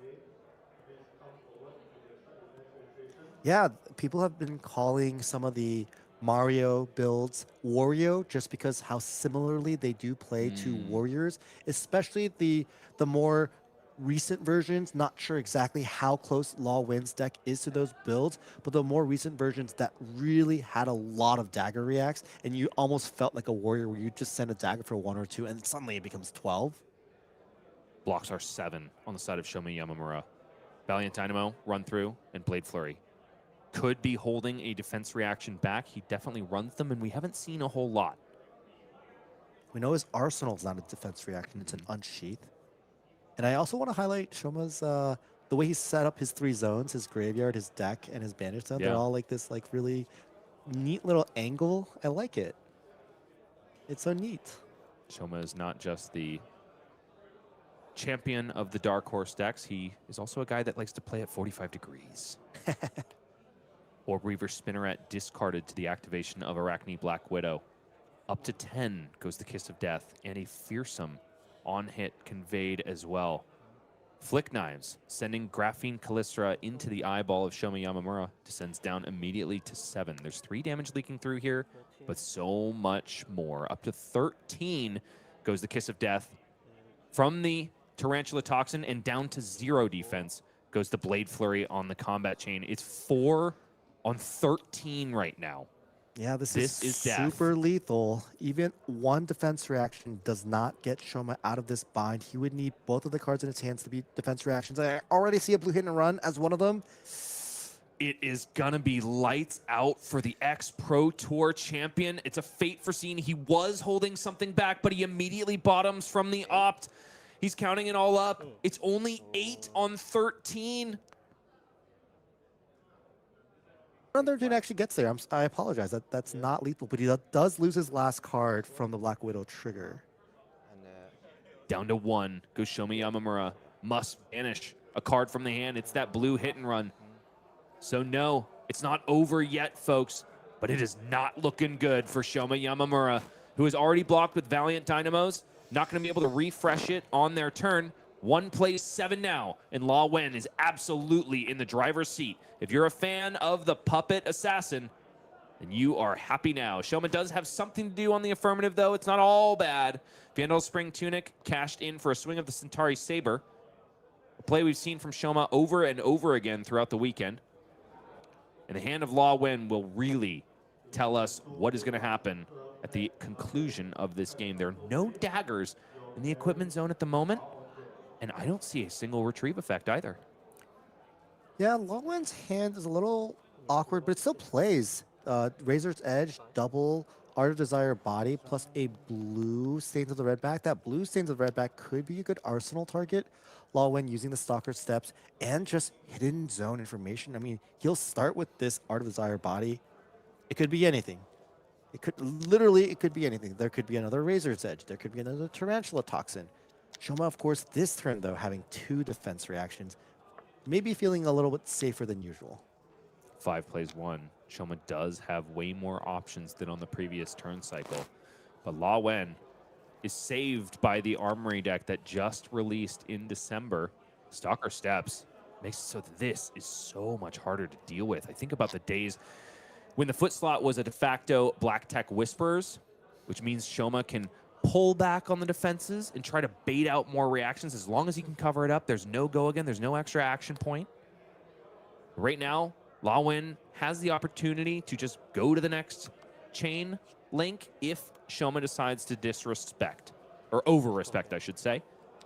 But it's both here. Razor's Edge brings this Art of Desire body up to 6, and Stalker Steps gives go again. Shoma has the response, though. It is sink below, no cards sunk there. He likes the rest of it, which must be ringing alarm bells for Law Wen. Maybe thinking that there's another defense reaction in the hand. We're not out of the woods yet. If Shoma just blocks with a shelter here and keeps that card, that combined with the unsheath in his hand still represents a healthy chunk of damage. Will be at least 8 damage and a refresh of the Dynamos. Shoma, I really discounted his game. He might actually still be able to turn this around. This is the awkwardness of Marionette without any claves and the ability to mark. And next hand by Law Wen could really dictate a lot. He's probably going to be taking up to 8 damage, really depending on how scared Shoma feels. This should be the last Razor's Edge. He did see 2 played earlier on the under the trap door, and by surviving here, he's able to send some damage back and start playing the game again. And he also strands a blue Stains of the Redback in the arsenal of Law Wen. When your opponent's at 1, blue Stains of the Redback still could be something, especially with your Tunic ticking up to 3. And if Shoma doesn't draw a defense reaction in the next hand, he might be kind of pressured to maybe overblock an attack action or underblock. If he underblocks, the blue Stains could just outright kill him. If he overblocks, the blue Stain kind of punishes him. So it's not a bad card in this particular situation, although it's quite awkward a lot of the time. 1 plays 5. Shoma Yamamura in the blender, trying to be the only man to go undefeated and also survive that first round of top 8. It's the curse of the undefeated Swiss. But can Shoma overcome? He's already popped a gold token on this turn, so swords will be free. No extra resources floating, though, so if it was something like a Blade Runner or a Spoils of War, it's not going to help us much here. Yeah, Shoma looks like he's thinking about this Kassai activation. I wonder if he drew a Nourishing Emptiness. Not sure exactly what's going on in his mind, as if I were him, I'd probably activate Kassai. I'm at 1. I don't know if I'll see the light of day until next turn. And I think he's got multiple activations in that graveyard, I would have to imagine. It's quite well stocked. Lots of blood and sand in there. And also glory on the table between these two players, which both seem stoic and stalwart in the top 8 here at Calling Hong Kong. It's turn 7. 33 minutes elapsed, and everything hangs in the balance. The decision for Shoma Yamamura could mean everything here. What we thought was a very simple turn cycle seems to be giving him a lot of grief, and it must be based on the card drawn off of that gold.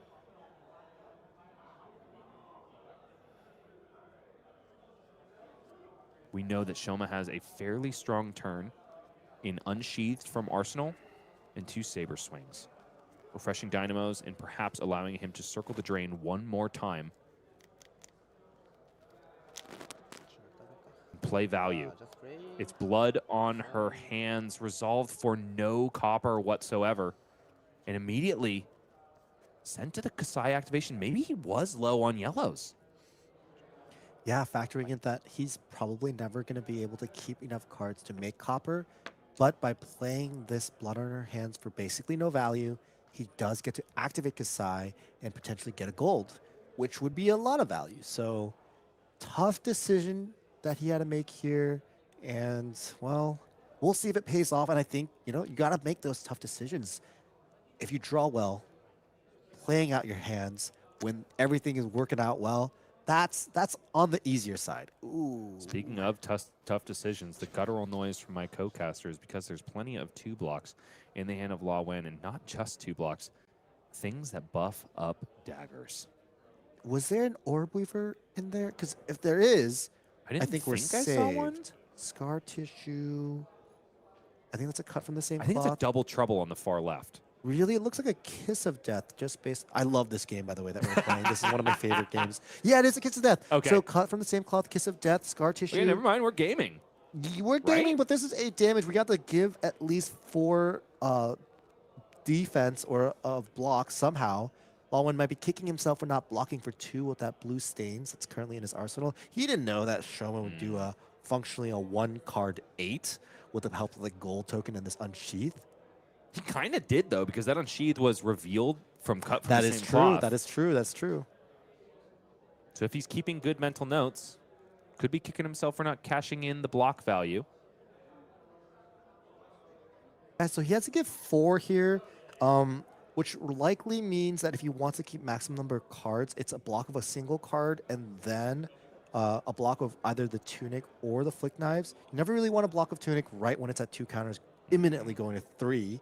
But you also don't really want a block of Flick Knives when your opponent's at 1. So this is going to be some interesting decisions to be made. There's also an arguable line, which is maybe keeping Flick Knives and Tunic and blocking of 2 cards. You could have a line where you use the Tunic resource to swing that Graphene. Lots of decisions to be made here. His hand is quite strong. He does have, you know, some branching decisions to be made. There's also a crazy line, I don't recommend it, and that is to just block 3 cards and completely take away Shoma's ability to create a gold. But that's unlikely. It's probably not worth denying a gold when Shoma's at 1. 4 red cards in the hand, 1 blue in the arsenal for Law Wen. He reaches for the Fandel Spring Tunic, perhaps stranding the blue stains of the red back in the arsenal forevermore. This also could mean that the Orb Weaver could be on the chopping block, as if he plays Orb Weaver without that Tunic resource, he wouldn't be able to swing it. Does look like Orb Weaver still in the hand for Law Wen. Okay, the Scar Tissue is the card it looks like he has flipped which maybe I misdid my math. This is, oh, it's 7 total damage. I Yeah. apologize, everyone, friends and family. Friends and family, don't do this to each other. Hit each other with swords and daggers. But nevertheless, I think it's in good faith from Lawen and Shoma Yamamura, who now both reside at 1 when all is said and done. But Lawen still has one more sentence to speak. It starts with cut from the same cloth. All of the information shown here. There is one defense reaction in the hand of Shoma Yamamura. Fate Foreseen is there, but it's all red besides. The most important thing is no attack reaction, so Shoma's not getting marked. But I realize now Shoma is kicking himself because he could have kept that blood on her hands and represented a little bit more on this turn with the Braveforge Bracers, and that certainly would have taken another card or a Flick Knives. I think that's what Shoma's kind of being a little sad, remorseful about. And here, this is a very interesting line that Lawen has taken. I think he was really counting on the cut from the same cloth marking Shoma here. But no matter what, this line has been really good. I really didn't see this line as I thought he had block with 3 block, but it's kind of written in the stars here. Yeah. Shoma's gonna block 10 and then take 1 from the graphene, and there's really nothing that he can do. And That is it. Ladies and gentlemen, Shoma Yamamura cannot overcome the undefeated curse. I told you it was real. Lawen takes down what my co-caster thought was an unfavorable matchup. It did it in style. There was so much damage coming out of the daggers and also the kisses of death. This man is in blood-dripping frenzy right before our very eyes, and down goes Kassai, the first of the 2 in our top 8 bracket here at Calling Hong Kong. We've got bracket updates to show you as well, so let's go ahead and take a look. We know that Shoma Yamamura falls to Arachne Marionette, your kinsman. Jacob Clements from Team Super Armory does dethrone Ricardo Diaz, the cheating Kayo, in the top 8, but his brother, Kayo Armed and Dangerous, I guess not his brother, his alter ego, his schizophrenic his former self personality, finds themselves in the 7th seed and also in the semifinals after dethroning Brody Spurlock from the 2nd seed. But it's no Kassai's this time. We saw one take it down at Calling Seattle, but no, they're already out in the quarterfinals. So it is Lawen versus Jacob Clements and OO versus Teddy Tai. Looks like we're seeing this OO and Teddy game on stream. Verdance versus Kayo. This has been a classic matchup before, Earth versus Kayo, and not one that Kayo really wants to be on. I actually look at this bracket, and it is crazy to me that we had some Orb Weavers banned, Chart the High Seas banned, Root Band Cannabis banned, and I'm still seeing the same guys. Like, what happened? You know, this is like one of those like Harry Potter scenes where, you know, it's like, it's always you 3 brewing trouble. It's the illusion of choice here, Michael. I hadn't put it together until you said it. It's literally the 3 heroes that were, well, I guess there was 4 heroes targeted. Syndra May is... she rest in peace. She is no longer to be seen here. I think a lot of pundits would have predicted something similar, but to see Marionette rise up here, that's a big deal. Although I just look at this bracket, and honestly, as a Gravy Bones pilled player, this is what I want to see. And I'm, you know, Jacob Clements has already won a calling before, but like, if you were to look at this bracket, you would be really happy to be a Gravy Bones player. We'll see if Jacob Clements is forced to swallow that tough pill and take a loss in the semifinals. But as you mentioned before, our eyes are going to be turned to Kayo and Verdance. So we will be back with more Blood Rush Bellows. We will be back. We're going to first hit the most anticipated upcoming event in the Flesh and Blood universe. That's, of course, World Premiere London, coming at you February 6th to the 8th across the pond. Go see Big Ben, and also go see the brand new cards in Compendium of Wraith. You're going to get the opportunity to get your first look at Silver Age. That's going to be chapters 1 and 2, constructed decks coming at you. You're going to get your hands on one of the chapter 1 decks, one of the chapter 2 decks, and of course, hot stamped heroes, gold packs, and a cold foil Compendium of Wraith art print alongside one of the greatest mats I think I've ever seen, where every single character is kind of woven into the tapestry and the topography of the world of Wraith. When you play the world premiere, ladies and gentlemen, you can also get your hands on the Calling Premium package, which sports so many new colors of Aria in defense reactions, in attack action cards, and in beautiful new art prints from the elemental land of Wraith.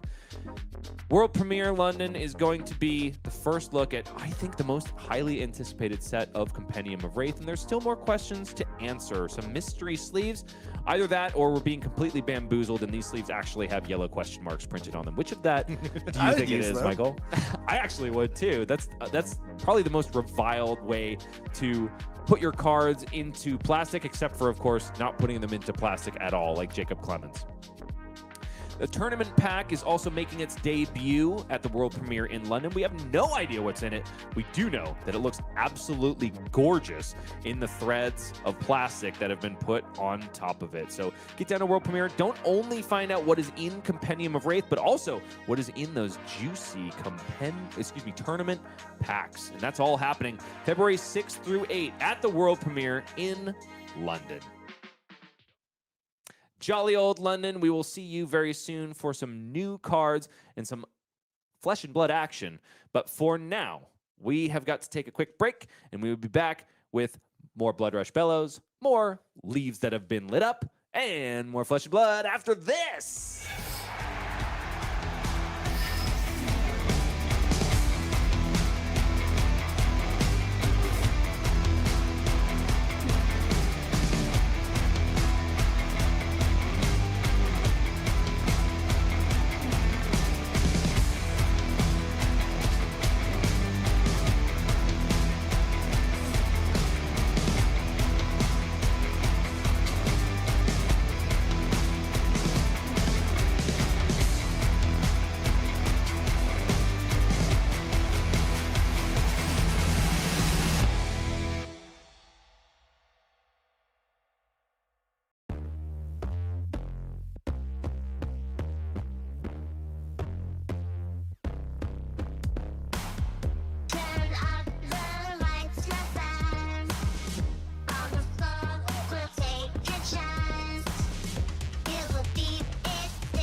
Hunter's Claves beat out Centauri Sabers and dethrone the man who has not lost a single match all weekend long. Shoma Yamamura, and fans of his, Remorse is the name of your song. But that does mean that Law Win of Team Blue Pitch is the first one of the team for the weekend to win a match on feature. And Arachne Marionette, despite losing some 2 key cards, is still showing his stripes this weekend. But we're going to look away from Law for a little bit. Let's go ahead and pull up the bracket one more time. In the semifinals, Law Win takes on Jacob Clements on Gravy Bones Shipwrecked Looter. But no, we are going to be watching Verdance Thorn of the Rose versus Teddy Tai. Co-caster of mine, you said that Kayo doesn't normally like to see this matchup. Do you think the robbing of Rootbound Carapace changes that dynamic at all? Certainly, almost definitely. This is one of the matchups where Rootbound Carapace really shines. You get to turn on your hero ability quickly and then become a real hero and really start outvaluing KO in these multiple turns of grind fest. I mean, KO is at its heart a very numbers-oriented value grindy hero. You want to play multiple turns. You have these cool Blood Rush turns, and with Savage Sash, you do get to kind of do a little bit of offensive overlap, but most of the time, making that My Token is your bread and butter. Bread and butter is exactly what both of these heroes are going to need to fight their way to the Marvel Quick Dodge Flexors. Folks, we hope you have been enjoying all of the action that we've had on stream. I know myself and Michael Feng have been, but you're going to want to stick around for what comes after. It's going to be even juicier. It's going to be a never-before-seen brand new card from Compendium of Wraith spoiled before your very eyes, right, Michael? It might just not have ever been seen in the current art of its form and in the antiquity frame, I guess. Yeah, I at this point, it's hard to assume that it's not going to be a reprint, but it could be a new spicy art form. And you know, I've enjoyed a lot of the art cards. And you know, if it is Base of the Mountain, which I think it is at this point, using pattern recognition. Are you calling me a liar, Michael?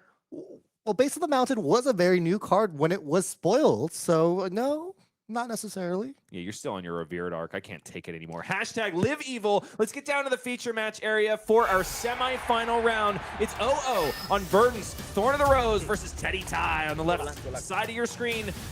0-0 on the play, though. Is that the way O wants to be in this situation? I think so. He is the higher seed, so he got to choose, and I have to imagine, you know, he chose to go first because he's played this matchup before, and that's what he wants to do. Going first has some advantages. When you are a wizard, you can always represent Burn Bear, Light Up the Leaves, get an early life lead. And right off the bat, we're seeing a cool decision by Teddy. He has chosen to present Arcane Barrier 3 through that Skullhorn and a Null Rune Gloves. This might be because he is going second and has a higher chance of maybe doing some Arcane Barrier preventioning on this first turn. KO Armed and Dangerous players do have a choice. Ooh, great start. Exactly the start that 0-0 wanted when choosing first. It's Light Up the Leaves, coming out 6 Arcane, the most that can be offered in a single card out of Verdance, and also an Overpitch, which means that there is surely a Waning Moon to follow. But it's probably going to be based on the way that Teddy Tai blocks this first one, because O might elect to leave the Waning Moon at home in order to make sure that Teddy can't do any more filtering. And as I speak, I know that the resources are wrong here. Light Up the Leaves costs 3. There's only 1 floating now, so assuredly no Waning Moon to follow. Excuse me. Ars not wanting this Enlightened Strike in his hand tells us a little bit about O's game plan. He's expecting to be blocking. Enlightened Strike is a great card if you want to be sending a lot of offense, but not really a very efficient offensive card. It's more if you were forced to keep a hand. And I think 0-0 really wants to see the other cards in his deck, the Fellings, the Earth cards to fill his graveyard, like literally any copy of Autumn's Touch. And E-Strike does not check those boxes. Yes, and Light Up the Leaves doing a fantastic job here of kind of turning the scales immediately into O's favor. No, it is not like above rate damage that's offered by Light Up the Leaves, but it's the evasiveness of it. Because Arcane Barrier is a mechanic in this game, you can only block so much of it. And Teddy Tai is trying to harvest some aura here by resolving Scabskin Leathers on the first turn of the game. It's only 1 action point here, but it's paid itself off in the amount of blood pressure that has risen in my co-caster's veins. So I was holding on to my seat there, cowboy. We were about to go for a journey. dadgum, you almost fell out of it, if I may be so bold. Swing Big is the follow-up to a gutsy Scab Skin Leathers, and 2 Earth cards join a third in the graveyard for 0-0, only blocking 6 on 8. Down to 38 they go, but there's 3 Earth cards in the graveyard getting ready to fuel up some decompositions coming Teddy's way, who unable to make the best of a worse situation, but not punished with a 1 on that Scab Skins. Oh, it draws up a Blood Rush for the next turn. Could be huge. Ooh, and Cadaverous Tilling out of the arsenal for 0-0. Light Up the Leaves was a fantastic start. This is a great 1-2 punch. Cadaverous Tilling is one of the few cards left in Verdance's card suite that will not lose value on being the first decomposition of the game. Cadaverous Tilling will come in for 8 at its full power. Doesn't require an extra bit of Earth cards in the Banish Zone in order to unlock its full potential. So this is huge for Elemental Wizards. And if Teddy had hit last turn on that Scab Skins, he would have been able to play this Cast Bones that's kind of a little bit trapped in his hand right now. Cast Bones and Blood Rush are cards that don't pair well with each other, but Blood Rush is a great card to draw after you play Cast Bones. I think Teddy's deciding if he wants a block of that Cast Bones potentially, or maybe try to navigate a situation where maybe he arsenals this Blood Rush and plays Cast Bones. He has some decisions here for sure, though the Wild Ride as his 3rd card in his hand does kind of limit some of his blocking options. So could take all 8 to the face, or even block with the Cast Bones, take 5, and then still have a pretty solid Blood Rush turn. No, it's probably not going to be insane, but could, at its floor, oftentimes be Mandible Claw into Bear Fang, save a card for Arsenal. Ain't too bad. Yeah, it all depends on what Teddy thinks about this matchup from a macro perspective. Does he want to play setup, then go, or does he want to play a more mid-rangey game that might play into Verdance's game plan, which is you attack a little, you block a little, you attack a little, you block a little. That's definitely what Verdance and 0-0 would feel much more comfortable doing. And because of that, I think that's why he's a little pained by this hand. It doesn't let him set up on rate, and it doesn't really let him do a super offensive overlap turn with a 5-card Blood Rush. Savage Sash plus 2 cards from the hand committed here for Teddy Tai. Curious choice here. Perhaps thinking that, oh, it's a Blood Rush Bellows in the pitch zone. Not exactly where you want it to be as Kayo, armed and dangerous. But preemptively putting the 8 on the Bear Fangs is Teddy Tai. A bold move based on the way we've seen Brute variants go throughout the weekend. It is a red Wild Ride discarded there, which was the random card off the top. Oh, excuse me. Oh, I thought it was a yellow Wild Ride. That's why I was confused. Beast Within is the random card off the top. So a little bit of sadness for Teddy Tai here, but had he discarded a Beast Within there, it wouldn't have really generated any extra value on the offense's turn because there just weren't any action points. The real loss of value here is not having an immediate source of go again in the arsenal for the next turn. Yeah, this send 2 cards, play 2 cards is perfectly playing into 0-0's game plan. He got to block 6 there, put another couple of Earth cards in the graveyard, and now he's sending a Felling for 8. So there's no pain point whatsoever based on the way that Teddy blocked and sent offense. Sure, he was kind of in a vice grip based on the way the hand shook out. That Cast Bones really mucked things up as far as decision points go. Funny enough, Cast Bones would look kind of good on this turn, for example. He could bottom a card, block 6, take 2 damage, play Cast Bones, and say, one of my favorite things to ever say to Verdance players, good luck spending that hand, buddy. In this case, 0-0 making maximum use of every single hand this game so far. We're only in turn 2, and it is looking very Verdance favored. 36 plays 37. But Verdance will be on the back foot in terms of life, not for much longer, methinks.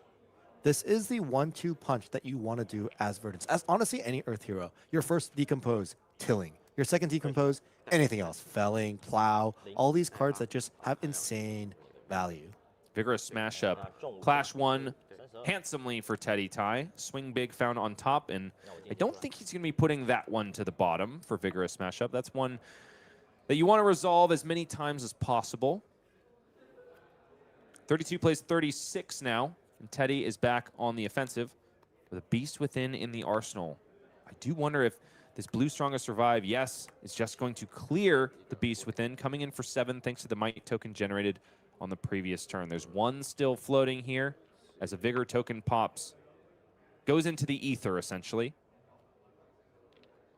This is a lot worse than sending a Felling of the Crown and decomposing. I'd like to highlight that.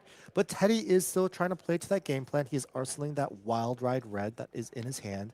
We note that he could have had a pretty clean 2-card 10 if he just sent the Wild Ride with pitching that blue, draws, discards a red, draws, discards a 6, and then sends the Claw. But that, once again, would be playing into that game plan that Verdance wants. This mid-range plan of you block of 2 cards, send 2 cards at me. I block of 2 cards, send 2 cards at you. My cards are just so much higher quality than yours. And furthermore, when you're doing that against an opponent with Storm Striders in the foot slot, when you're walking each other's life totals down inch by inch and maintaining parity, it's always going to favor the folks that can cheat essentially out an extra turn. And so it goes. 2 cards blocked, 2 cards sent for 0-0. 1 on the combat chain, 1 placed at the bottom of the deck. I do believe it was the mental block that remained in the hand. And trading 7s are these heroes. Hand for Teddy is okay. Arsenal card is Wild Ride. The only way to make this better is if there was a Blood Rush in the hand. Yeah, by arsenaling Wild Ride, Teddy is very well setting himself up to receive a Blood Rush Bellow. Not rewarded here, and it's just so hard to deduce if your hand can really fully play. No, having that Wild Ride, it's a great start. You can probably Wild Ride and Claw and then maybe send something else. But as the name of that card aptly suggests, you do go on a Wild Ride with keeping 4 cards in this hand. You might not be able to use them all. You might have to be forced to pitch reds. It's hard to tell. So the random element does make it so that you really have to quickly, in a timely manner, come up with all the possibilities of, if I draw another red and I discard the actual last blue I have, what am I doing with my turn? Is it worth it? Should I block with this swing big while the going is good? Right now at 32, still pretty healthy. What do you think about the efficacy of using Savage Sash here? Discarding the Agile Windup on 0-0's turn, sending Swing Big, Bare Fangs into Wild Ride. That's Could be a definitely way to something to be convert the hand. considered, but I think same thing. We're trying to set up an offensive overlap to really get over the hump against Verdance. So I really think Teddy's trying to keep this Savage Sash until he sees a Blood Rush Bellow. Okay, Wild Ride is the first action played this turn for Teddy Tai. No Savage Sash popped. And it is a Buck Wild in the blue discarded there, and that's exactly the Wild Ride that my co-caster was talking about. Was the random card found? Another resource card. It is in the yellow. Not perfect for Teddy Tai. He would love to have another blue here. Swing Claws, send a 2-cost attack, Arsenal 2-cost attack. Drawing that yellow does skew things up a little bit. Savage Sash could be a consideration once again, but yeah, if he had started Savage Sash, he would be in a good spot. Ooh, this is a great block. Barkskin of the Millennium Tree going to generate an embodiment of Earth token because there are more than 4 Earth cards in the banished zone for 0-0. Going to make Everbloom Life block for 4. So this is a total of 6 covered up by a chess piece and a card from hand. The follow-up here is Swing Big, pitching the red Bare Fangs. Teddy Tai valuing the go-again clause of a yellow Wild Ride over the extra 2 value on offense. And maybe that is because he's seen a lot of copies of Wild Ride at this point, knows that they are getting thin in the deck. There are no more red ones left, that's for sure. And I think that Teddy's same thing, trying to set himself up to receive a Blood Rush Bellow. We've seen this time and time again. We saw this with Eugene earlier in day 1 as well. And we're looking at O's hand, and it seems like he has just 3 non-attack actions that are... Oh, no, there's a Burn Bear as well. Yeah. Ooh. Easy block 8, not with 2 non-attack action cards buffed up by the embodiment of Earth, but instead a Sink Below from the Arsenal and O. Doesn't do any sinking there, probably because it's big arcane. Once again, going to leak at least 3 damage through. And that's only if Teddy Tai chooses to respect it. Yeah, OO got 5 value already from this bark skin. And wow, good eye. We see another Blood Rush Bellow. Let's go. It's time.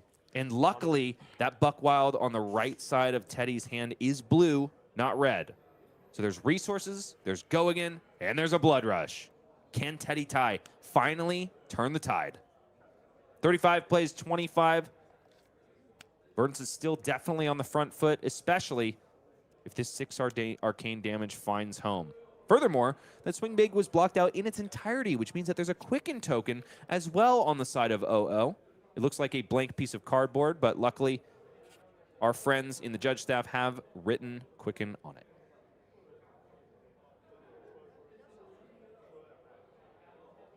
What do you think the considerations are for Teddy here? Do you not just snap take this and send the biggest Blood Rush you possibly can? I don't want to have any extra cards in my hand if I can help it. Every point of life is important. We're drawing 2 more random cards. Just doing some macro on, like back of napkin math about what we could possibly draw and what are the possibilities.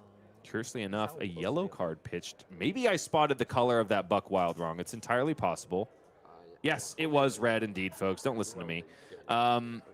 So Teddy pitches as much resources as humanly possible and is now drawing up what he hopes to be blues. Nope, it's red locked for our brute friend. If I've seen it once, I've seen it a million times, folks. Blood Rush Bellows that draws 2 reds. Ugh.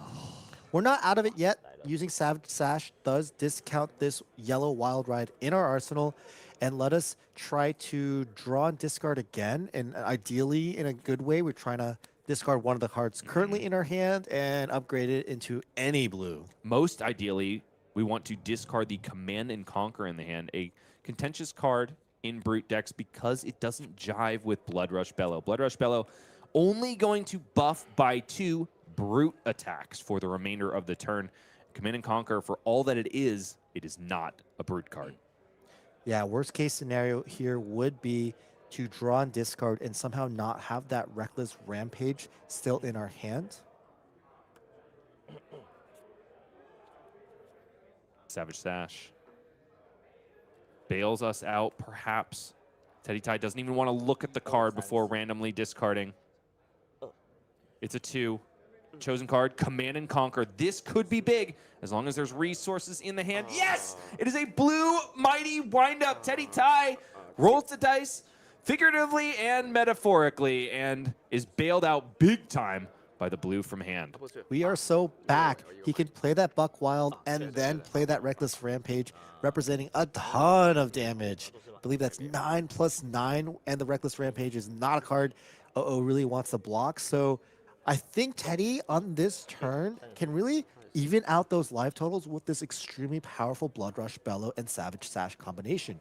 2 damage connects, down to 32 goes OO. 19 plays 32 now, but Teddy still has plenty more to say. The blue found on the top of the deck and not discarded by Blood Rush Bellows is in the pitch zone now, and Buckwild comes crashing in for a big, bad, should be 9 damage with Go Again. Thanks to the fact that there is a card with 6 or more power in your pitch zone. I do love watching judges run in like a pit crew to correct the board state with the dice and everything, and then back out again. This is the first time we've seen Teddy on the stream, so maybe he's not so used to having to, fiddle these dice, and he's been navigating a really difficult game, so I give him grace here. He's trying his best. 100% grace is well deserved here. The chosen card to send, though, is Buckwild. Teddy Tai values the Go Again here, perhaps because he's going to send that Mandible Claw. What do you think about the decision over sending Reckless Stampede? I think you just try to get as much damage as you can on the turns that you are sending damage. There isn't really, you don't really need to save this Buckwild for a future turn. OO's in no no rush to have to block with his entire hand and really scare you into having to want to arsenal Go Again source. Also, the way Teddy's been drawing hands, like having an all red hand, an all blue hand potentially, that Buckwild could get stuck there if he doesn't play it this turn. And you really want to play it when you have that Savage Sash. It's when it's discounted by a resource. That's kind of when this card is at its best. So for all these reasons, I think sending the Block Wild this turn instead of Claw is a lot better. Wait, uh-oh. Reckless Stampede comes in now, but no chain closed for Teddy Tai, which means that this Stonewall Gauntlet is still technically supposed to be doing reductive value Yeah. on this attack. I wonder if players are just like Yeah. hardcore shortcutting in these spots. I've seen this happen before, which is why I mentioned it, but erroneously earlier. 改一下好了，虽然没差了，我知道当时的。 And there it is, yes. Oh, Combat okay. chain was not closed, so board state is being fixed here. 1 point of damage lost for Teddy Tai there by not manually closing the combat chain after Stonewall Gauntlet was blocked with. And plenty of clashes are being won by Teddy Tai here. 1 damage first. We're going to clash 3 times because 3 cards are blocked with on Reckless Stampede. Every time Teddy wins one, there's going to be a damage dealt to OO. In the inverse, if OO happens to finally win one of these clashes, which, don't get me wrong, it's probably not going to happen, Teddy Tai will then lose a life in kind. This is one of those cards from Super Slam that was touted as such a huge upgrade for Kayo Armed and Dangerous. It's not even funny. Both players do have the opportunity to bottom a card on the top of the deck, and wow, Teddy Tai does bottom a blue and finds a tie. Command and Conquer versus Unexpected Backhand. Even with KO giving +1 to cards in any zone besides the combat chain, does mean a tie for OO. OO, of course, leaves it on top. Teddy finds a Wild Ride in kind, does win that one by 1, so that an extra damage finds home against OO. None of the physical from Reckless Stampede, though, is going to connect. Ultimately, that 1 point lost on the Stonewall Gauntlet by not closing the chain is moot, right? It's erroneous because there were 3 cards blocked with, total of 9. OO said in Chinese basically, hey, that's actually 8, but it's not going to matter. Like, if you want Yeah. to close the chain, you can. I'm blocking 10 on this anyway. So a Sportsman is our 6th seed in the top 8 contention here at Calling Hong Kong. You'd love to see sportsman-like conduct. I think these players flew together. These players definitely know each other. They're both speaking Chinese. It's a comfortable game. This is just another night at the Armory for them. Might token generated off of the random discard from Wild Ride. Command and Conquer discarded the 2nd time in as many turn cycles. 19 plays 30. There's still a huge hill to overcome for Teddy Tai. Fate Foreseen is the block here, and 2 damage finds home. 19 plays 27 now. Wild Ride is a great start to this. The moment you've taken tempo, it's the card you want to see. I erroneously said that there were none left, but there still are. Unfortunately, the resource is not cooperating perfectly here. You would love to be able to go claw into another 2-cost attack, but Strongest Survive is not a bad 1-2 punch with Wild Ride. This one comes in for 7. Another Super Slam upgrade to KO Armed and Dangerous. OO decides to block 6 here, takes 1, and will be forced to reveal an attack. Does have it revealed off of Reckless Stampede, the turn cycle before its Command and Conquer, which is going to be plunked directly into the arsenal. And that Quicken token generated by blocking out Swing Big could be huge. Yeah, it's not really what OO wanted to do that turn. I think he just wanted to block 3, maybe send up that Light Up the Leaves, but because of the Strongest Survive offering a soft amount of disruption. Oh my goodness, both players giving a huge laugh as the second roll of Scabskin Leathers hits big, ladies and gentlemen. It's a 5, which means 2 action points for KO Armed and Dangerous, which ultimately is usually all you want as the Brute player. And it's a smashing ground coming in for the arsenal of OO. Yeah, you can put some Arsenal Disruption in your arsenal, but I'm going to come after it. Because this card has 6 or more power, it gets, when this hits a hero, destroy a card in their arsenal. And the follow-up is the 3rd Command and Conquer from Teddy Tai. He wants that Command and Conquer from OO, and he wants it bad. And he gets it. OO has a 2 block in his hand in Blue Fruits and cannot block 6 again. He is completely armorless. He is forced to make this 2-card 6 play, which is not very powerful. A lot of Teddy's 2-card plays are 8 damage. This, of course, is a little bit harder to interact with, but Teddy does have that AB3. You know, after 2 turn cycles of full tempo, perhaps 3 ultimately if we include the Sevi Sash turn, Teddy Tai is not even able to even up the score. Yeah, he was really behind, but I think he's somewhat turned the corner. That Command and Conquer destroying OO's beautiful Kassai Command and Conquer really represents a pretty big numbers exchange. Light up the leaves still to be dealt with. 6 Arcane represented here, but not yet dealt with for Teddy Tai. Yeah, this is the last time Teddy can fully ignore a spell or source of damage from OO and still comfortably be above what we call the Storm Strider's kill range or Storm Strider's kill threshold. That is a lot of S's in that sentence you just said, my friend. You handled it admirably. And yeah, that's why Teddy could be considering using a blue to do a little arcane prevention. His hand, though, is quite set up well to just send full damage. It has 2 blues, a wild ride, and a buck wild, so technically you could send everything quite comfortably by starting with that buck wild. Seems to accept the damage. Down to 12 goes Teddy Tai, which is ever closer to that Storm Strider's range. Maybe we should touch on that real quick, Michael, because normally the maximum output that you can expect from Verdance on a low ceiling is 9, right? Because we have Light Up the Leaves or Burn Bear coming in for 6, made at instant speed by Storm Striders, and then, of course, the 3 damage from Waning Moon that would follow. There are some tricks up the Verdance sleeve in order to beef that up a little bit. Things like Arcane Twining, Photon Splicing that you can discard to amp some of those arcane effects. But with AB3 in the equipment of Teddy Tai, the window is a little bit wider. That is true. Teddy, of course, by having AB3, does give up some things. He doesn't have that Apex Bonebreaker or the Gauntlets of Tyrannical Rex, which would have represented just 3 more damage. So sometimes, you know, the AB3 value proposition isn't that high. And here we go, second felling for 8. And a huge moment for it, too, when the 3rd and final Blood Rush Bellows makes its way into the hand of Teddy Tai. You simply can't ignore this felling of the crown when it puts you so squarely in Storm Strider's range.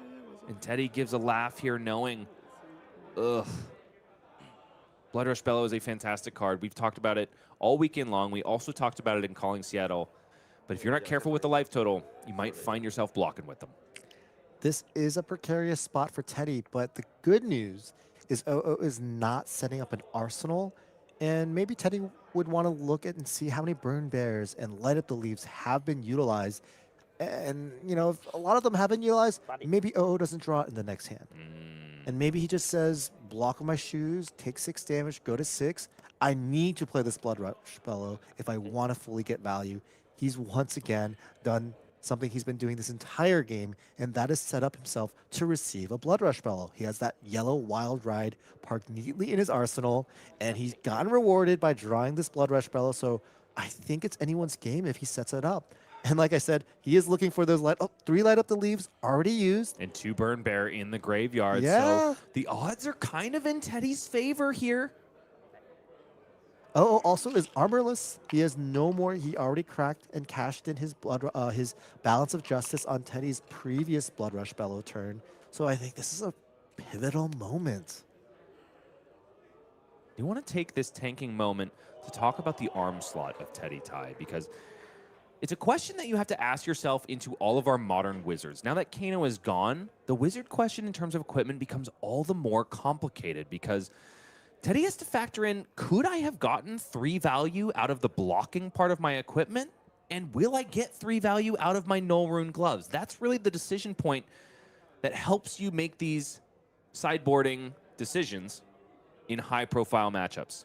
I often think Gauntlets of Tyrannical Rex can get you more than 3 value. Obviously, you can block for 2, then block for 1, because it is temper 2. But just being able to use a spare resource here and there that you otherwise had no other business using, it really adds up. Even 1 or 2 points could be a huge deal. So I do think you've given up a lot switching to that Null Rune gloves. He did get at least 1 value from it, though, from that first turn when OO set up to Light Up the Leaves. If he had only presented the Skull Horn and had AB2, he would have taken an extra point of arcane damage. So there is some things to be considered there. But I think overall, I wouldn't be surprised to see more KOs maybe only present AB2 in this matchup. That is just numerically seems correct. Teddy has only used Null Rune gloves that first turn on turn 0. He's not really AB'd much since then. Important considerations. If you are a Brute Enjoyer and you're going to be bringing Kayo Armed and Dangerous to, oh, I don't know, one of the RTNs that are coming to your local scene come January. Felling of the Crown, 8, and also Cheeky Go Again, thanks to the consumption of a Quicken token that has been lying in wait for quite some time. Don't blame Teddy for spending some time here.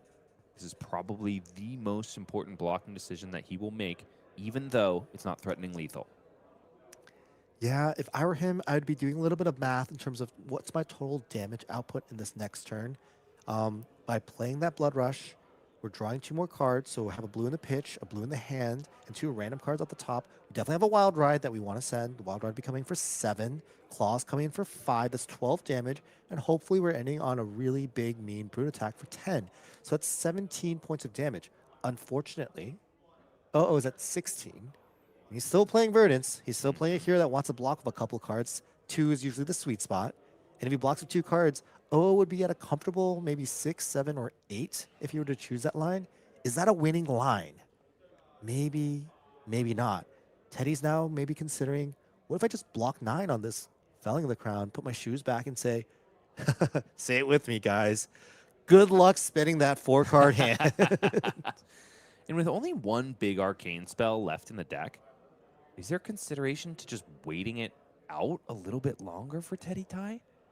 Yeah, only Teddy would know his deck better at this point. How many no blocks or pearls, as we sometimes call them, are in his deck, because those could really be problematic if he's trying to just block out aggressively and, you know, keep up the pressure of telling Verdance, hey, good luck spending that 4-card hand.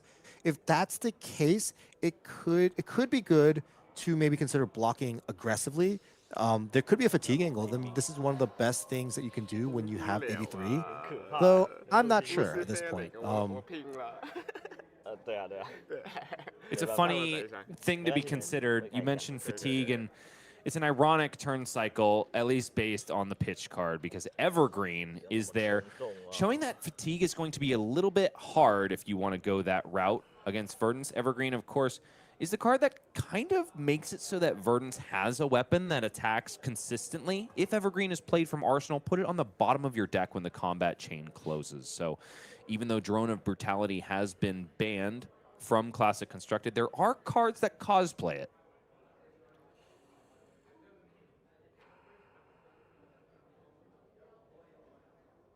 Teddy on turn 8 of the semifinals, calling Hong Kong.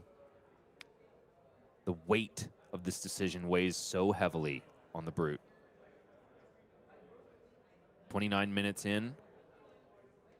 Probably not 29 minutes more to play. Doing some calisthenics in the player cam on the other side. You got to keep yourself nice and limber in the game of Flesh and Blood. Got to make sure your spine is nice and straight. Blood flow is moving where it needs to be. Teddy reminded politely by a judge that he does need to make a play. Of course, these top 8 games are untimed, but players are still expected to play at a reasonable pace.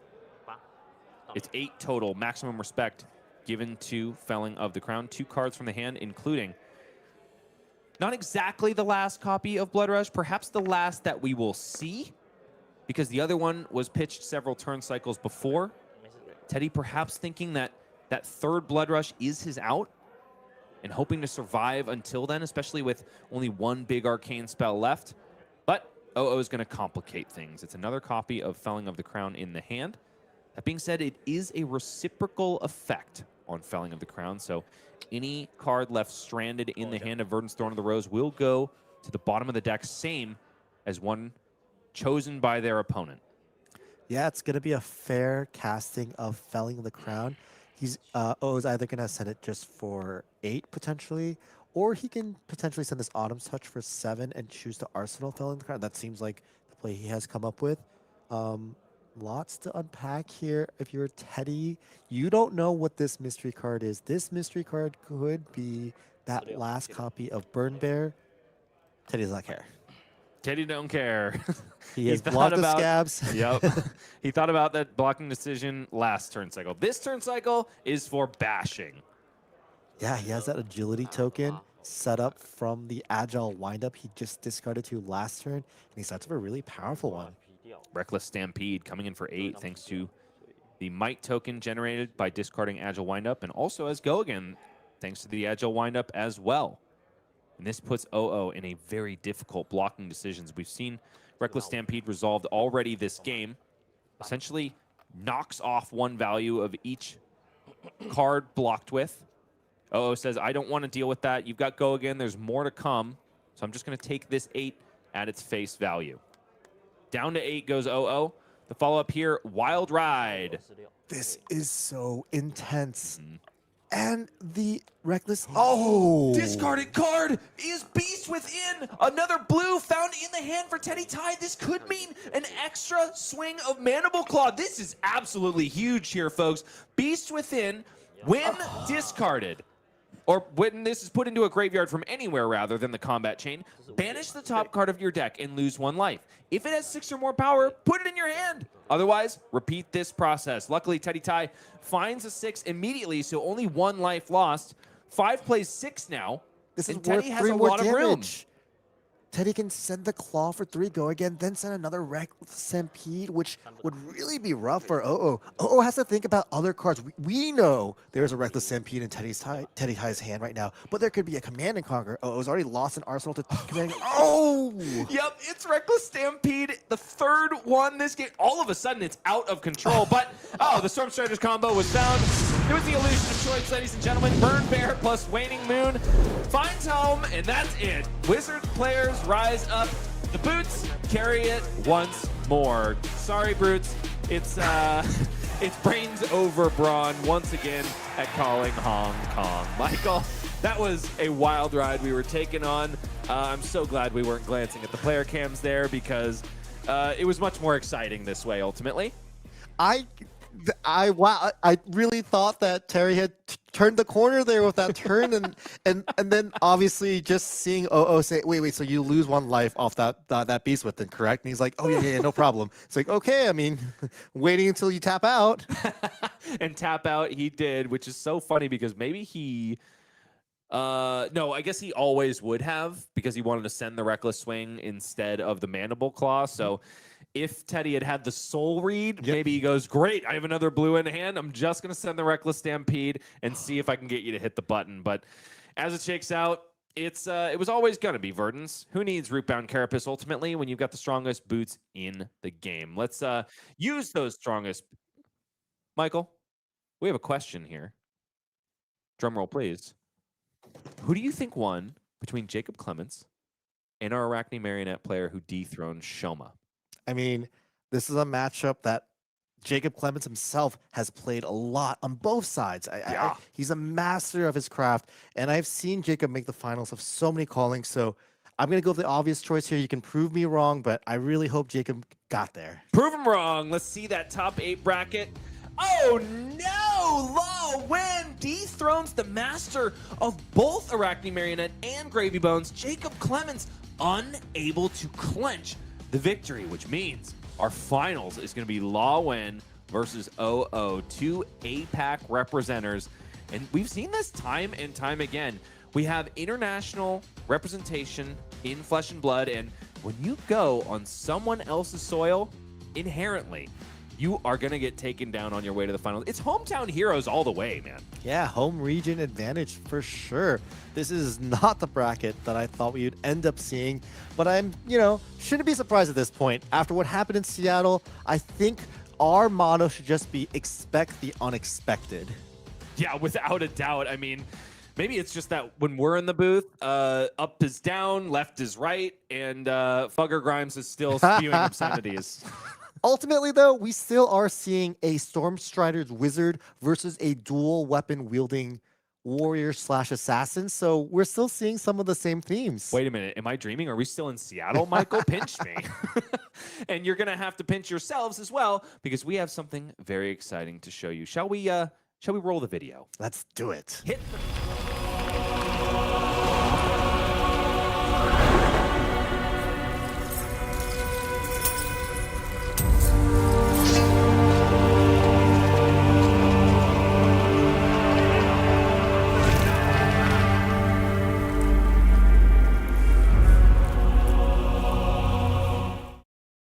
Wow. So apparently I lied on both accounts. It's not just that it is a card that we have seen before, but it's also a card that we're going to see outside of Compendium of Wraith. Gem Pack 4 is coming at you, and apparently it's going to be featuring the hat that makes you a king. Crown of Dominion makes your hero royal, and also, when it's equipped, create a gold token. Probably the far more important piece of that equipment rather than saying, oh, hey, I'm playing King Gravy Bones. Yeah, this is an epic reprint. Crown of Dominion, of course, featured in a lot of heroes that want that gold. Victor Goldman, Kassai of the Golden Sand, occasionally also Gravy Bones. So this is so cool. And of course, we have kept up the trend of having legendary generics on these spoiler streams. So I am wrong. I thought it was Base of the Mountain, and of course didn't see that one coming. But I still hold out to Base. Base could still be a possible card that we might see in the future. Dominic Meyer got a shout out because wow, this this continued kind of theme of, I don't know what I'm going to call it. It's almost like a retro Renaissance view of Volcor, showcased both here and in Crown of Dominion. It's really looking flavorful, and of course, with the Antiquity frame to boot, this is a juicy looking card if you are a Drip Lord like the man sitting next to me. Crown of Dominion coming at you in Gem Pack 4, which will, of course, be available in stores in February. We're going to hit and head to the break, and also maybe hit the head as well, because, you know, we're hydro homies up in this. We are making sure that we are nice and hydrated, just like the players at Calling Hong Kong. But bottom line, folks, we're going to be back with more Calling Champions, more Flesh and Blood, at least a little bit, after this.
Will it be blades or bark? that takes home the quick dodge flexors and the glass trophy that will be awarded to the finalists at Calling Hong Kong? We're going to answer that question for you. The shepherds of commentary are myself, Bryce Platz, and Michael Feng, the man sitting to my right, and the man that has been giving us so much great analysis throughout the weekend. Michael, this is the last time that you're going to be casting a match of Flesh and Blood for LSS in the foreseeable future. How have you enjoyed your time in the booth? Absolute pleasure. Such a privilege to be here, and so stoked to crown another calling champion. Okay, well, I can't wait to get into it, ladies and gentlemen. First, we got to take a look at our top 8 bracket and retell the story that has been unfolding before our eyes. We've got upsets in all categories here. Shoma Yamamura loses a favorable matchup to La Wen, and La Wen says, hey, you like that, do you? Well, how about I take down the shipwrecked looter as well? Nobody expected that, least of all the man sitting next to me. Besides that, Michael, what other stories do we need to recount here from the top 8? Ricardo Diaz, KO underhanded cheat, making top 8 with reviled KO yet again. That's always exciting. We never got to see Torpung Jungtree on Kassai the Golden Sand, but the fact that that is one of the only 2 heroes that made 2 copies in the top 8. Awesome stories like that. Also, Teddy Tai beating up Brody Spurlock in the quarterfinals. That is also a matchup I honestly consider Gravy Bones favored. So Teddy Tai overcoming that. A lot of upsets in this bracket. And finally, with our grand finals, these are 2 heroes that, well, both had a little bit taken away from them in the last week and yet still performing. Despite that, proving against all odds that, yeah, you might be saying it's a rotational tool, dev team and LSS, but I'm going to beat any aspect that might be a balance tool. No, it's Verdance Thorn of the Rose and Arachne Marionette finding their way into the finals at Calling Hong Kong. Folks, it's not just a finals of a calling that you have to look forward to here. That is exciting enough in its own right, but if you would like to get your hands on some free cards, yes, I said free, all you got to do is participate in chat, leave a comment there, and you will be entered into a drawing to win an entire box of Super Slam. So get onto the tightrope, get ready to jump off and do some leg drops because we got some cards coming at you. All you got to do is type those little fingers away and stay active while we give you all the skinny on the actions taken in the finals in Hong Kong. And it's time to get going, Michael. I'm always sad. I'm always reticent to end it, but it's time to get going. So down to the feature match area we go, where La Wen on Arachne Marionette is going to try to dethrone the man who just won on stream. It's OO on the 6th seed, electing to go first. What do you think, Michael? We have seen a lot of unfavorable matchups be won by the unfavored seed. Are we about to see it again? And is it La Wen? Yeah, this matchup is not, there isn't as much of a unfavored favored thing that I think about when I think about these 2 heroes.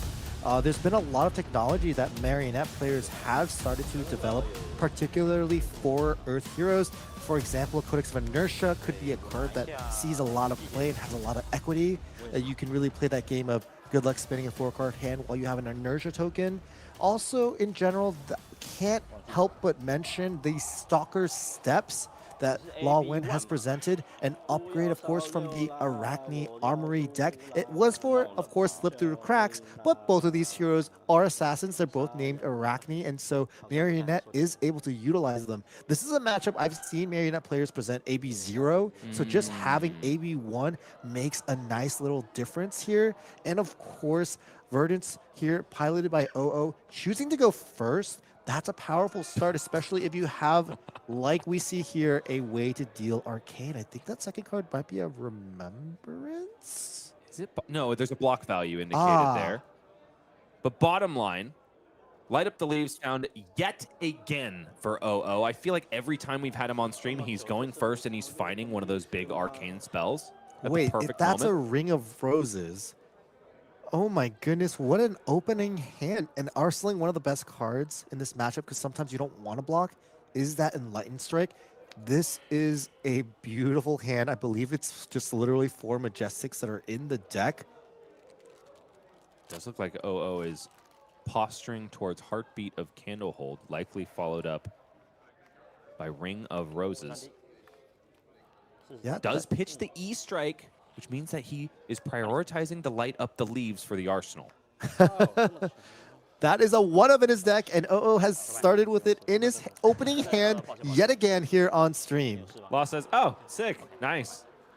Ring of Roses, of course, a legendary Verdance specialization and an aura. The first time you deal arcane damage each turn, gain 1 life. I'm not going to lie, this is a card that was definitely on my bingo board of cards I thought they would ban. In addition to Wrath of Retribution, this is kind of one of those cards that, as a singleton, really represents a lot of value while still being a Earth 3-block. I think I'm not alone in thinking that, though this is a card that ultimately, of course, has survived the most recent banned and restricted announcement. Lawin now gets their say. Pain in the backside coming in for 3 go again. Offering 1 extra damage and a mark. Burn Bear is there, though, to cover it all up. 40 plays 43, thanks to the Heartbeat of Candlehold resolve for 0-0 on turn 0. The follow-up here is Hunter's Clave, a much more difficult marking effect to block than Pain in the backside, namely because you lose so much value on donating a card to it. There's 1 left in the pitch as well. In the hand for Lawin. Promises more gas. There's a little bit of talking here, but functionally says, before reactions, while this is still a layer, I will discard mental block. Scar Tissue is there to find home, though. And Sink Below shirks that away. Any more tricks, asks OO? Yeah, Verdance is a deck that has a lot of answers. Now, Law has a crossroads here. He can elect to just arsenal that last card, not pushing any more damage, and make it so that mental block will not generate a ponder token, which is exactly what he chooses here. OO could have been bluffing there, but we know that there's a light up the leaves in the arsenal, so likely just going to deploy it here. Would have loved to try for a ponder token to refresh the arsenal, especially when Crown of Providence remains at the ready to cycle away a dud. And we'll try to keep track of how much value this Ring of Roses accrues, but this turn, imminently, OO is likely going to gain 1 health from it. This light up the leaves, 6 arcane. Yes, Stalker Steps has been an upgrade for Arachne, but not big enough of an upgrade to prevent 6 total arcane. And I think this is exactly why OO valued Light Up the Leaves a little bit more than Enlightened Strike, because if it looked pretty good against Kayo, who is packing AB3, it's going to look immensely better against Law, because even though he has the ability to prevent 1 of that arcane damage, he would have to do so by ditching an entire card for his turn. So all 6 finds home. Another life point generated for OO, who's now at 44, to Law wins 34, who's got 4 cards in hand and 1 in the arsenal. And it's Knight's Embrace, another brand new card from Armory deck Arachne. Likely going to be thrown into the pitch zone here, though. Lawin's last turn was a little stymied by OO's defense reaction and mental block. He didn't achieve his goal of marking OO, and so he kind of has to restart and try to do it again. Hunter's Clave coming in for 1. Blocked immediately by the Stonewall Gauntlet. Will block it out in its entirety. So when Stonewall Gauntlet defends here, it'll trigger the piercing static text on Hunter's Clave, which will buff it by 1. We're gonna have a judge call here because I think I am lying to you folks. I was trusting OO on that side of the board. He did it so confidently. I know it made me think that he has run into this interaction before and knew how it all worked out. I think, though, based on what I am hearing from on high, piercing is a static text and so would not trigger until after the on defense trigger of Stonewall Gauntlet. Okay. What do you think? Does that line up with the way you understand the game? Seems about right for me. I mean, these are things that I don't really interact with that often. Stonewall Gauntlet, not a card I block with a lot. I've been playing a lot of gold-baited hook recently, so I'll defer to the judges on this one. Defer we shall, and we're ready to get back down into the action. Everything has been cleared up. Stonewall Gauntlet does block here. Looks like it may have been resolved in the favor of OO. Either that or the card has already been committed and O is going to be forced to take 1 damage and a mark. Looks like there's still a little bit of deliberation from the players to the judge. And yes, 1 is taken there. An unfortunate misunderstanding for O. who is now down to 43. Life totals are not represented properly here and should be marked when all is said and done. Both players taking it in stride, though, having a little bit of a laugh and saying, you know, there's still a lot left to learn about this game, even when you're at the finals in calling Hong Kong. I want to believe you, but I don't see Lawin set giving OO a mark token, so Okay, interesting. We're going to double check the ruling there. But yeah, you're right. No damage conferred, no mark given. We're going to ensure that we're giving you accurate information. I want to believe me too, ultimately. Kiss of Death comes out of the hand. 3 damage offered, but 1 life loss on hit. And perhaps more if Law has anything to say about it. A flick of Hunter's Clave and a discard of Mental Block. Oh, was so ready with that. these mental blocks have been a pain in the backside for Lawin. He really wants to get his opponent marked, and he's just not able to do that. He does have a pair of Razor's Edges, I believe, in his hand. No, that's a Razor's Edge and yeah, Razor's Edge and an Infect. The correction from on high is that, in fact, Stonewall Gauntlet will block out a Hunter's Clave in its entirety. I was right the first time. It doesn't matter how we got here, it's just that we did, right, Michael? Yep, that totally makes sense. This is kind of just a tough spot for Lawin. He can give this Kiss of Death a Razor's Edge, and he can then send the Infect. Instead, first and foremost, Stalker's Steps committed. 1 damage prevention left floating from Mental Block. And So we never got to see it ever, AB1 at all. It never prevented any arcane damage. Law would probably tell you it was never going to. Stalker Steps 2026, 2026, lost too soon. oh, There we go. There's the uh-oh. Razor's Edge from Okay. the hand. Up to 6 go again is this Kiss of Death. 1 damage prevention still floating, so it'll ultimately be still 6 damage that is taken when all is said and done. O descends down to 38 to Lawin's 34. 1 card in hand, 1 arsenal. Clear communication from OO, just saying, okay, so I total net take 6, right? Just I love that communication between players, just making sure life totals are clean and correct. I'm a person who over confirms life totals. I tend to, anytime there's a change, make sure that it's lining up with my opponent's life pad, because when the stress is bearing down on you, I suddenly become terrible at basic math. Totally understandable. I mean, they're playing for a lot's at stake here.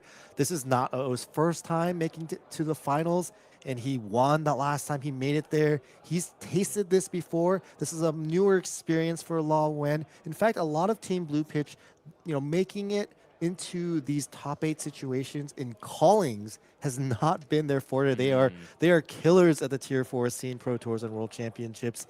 But him making top 8 at a calling, I'm not sure there's been too many other Blue Pitch members who have done the same. Lawin saying, with this simple act, you can take my buddies, LSS, but you can't take our skill and our pride. And I want to prove it to you by making top 8 when most of my teammates haven't. This is a very interesting play, swinging the Clave instead of attacking with that Infect.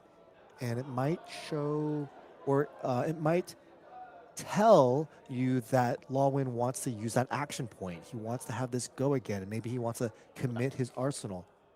Perhaps a stealth attack action card in the arsenal, highly valuing the mark on OO in order to give the +1 to whatever comes next. Verdance finally marked. Ah, it's a Codex of Frailty to follow, which is gonna hit O, forcing him to put an attack action card in the... never mind. None found for OO. Is saved from that debilitating defense shredding effect. Kiss of Death, the follow-up here. And unfortunately, one of the most powerful things about Kiss of Death is the fact that it can be flicked by the flick knives in the arm slot. Unfortunately, Law was forced to commit it to the flick of a Hunter's Clave, knocked away by a mental block of O. I think OO still wins this turn cycle. Lawin, of course, got to use that Codex of Frailty, but OO, there's no more Arcane Barrier for Lawin. This is pure damage now, true damage now. He doesn't need to really do too many of these to get Lawin in that danger zone. And what Lawin doesn't know is OO's last card is also a Sigil of Solace, so he's not marked anymore. He's reset, gotten rid of the shoes, gotten rid of a Hunter's Clave, and is still at a healthy life total up against Lawin with the Ponder token to boot. So it's a good spot to be in. Ultimately, if we factor in 6 copies of 6 arcane damage when your opponent effectively, ultimately this game has had AB0, you're already most of the way there. And the other part of this is that Lawin's hat, the Mask of Deceit, this is an equipment that he really wants to block with on pivotal turns. One of the difficulties in this matchup is that Verdance Thorn of the Rose does not give you that opportunity every turn. Sometimes it will just send arcane damage. And when he does that, Lawin has kind of some problems. If his hand doesn't play well, he's not going to be able to prevent that arcane damage. That is, by the way, the second point of value gained on Ring of Roses so far this game. And a third one promises to follow because there's yet another Light Up the Leaves in the hand of OO. No attack reactions, though, so no mark conveyed. Cut from the same cloth again. In a show of sportsmanship, Lawin does not force OO to show the hand again. He said pretty casually, nah, don't got to see it again. 9 go again here on this Hunter's Clave. Still no Graphene Calistera generated for Lawin, so it's no Spider's Bites. It's just the good old-fashioned Majestic Clave. Yeah, no Orb-Weavers to be seen on Lawin's side, and no Decomposes to be seen on OO's sides. These two decks are quite different from what they were looking like last week, but still made the finals of the calling. 28 plays 36 here. 9 damage. Still needs to be dealt with for O. In case you didn't catch the hand on the first or second resolution of Cut from the Same Cloth, there are non-attacks aplenty, one of which will deal 6 arcane damage. Still no Decomposes yet, but the Earth cards are there. They're ready in the graveyard to be banished in order to pay an additional cost of, say, a Cadaverous Tilling. OO's positioning to potentially block 9. If he does that, I think it's safe to assume his arsenal is either another Light Up the Leaves, a Burn Bear, or maybe a Felling, maybe a Tilling. There it is. 9. Thrust onto the combat chain. Evergreen still in hand, the only card that doesn't block 3. Lawin, kind of a little confused. Like, why are you blocking up this Light Up the Leaves? Don't you know I have no arcane barrier? And the bill comes at the end, my friend. Leave No Witnesses follows up. The Crown of Providence is there to bail OO out. Could also choose to protect the arsenal with one of the all-important blocks on Barkskin of the Millennium Tree. Will not gain any extra value by doing so. It's a tense moment. It's both pieces of equipment instead. Crown of Providence not even sinking the arsenal. Probably a Tilling is my best guess at this point. OO, in that case, knows that he's got to get the first Decompose on. The first is the hardest, especially now that Rootbound Carapace is gone. And the most meaningful. You want to decompose with anything besides your Fellings and Plows first, and then start sending them over. No, it is a Felling of the Crown first and foremost. So it's not at its full power, an implied 11, ultimately. Instead, it's just coming in as a 2-card 4 and forcing Lawin to bottom a card. Still, ultimately, kind of a 2-card 7. I mean, not a bad floor for a card that has been shaping our meta ever since Rosetta came on the scene. OO is still a comfortable 12 life ahead. 24 plays 36. Lawin, with only 3 cards in hand and 1 in the arsenal, has got to put together some sauce.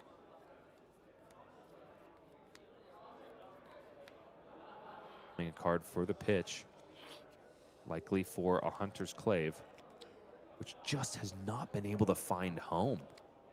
The back-to-back mental blocks, the defense reactions, the willingness to block 9 on that Hunter's Clave last turn. Stonewall Gauntlet. Yeah, lots of clean plays. OO is showing us that he's quite experienced in this matchup, immediately blocking the Hunter's Clave with a Sirens of Safe Harbor. This man does not want to be marked. Sirens of Safe Harbor, a somewhat recent addition in Verdance Thorn of the Rose. Life gained here. Up to 37 goes OO, despite the fact that he's defending. Orb Weaver Spinneret Finally, generating a token dagger for Lawwen. Alas, though, no go again on this dagger because Verdance simply is not marked. But things might change here. Scar Tissue buffs up Graphene Callistra, which was at 4, now 7. Will gain go again upon connection thanks to the passive text of Arachne Marionette. Or I'm sorry, I'm mistaken about that. Could, as long as a dagger is flicked, but Lawwen feels the trauma, doesn't want to deal with that. Also probably doesn't have the cards to continue. To roll into a demi-hero, Arachne Redback comes out of the ether and onto the Marionette. The Schism of Chaos transforms the person in the mask. Says to himself, how do I play this hand? He has a blue fruits, a blue arcane twining, and a defense reaction. Going for the 5 power play by attacking with that blue fruits. Giving a little smile. He knows this is not the most optimal use of his cards, but it is damage. Still in a fantastic spot, ultimately. And that's the cost of playing hyper-efficient 2-card hands. Sometimes you got to leave a little bit of value on the table. We got to give some sort of a drawback if you get to run Felling of the Crown. My God. This is notably only 1 point worse than just playing the Arcane Twining and then sending a Waning Moon, which would represent 3 Arcane and gaining him a life, but it's still 1 point better. So commend OO for seeing the line. He gets a little bit of leak damage still. Blocking 5 is never something you want to comfortably do, and Lawwen is on Redback, which does help him convert his entire hand. Felling of the Crown found in the hand for OO, but alongside a Channel, the Millennium Tree, and a Cadaverous Tilling. Does need the last card in hand to be blue. I spy with my little eye a Sigil of Solace on Lawwen's side. That is something that OO needs to be cognizant of. The existence, the mere existence of this card in Lawwen's deck lets you know that, well, if he's at 9 and he still has a card in his arsenal, maybe a card in his hand, he's not at that Stormstrider's kill threshold. Exactly why Sigil of Solace is often touted as the very best 3-block in the entirety of the game. And I do very much feel like OO did plunk a Sigil of Solace into the arsenal on a previous turn cycle. I could be thinking of something entirely different, but I do remember wanting to say that he's getting to do my favorite thing against Assassins, which is Arsenal Sigil of Solace, because oftentimes Assassins want to threaten that arsenal, and you have the silver bullet lying there, and it's not anything on offense. Yeah, not just Assassins, but I've had a lot of Sigil of Solace's arsenal against me when I was playing Guardian. I would attack with that Command and Conquer. They'd say no blocks. I'd get so excited, and then in damage, Sigil of Solace. Bye-bye. Oftentimes, one of the things I love about Flesh and Blood is that the nastiest things you can be doing to your opponent is often not even on offense. You don't have to be letting blood. Oftentimes, you just need to be blocking for yourself to make the person on the other side of the table cry. Yeah, I always feel outplayed in those spots. I'm like, I committed 2 cards to just know that your arsenal is a Sigil. I feel silly. Persuasive Prognosis on the combat chain here, attempting to make OO feel a little bit silly. Ooh, and he, with bated breath, throws 2 cards onto the combat chain, blocking 5 here. Is there a retort for Law in the hand? There is, of course, Stains of the Redback, which is free. There's also Stains of the Redback in Arsenal. There's also Arachne Redback, ready to give an additional +3 if Law so chooses. So now it's up to 7 here, leaking in by 2, unless there's a retort. Ah, it wasn't a Sigil. It was a Shelter from the Storm. Even better in this situation than the best block 3 in the game.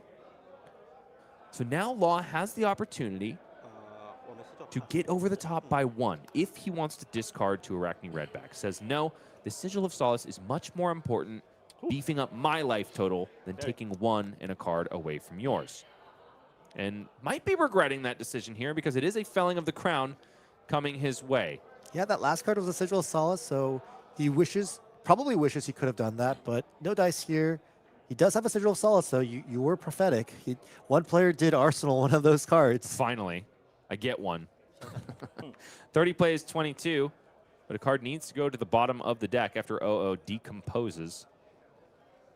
And I know we're not seemingly in the danger zone yet. Law Win still has more than half his health, but this felling of the crown represents a lot of implications. Law Win cannot just simply take 8 here. If he does, at 14, that's when we start seeing sparks fly, and arcane damage could really put him out of this game very quickly. We had to talk about the arcane barrier question when it was Kayo in the previous stream match. But in this case, there's no arcane barrier to be seen. A simple 9 damage Storm Strider's Waning Moon combo will get the job done. Law Wen still thinking on which card to bottom from the hand. Right now, the face down card is Leave No Witnesses. Besides, it's Pain in the Backside, Command and Conquer, and Mark of the Black Widow. Yeah, you always have 2 decisions to make in spots like this. Do you want to play through the felling of the crown, which is maybe not block of your entire hand, or just block your entire hand and say, good luck, Verdance, spend that entire hand. Leave No Witnesses put to the bottom of the deck. That choice has been locked in. The blocking decision, however, is a different story. Law Wen is thumbing the Command and Conquer in the hand. And there it goes. 3 on defense committed there. 5 damage leaks through. Down to 17 goes Law Wen, ever closer to the Fated Storm Strider's range. 17 plays 30 now. 2 cards in hand and 1 in the arsenal for Law. Pain in the Backside comes first. Has go again and offers a little bit more on connection. Oh, of course, doesn't want anything to do with that. This man doesn't want to be marked, and he refuses to be once again, although he is. So this Mark of the Black Widow comes in for 4, gets buffed up by 1 from the static text on Arachne Marionette, and offers an on-hit here. When this hits a marked hero, that hero must banish a card from the hand. It's their choice, mind you, but still, free value if you let it leak. Yeah, his hand is not exactly the most stellar, but if you block with any 2 cards in this hand, it loses a lot of pressure. So blocking a card doesn't seem great. He's just ponying up and saying, all right, I'm going to let you convert your mark token into a point of damage and a random banish from me.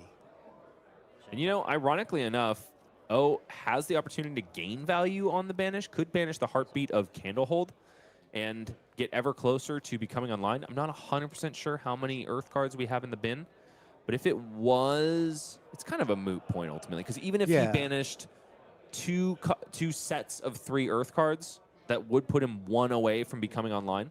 He's been aggressively putting Earth cards in there. He did have 6 earlier. Law Win on that earlier turn did ask OO how many he had, and OO did respond of 6. So now that number is 7, but it still could mean that he doesn't have to decompose again to get that 8th. You know, through a little bit of teamwork with his his opponent and I guess co-finalist at this point. There's definitely a way to get to that magical 8 number. I think this is exactly what we're seeing right here. Mark of the Black Widow gets a buff after Hunter's Clave finds home. On Flick Knives activation, Razor's Edge gets it up to 7. And OO might just be putting an Earth card in the banish and saying, hey, you just gave my hero text. How about that? Thank you so much. Oh, does have a couple defense reactions in hand, so he has some counterplay to this. He has to think. I think this first Fate Foreseen is definitely going to be committed here. Whether or not the second defense reaction, which I'm pretty sure there is one in his hand, is used. Yeah, I think there's another Fate Foreseen in there as well. It's awkward, though. There's not great options in the hand besides. Yeah, he could pitch his Destructive Eighth of Tide and attack with the blue fruits that he did earlier. I mean, that's still, you know, numbers. Any amount of damage at this point is constantly asking the question from Law, do you really value your hand, or do you want to rapidly put yourself into Stormstrider's range? Card bottoms. A second Fate Foreseen could fix the top of the deck further. Looks like no 3 damage accepted here. I think because of Fruits of the Forest is going to hit the banish zone and turn on the Verdance hero ability. This is one of the drawbacks of the bread and butter on-hit effects of Assassins. You run the risk of turning on Earth hero abilities. Yep, there's the 8. Verdance online, so now every time OO gains life during his own action phase, will deal 1 arcane damage. There's 1 arcane coming Lawin's way. Must be accepted. Down to 14 they go. And then the 3rd value point of Ring of Roses is generated there, and another point of arcane damage finds home as well. 22 plays 14 now. What a clean use. And I think that's the 3rd point. Yeah, Ring of Roses. So but more sick. importantly, he just converted this Destructive Aether Tide. That's literally a blue zap of no Yep. text when you don't surge it or amp it. And got 3 words of value. That's value.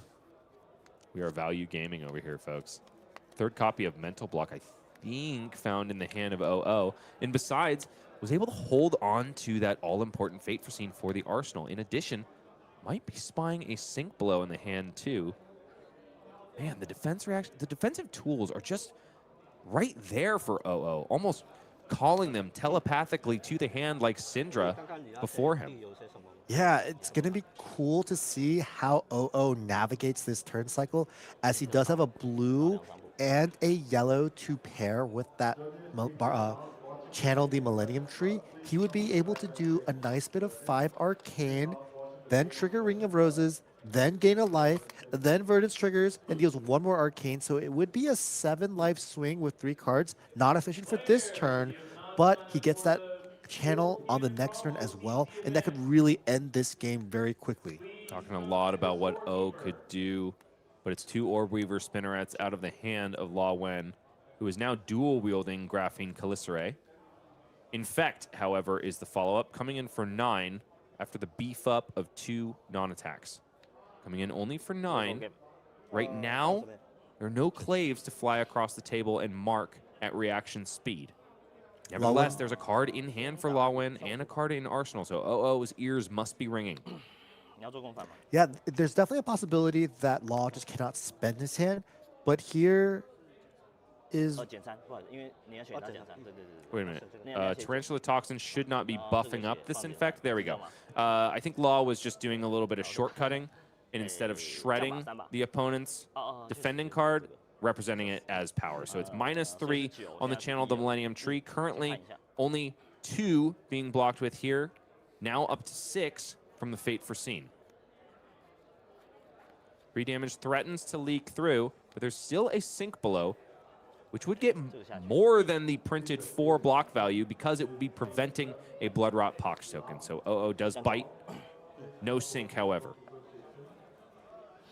Yeah, blocking 10 on this Law Win's Infect for 9.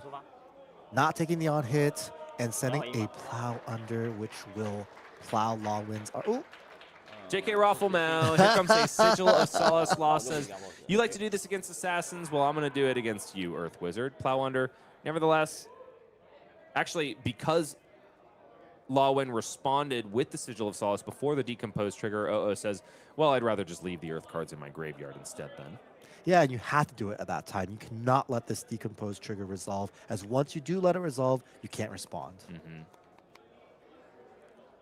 And 2 plays 17, 6 damage represented on the combat chain. And OO is just showing exactly why Verdance is the queen of block 2 cards, send 2 cards. Over and over again, it's always going to go her way. And I think that is why OO is looking so comfortable right now. There is something to be said about mental fatigue based on the deck you choose to bring to a tournament. And Verdance, while there are a lot of intricacies, is ultimately a rather easy deck to pilot when it comes down to it. OO has been playing Verdance for over a year. I recall playing him last year after the World Championships at Battle Hardened in Hiroshima, and he was playing Verdance then, and he's still playing Verdance now. He's been playing this deck basically since Rosetta came out, and he is a master of his craft and really putting on a clinic here. He seems so comfortable, so at ease. He's making plays quite quickly, much faster than his opponents are.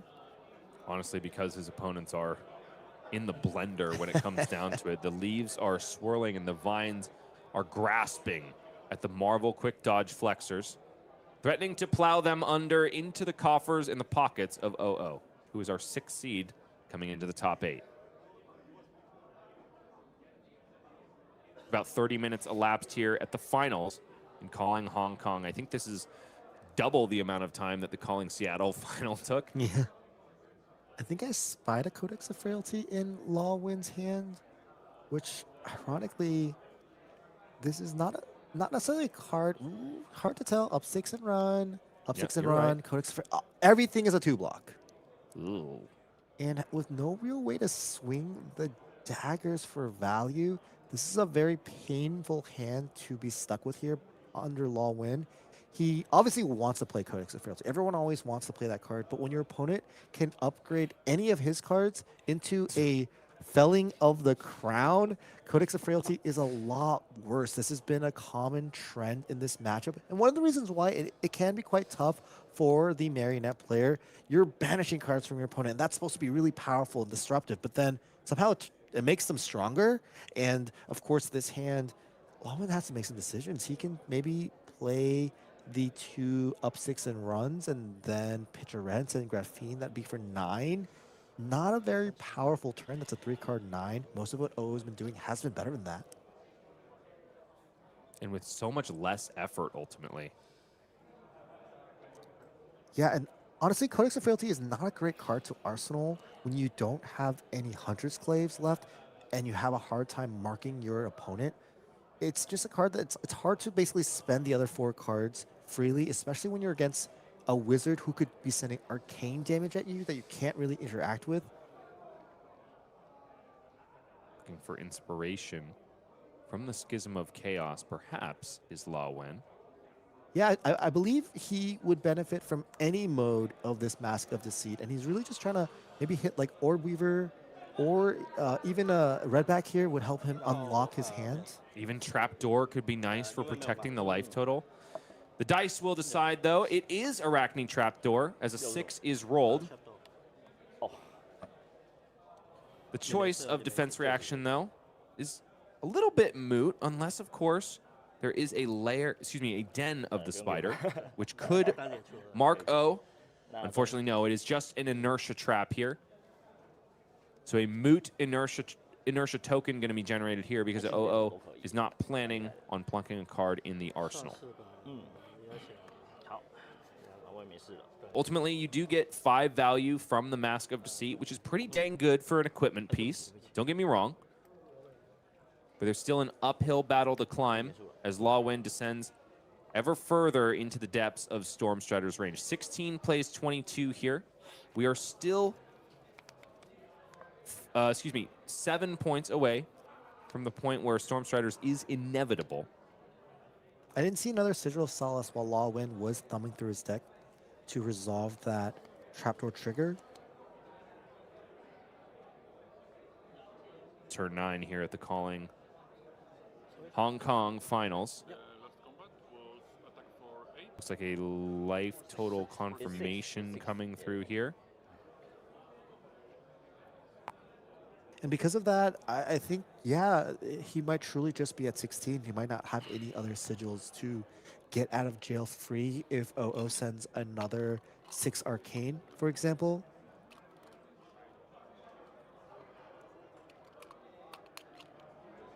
Taking a look at the hand once again. Still that Codex of Frailty to the point. Yeah, maximum damage would be to pitch that Codex of Frailty and send a Graphene after playing the 2 up 6. Notably, though, you would have an extra resource, which if Law Wen had flicked a Graphene earlier, he would really, really love to see a retrieve trigger here, getting back another Hunter's Clave. That would really help him, you know, get back into the optimal set of 2 daggers. And since you mentioned it, Law Wen was at a crossroads when he resolved 2 back-to-back Orb Weaver Spinnerets on a previous turn cycle. Didn't necessarily have to generate a Graphene Callistra. Could have left that slot open for when the retrieve effects finally came around. Totally could have arsenaled one of those red Orb Weaver Spinnerets and just played the Sigil of Solace. Of course, that Orb Weaver would have been bottomed by the Plow. I'm not lying, right? You can decline to create the Graphene Callistra, or no, is it a mandatory? I don't think you can decline, but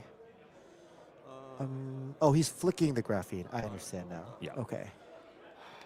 So the first Graphene still on the combat chain, now beefed up to 12 from the to the point that remained in the hand. 1 damage does find home as the right-handed Callistra Sticks now in the side of OO and Verdance North of the Rose. This is quite interesting. OO's hand is not nuts to butts great. He can do something like E-Strike Go Again into Plow Under. That would only be a 4-card 11, which is even lower rate than what Law Win just presented. OO would have to go to 9 to do that. Maybe not something he's comfortable with. You see him kind of positioning to, yep, use that shelter. I'm sorry, what does nuts to butts mean? That's when you draw a really good hand, you know? Ah, okay. You'll know it when you see it. Okay. I haven't seen it yet in all of my years in Flesh and Blood. They call it color for a reason, Michael.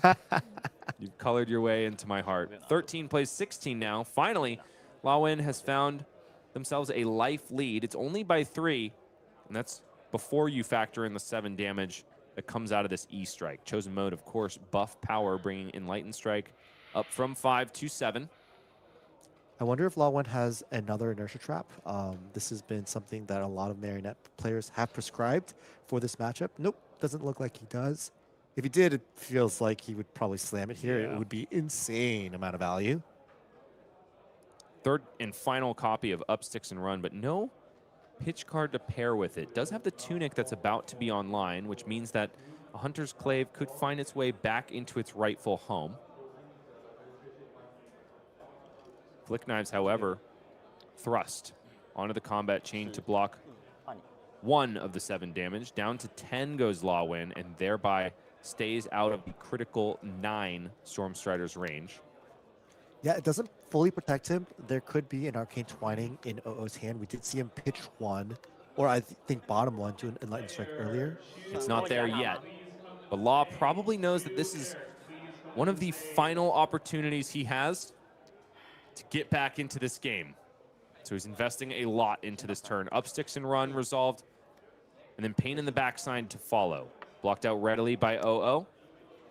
Vandal Spring Tunic, instead of being cashed in for the Retrieve effect, sends Graphene Callistra for 5.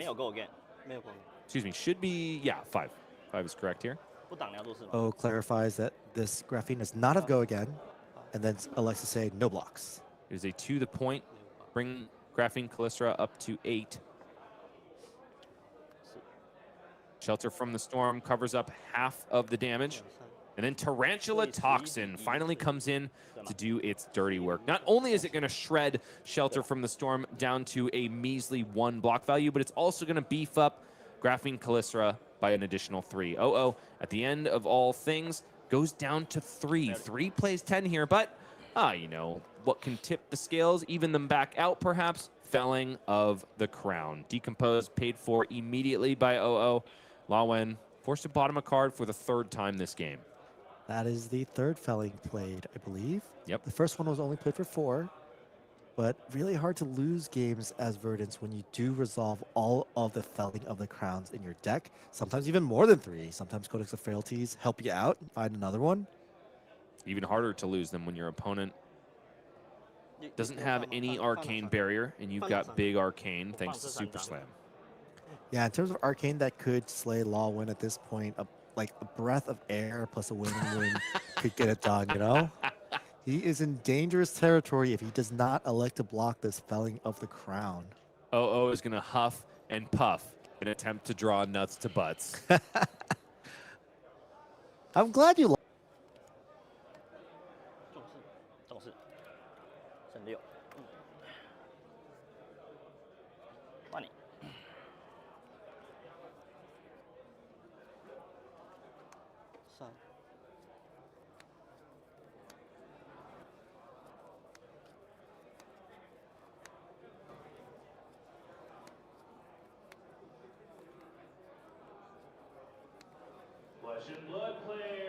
The glass trophy of a calling champion and also attain glory in the form of full art Marvel, gold cold foil, quick dodge flexors. It's only a matter of time.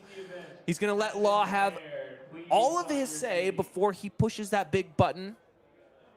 Even a Sigil of Solace does not save Law here. Law, a little confused. What is this block? Says pass priority.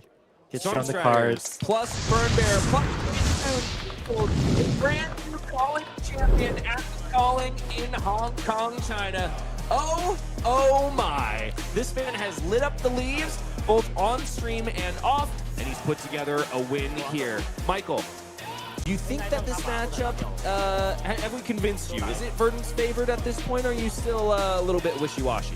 I'm going to hold out and say that Marionette players still have a lot of opportunities to improve and play this matchup better and have tools like that Codex of Inertia that I alluded to, maybe the second Inertia trap, and of course, just in general, not walking into back-to-back mental blocks. I think some of the sequencing of those early turns could have been a little bit differently. Obviously, a little unlucky to get mental blocked twice in a row, but you know, Verdance is a matchup where they have 3 mental blocks, 3 Shelter from the Storm, so you do have to kind of hedge for those situations more often than pretty much any other hero in this format. Well, despite a sweeping ban and restricted announcement, whichever way that game went, we have proven that the mainstays in the meta still absolutely have legs. So bring the deck that you've been working on the outside, bring the best of the best. Either way you slice it, you can still play the game of Flesh and Blood the way you like to do it. Okay, one more glimpse at that top 8 bracket, which is all said and done here, folks. OO is your Calling Hong Kong champion and will be hoisting up that glass trophy and, of course, the gold cold foil quick dodge flexors, keeping it away from the unsleeved tendencies of Jacob Clements, which is really the pinnacle of the win for this weekend, ultimately. Congratulations to OO and Elemental Wizards at large. There's also some Living Legend points coming their way and glory behind it. Folks, we do have a little bit of housekeeping to attend to. We promised you some free cards. Did we not, Michael? We did indeed. Okay, so if you have been active in chat, you have been entered into a drawing for a giveaway of an entire box of Super Slam. So hit the drum roll, my cohort and commentary. Word from on high is that the winner of the Super Slam giveaway is Chain H. Written, ladies and gentlemen. J.H. Written. I believe I'm saying it correctly. Now, go ahead and get active in chat. Once again, J.H. Written, we're going to get that box of Super Slam over to you post haste. Okay, well, I think just about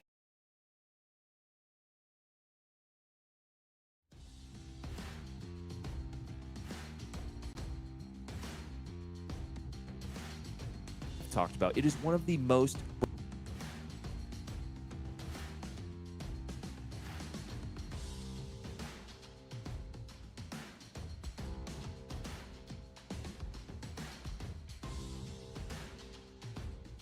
where hometown heroes are made and take the first step on their journey in competitive Flesh and Blood excellence.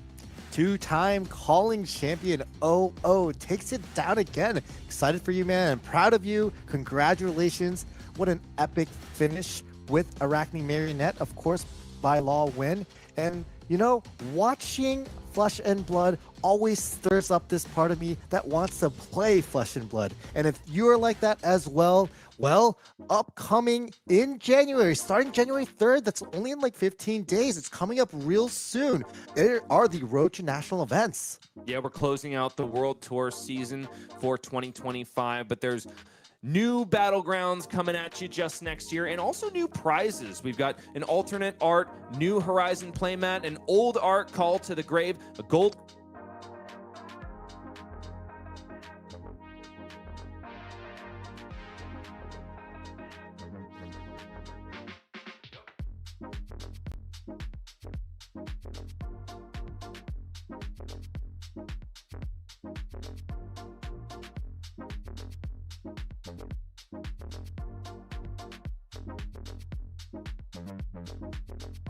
the RTN season. You're also going to get yourself some gem packs. So many treasures untold, not just for the calling champion at Hong Kong, China, but also for you at home and your local game store. Ladies and gentlemen, get on out to your favorite place to play Flesh and Blood and enjoy some fantastic games, because that is the language we ultimately all speak. This is an international game. There are a lot of languages going this way and that, but if there's one thing we love, it is the common language of great games. Isn't that right, Michael? Absolutely. Really excited to see you guys go play some of these great games as well in the upcoming weeks at Road to Nationals and the upcoming callings. Perhaps you'll be enticed to bring an underhanded cheat or a liar's charm to boot. Either way you slice it, you can play Flesh and Blood the way you like to, because we've seen upsets and also dominations in the meta all weekend long. So get out and play some Flesh and Blood. Bottom line, though, that's it for us this year at LSS. Thank you so much for putting your eyeballs and ear holes on this stream, and we'll be back with more Flesh and Blood, but not until the new year. Good night, everybody. See you next time.